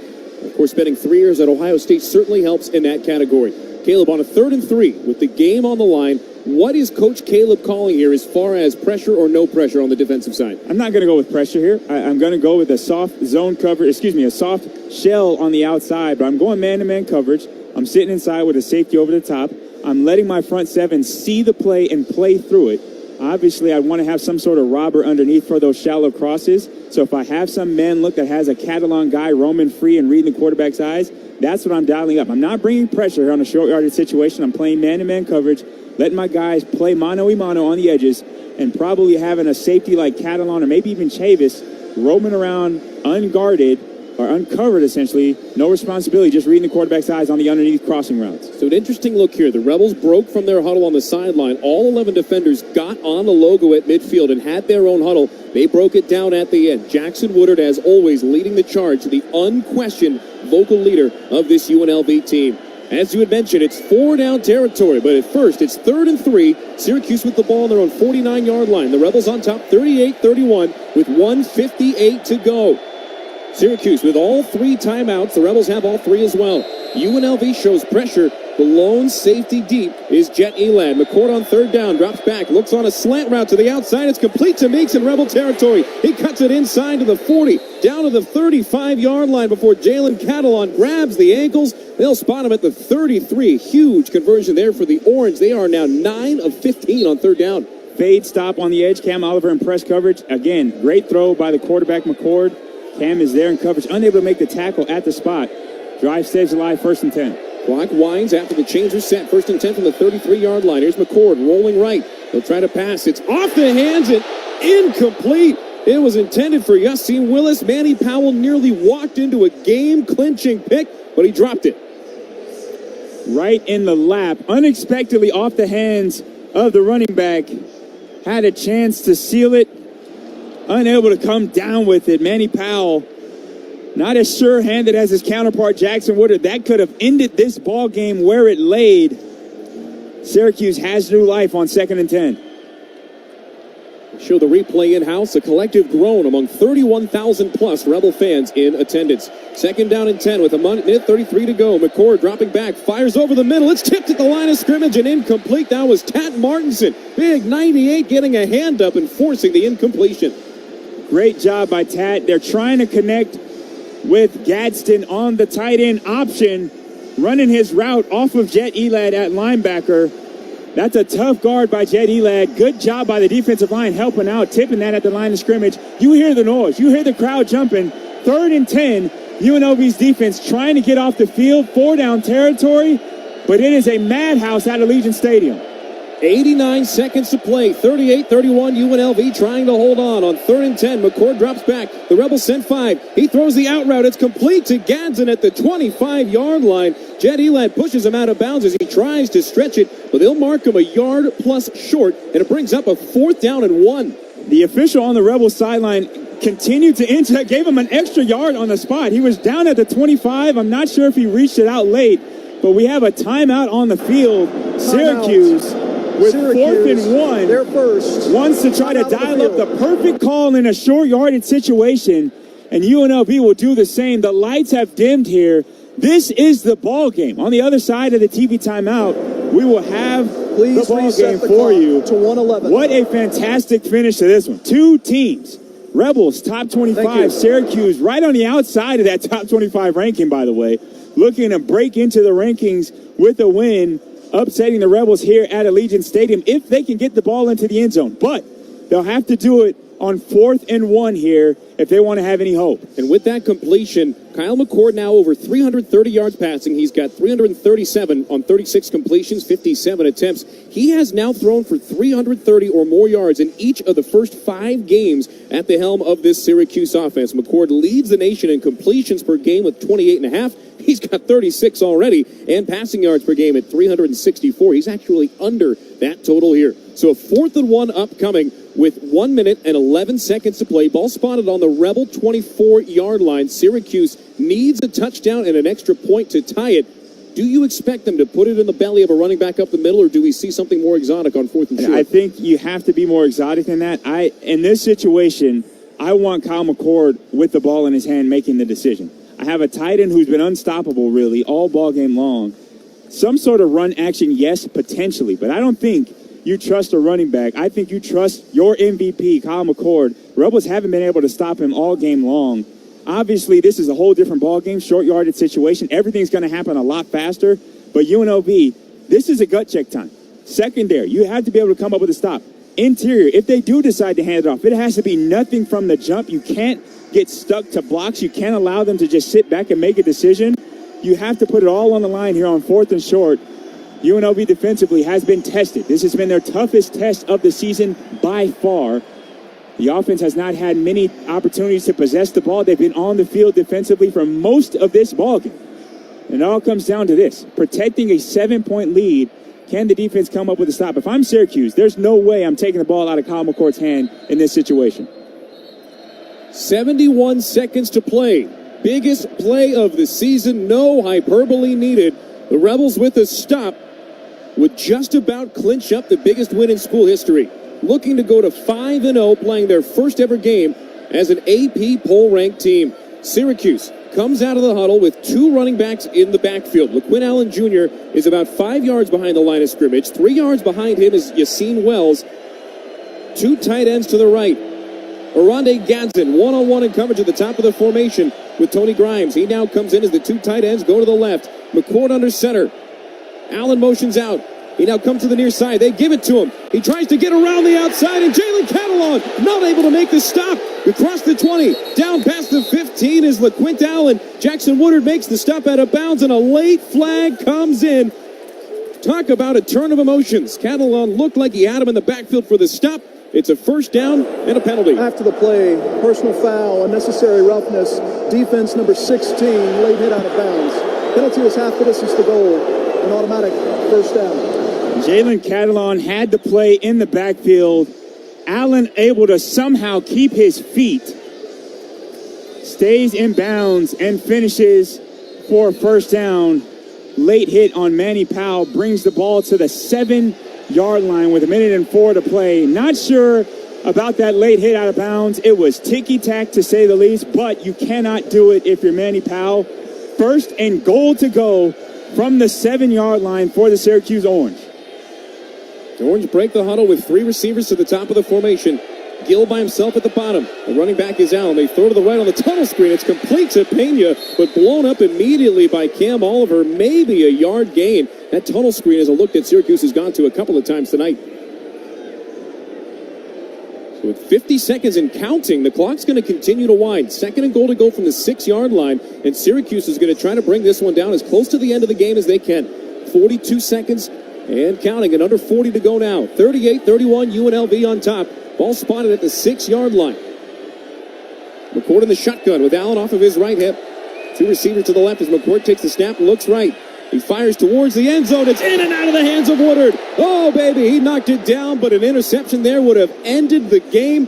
Jackson Woodard with his hands on his helmet. He cannot believe he dropped it. You got to play the next play. You got to play the next play. Great job in coverage. Great job mixing it up. Kyle McCord didn't know the picture. This is the first time I've seen him confused in the backfield. Almost another interception for Jackson Woodard. He's thinking house call with that one.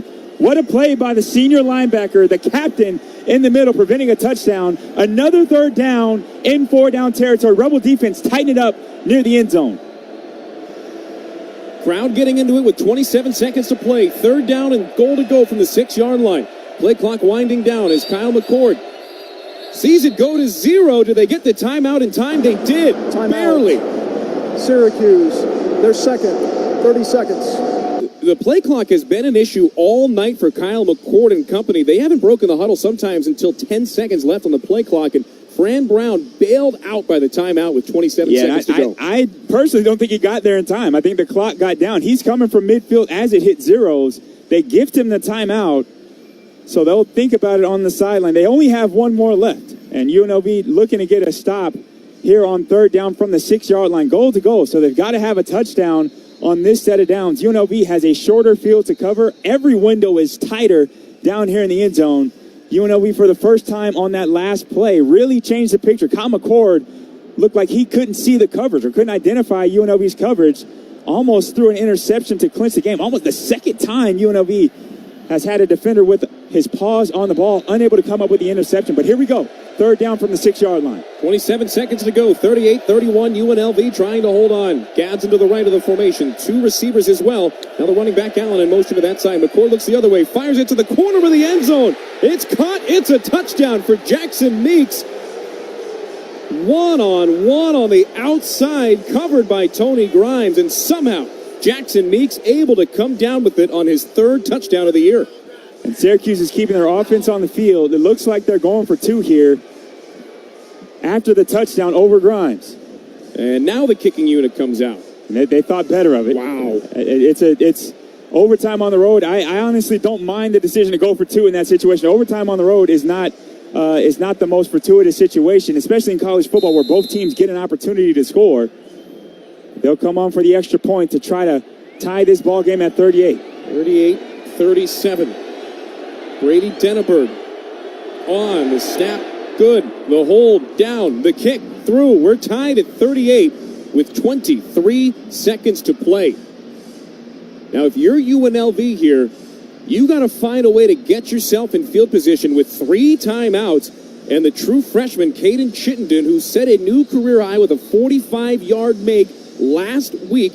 That means you got to get it down to about the 30-yard line or so to get him within striking distance. He's made kicks from 57 yards in his career. He's got a boot. Obviously, a different atmosphere, different setting here in the college setting. That was a high school kicker, I believe, when he made a 57-yarder back in the day here in Las Vegas. So you can get him into range for an opportunity. You've got nothing to lose. If you get close enough, why not take a shot at it? Obviously, the work to be done first is to try to get into his range. 23 seconds is a long time when you've got all 3 timeouts. So we'll see how UNLV decides to approach this situation. Obviously, Jacob De Jesus is bouncing up and down. He wants to get his hands on the ball to try to help with that field position game. But Syracuse has put the ball through the end zone on most of their kickoff attempts outside of the penalty, which went out of bounds near the end of the first half. So we'll see if DeJesus has his opportunity, and we'll see what the offense behind Hajj Malik Williams does with their last opportunity. Tenenberg from the 35-yard line kicks one up out of the back of the end zone, and Jacob DeJesus watches it kick in the paint with 23 seconds left, all tied at 38.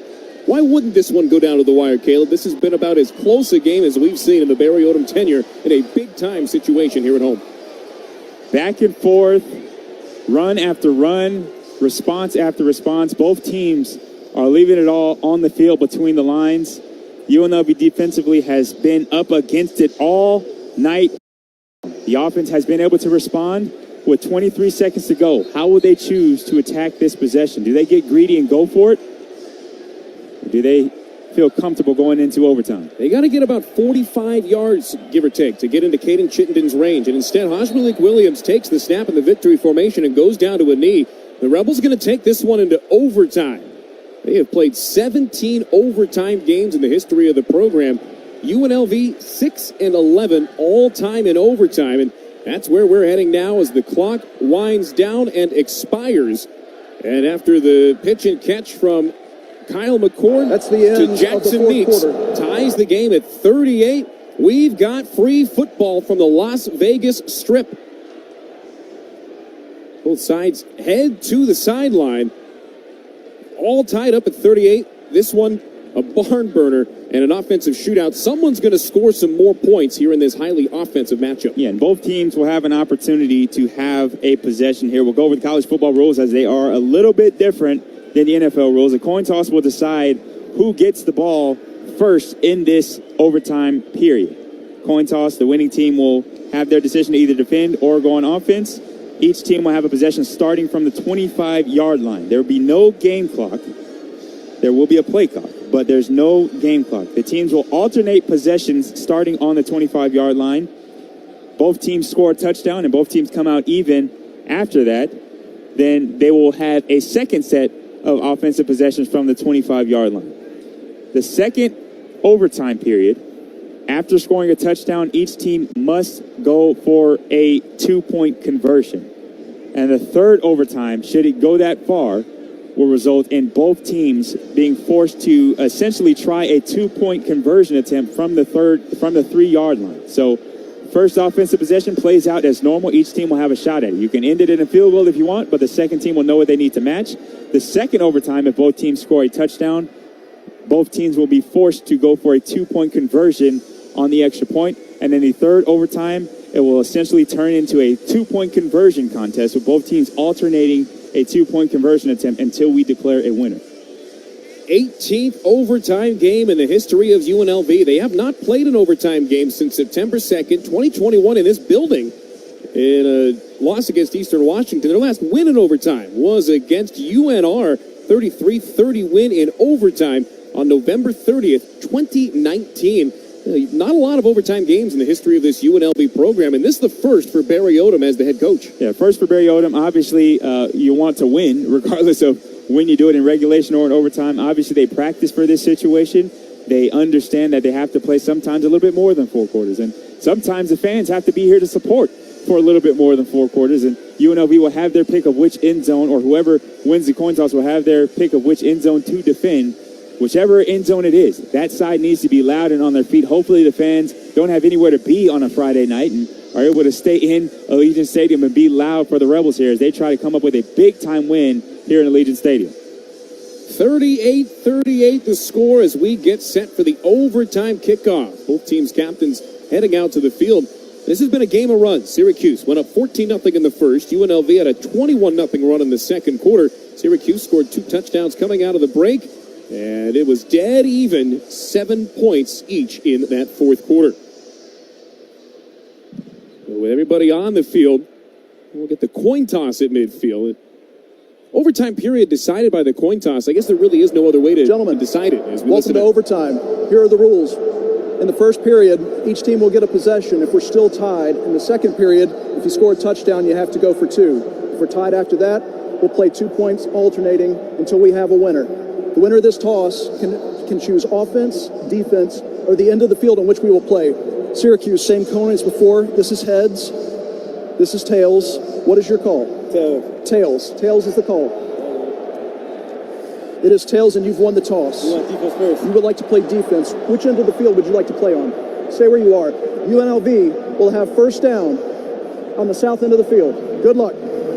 There's the referee, Adam Savoy, establishing what's going to happen in overtime. The toss won by Syracuse, as is the traditional knowledge. They're going to go on defense first like a home team in baseball. You want to know what you're up against, and the Rebels electing to defend that south end zone. And that's the student section, and it's away from the Syracuse major section of their road fans who have made the trip. The visiting section is down on the north end of the end zone. I'm sure that was probably discussed on the sideline.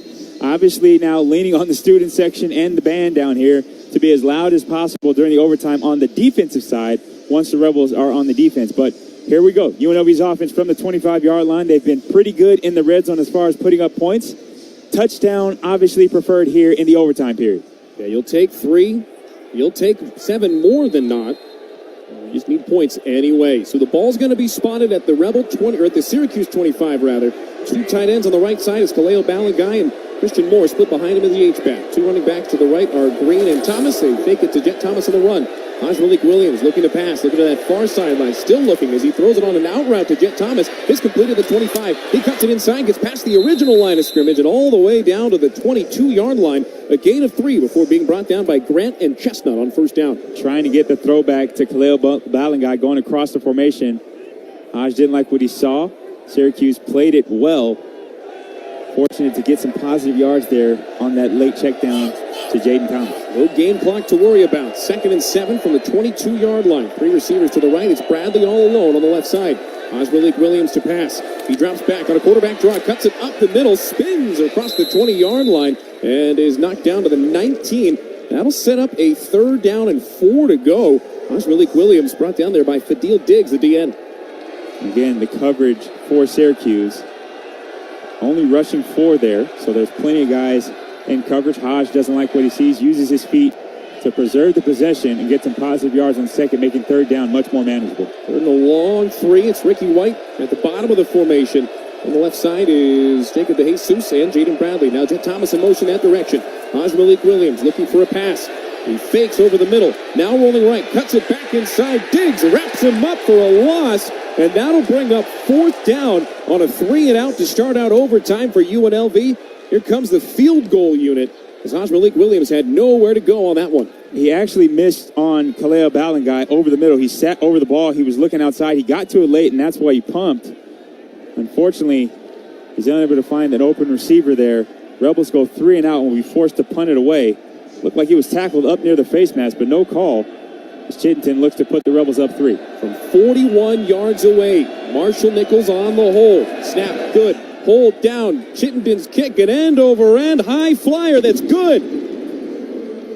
So while you want 7 in overtime, you'll take 3 as the Rebels go back out on top. 41-38 the score in overtime. And now Syracuse is going to get an opportunity.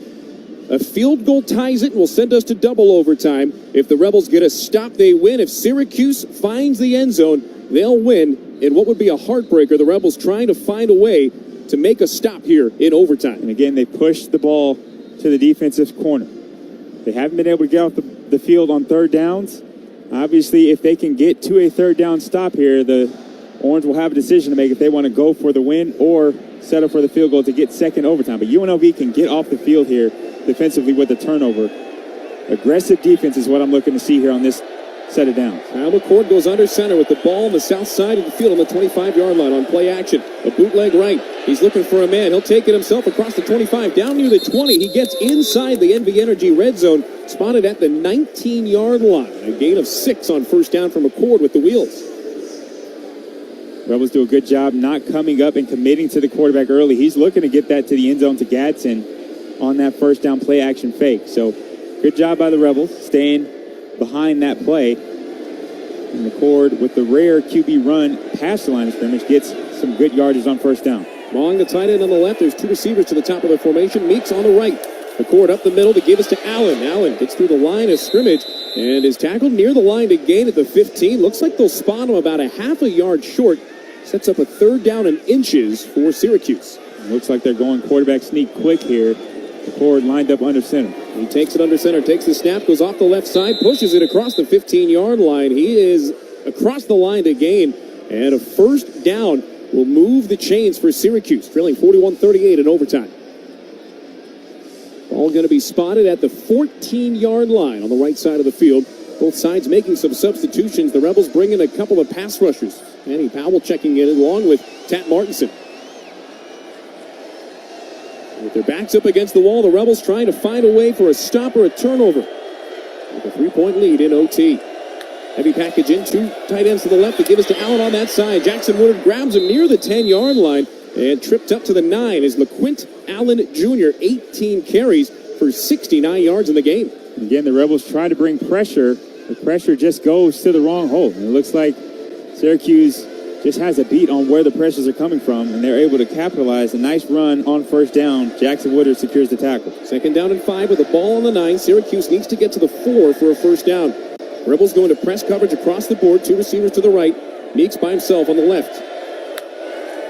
McCord gives to Allen up the middle again. Jackson Woodard meets him at the hole. It's spinning down near the 5-yard line is the LaQuint Allen Jr., but there is a flag near the line of scrimmage. Late penalty marker coming in, and this one could be very impactful depending on who it's against. Personal foul, chop block, offense, number 57 and 74. 15-yard penalty, 2nd down. Chop block, a lot of people call it the tabletop. You can't do it. And it's a 15-yard personal foul. That is huge with this part of the field in play. Yeah, UNLV gets a lucky break on a penalty here. McCord will be backed up now, likely have to put it in the air on this next set of downs. UNLV obviously doesn't want to give up a first down here. And if it is a 3rd and long after this 2nd down play, fortuitous situation, we'll see what they decide to do here, how aggressive the Orange are. Instead of 2nd and 5, it's 2nd and 20 from the 24-yard line. McCord pump fakes him a throw to the left, airs it out near the end zone. It's way over the head of the intended target, Gill, and through the back of the end zone. Tony Grimes, one-on-one on the coverage. And now that sets up a 3rd and 20 from the 24-yard line. And again, they're lucky that's not an ineligible man downfield. That's an RPO. And the linemen were starting to go downfield as that took a little bit too long. The initial play was taken away by Antonio Doyle on his flat drop. They went to the double move there. Great job in coverage on the back end. 3rd down and 20 yards to go.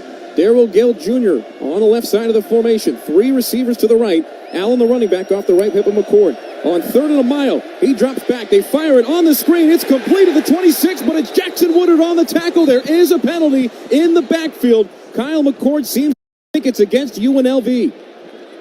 It was a screen play that he just got the throw off on. Two officials meeting at the 45-yard line, and here's the call. Personal foul, roughing the passer with targeting, defense number 95. Penalty is half the distance to the goal and an automatic first down. The targeting is under further review. You want to talk about an impactful penalty. Alexander Whitmore. There's no way this can be called a late hit on the quarterback. He's still in the air after the throw. He hasn't even landed after he did the jump pass. I'm not sure about targeting. I didn't know if the helmet got in there at all. It looked okay to me. Looked like his face mask is right in his chest. I completely disagree with the call here as far as roughing the passer. You can't ask a defender to pull up at that point. The face mask hits the chest. I don't know if there's any contact with the helmet to helmet, but the face mask is right in the chest there.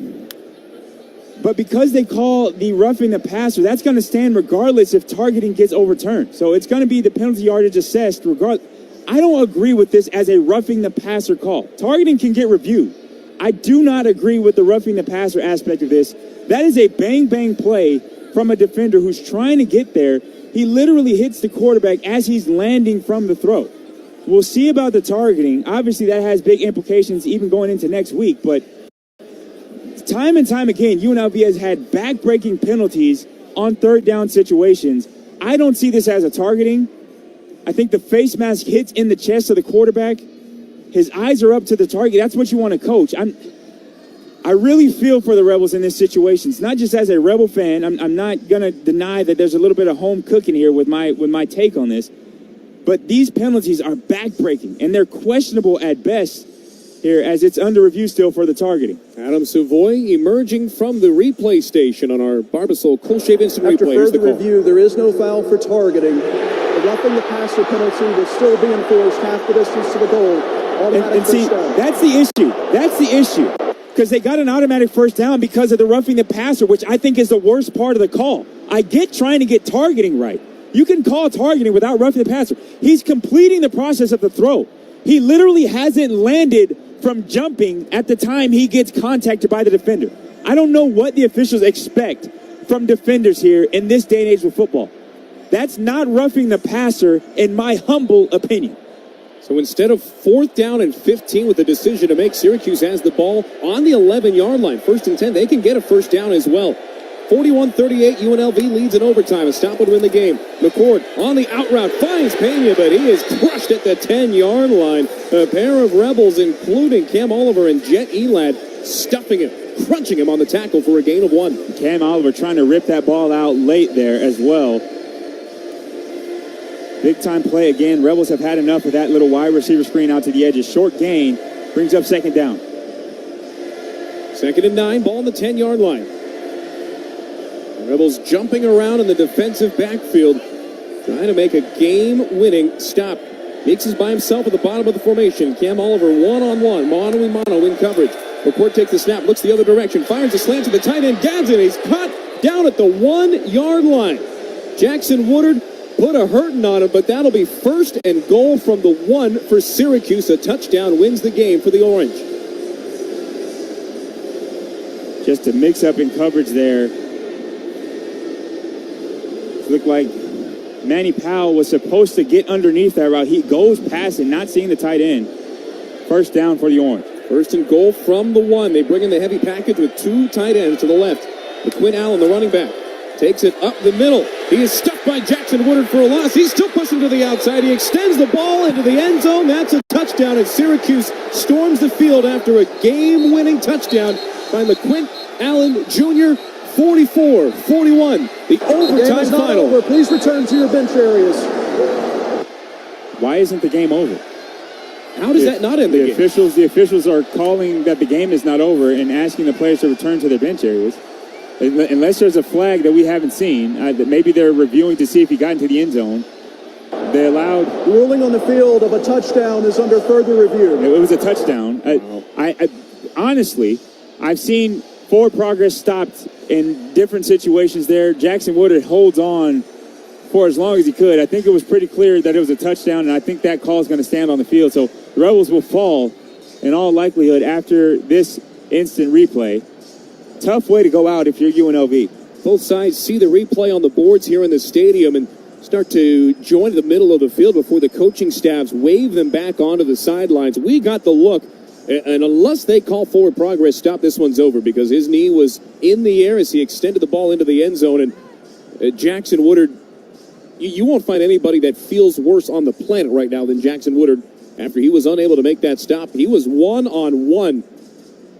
After further review, the ruling on the field stands. Touchdown Syracuse. The game is over. And it is a final. For the first time in 2024, UNLV falls.